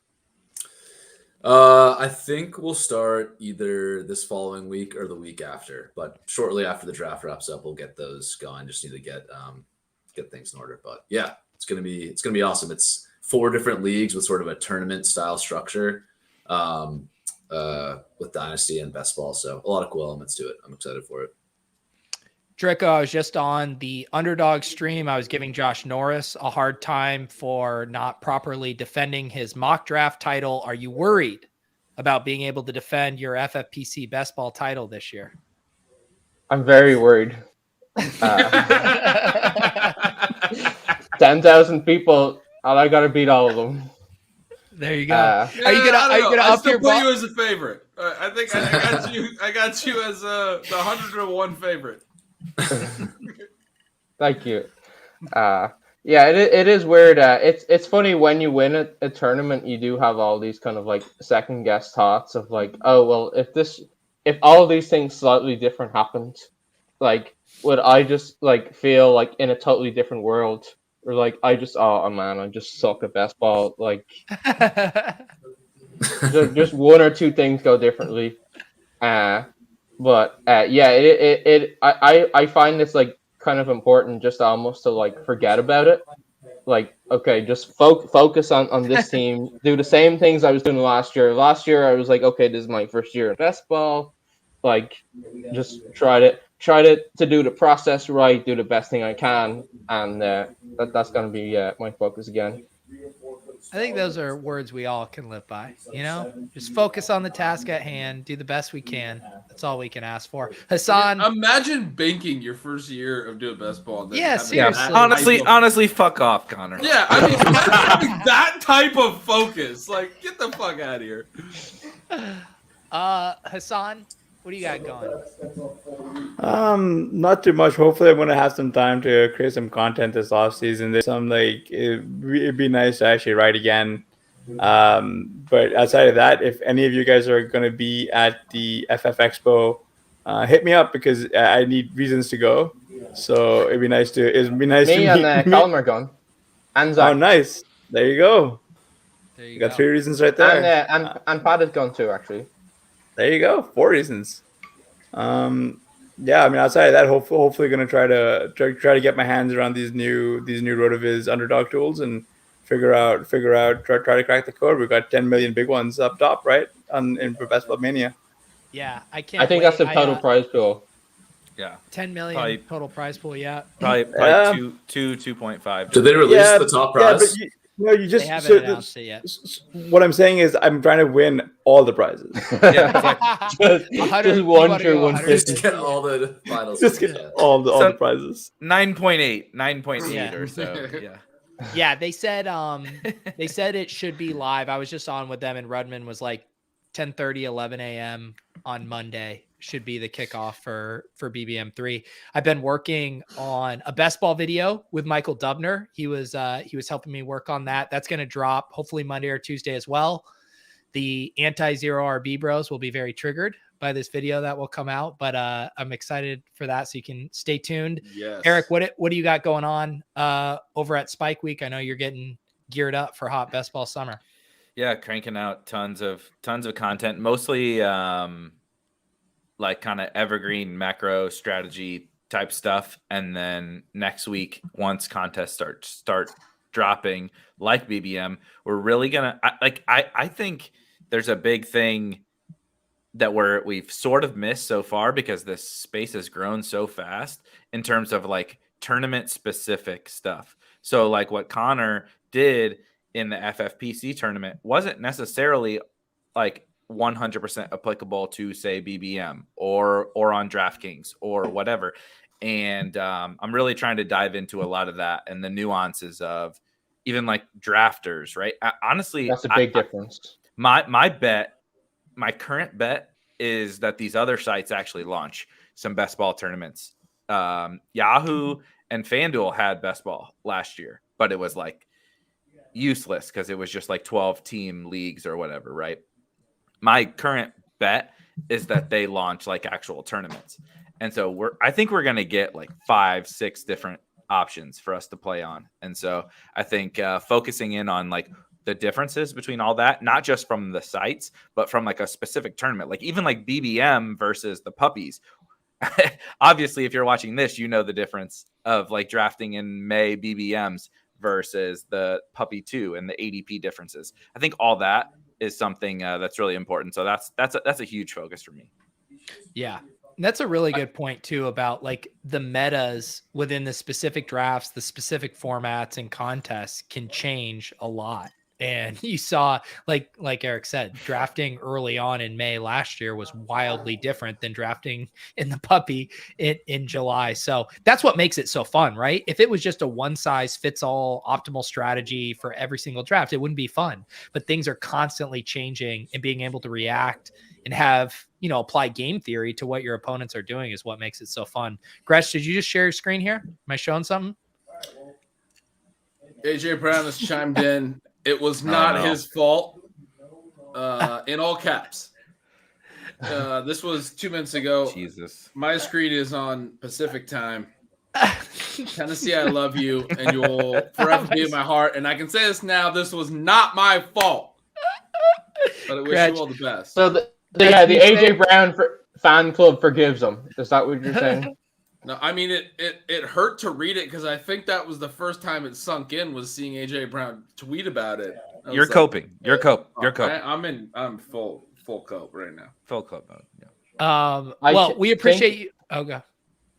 I think one thing that's interesting about all the different tournaments, so you have the BBM, and it's just this huge tournament. And what's interesting about playing like a variety of tournaments is that some of them are smaller size. And I remember during the playoffs last year, especially during the quarterfinals, or the semifinals, where it was like 2 and 18 advance, 1 and 18 advance, and people were tilting their faces off that they were the third team or the fourth team, and if just this one thing went differently. Whereas if you play in a smaller tournament, that team may advance, and you may just like your total upside isn't as fun, but you may just have a better experience. So I do think thinking like about all the different tournaments is like really important.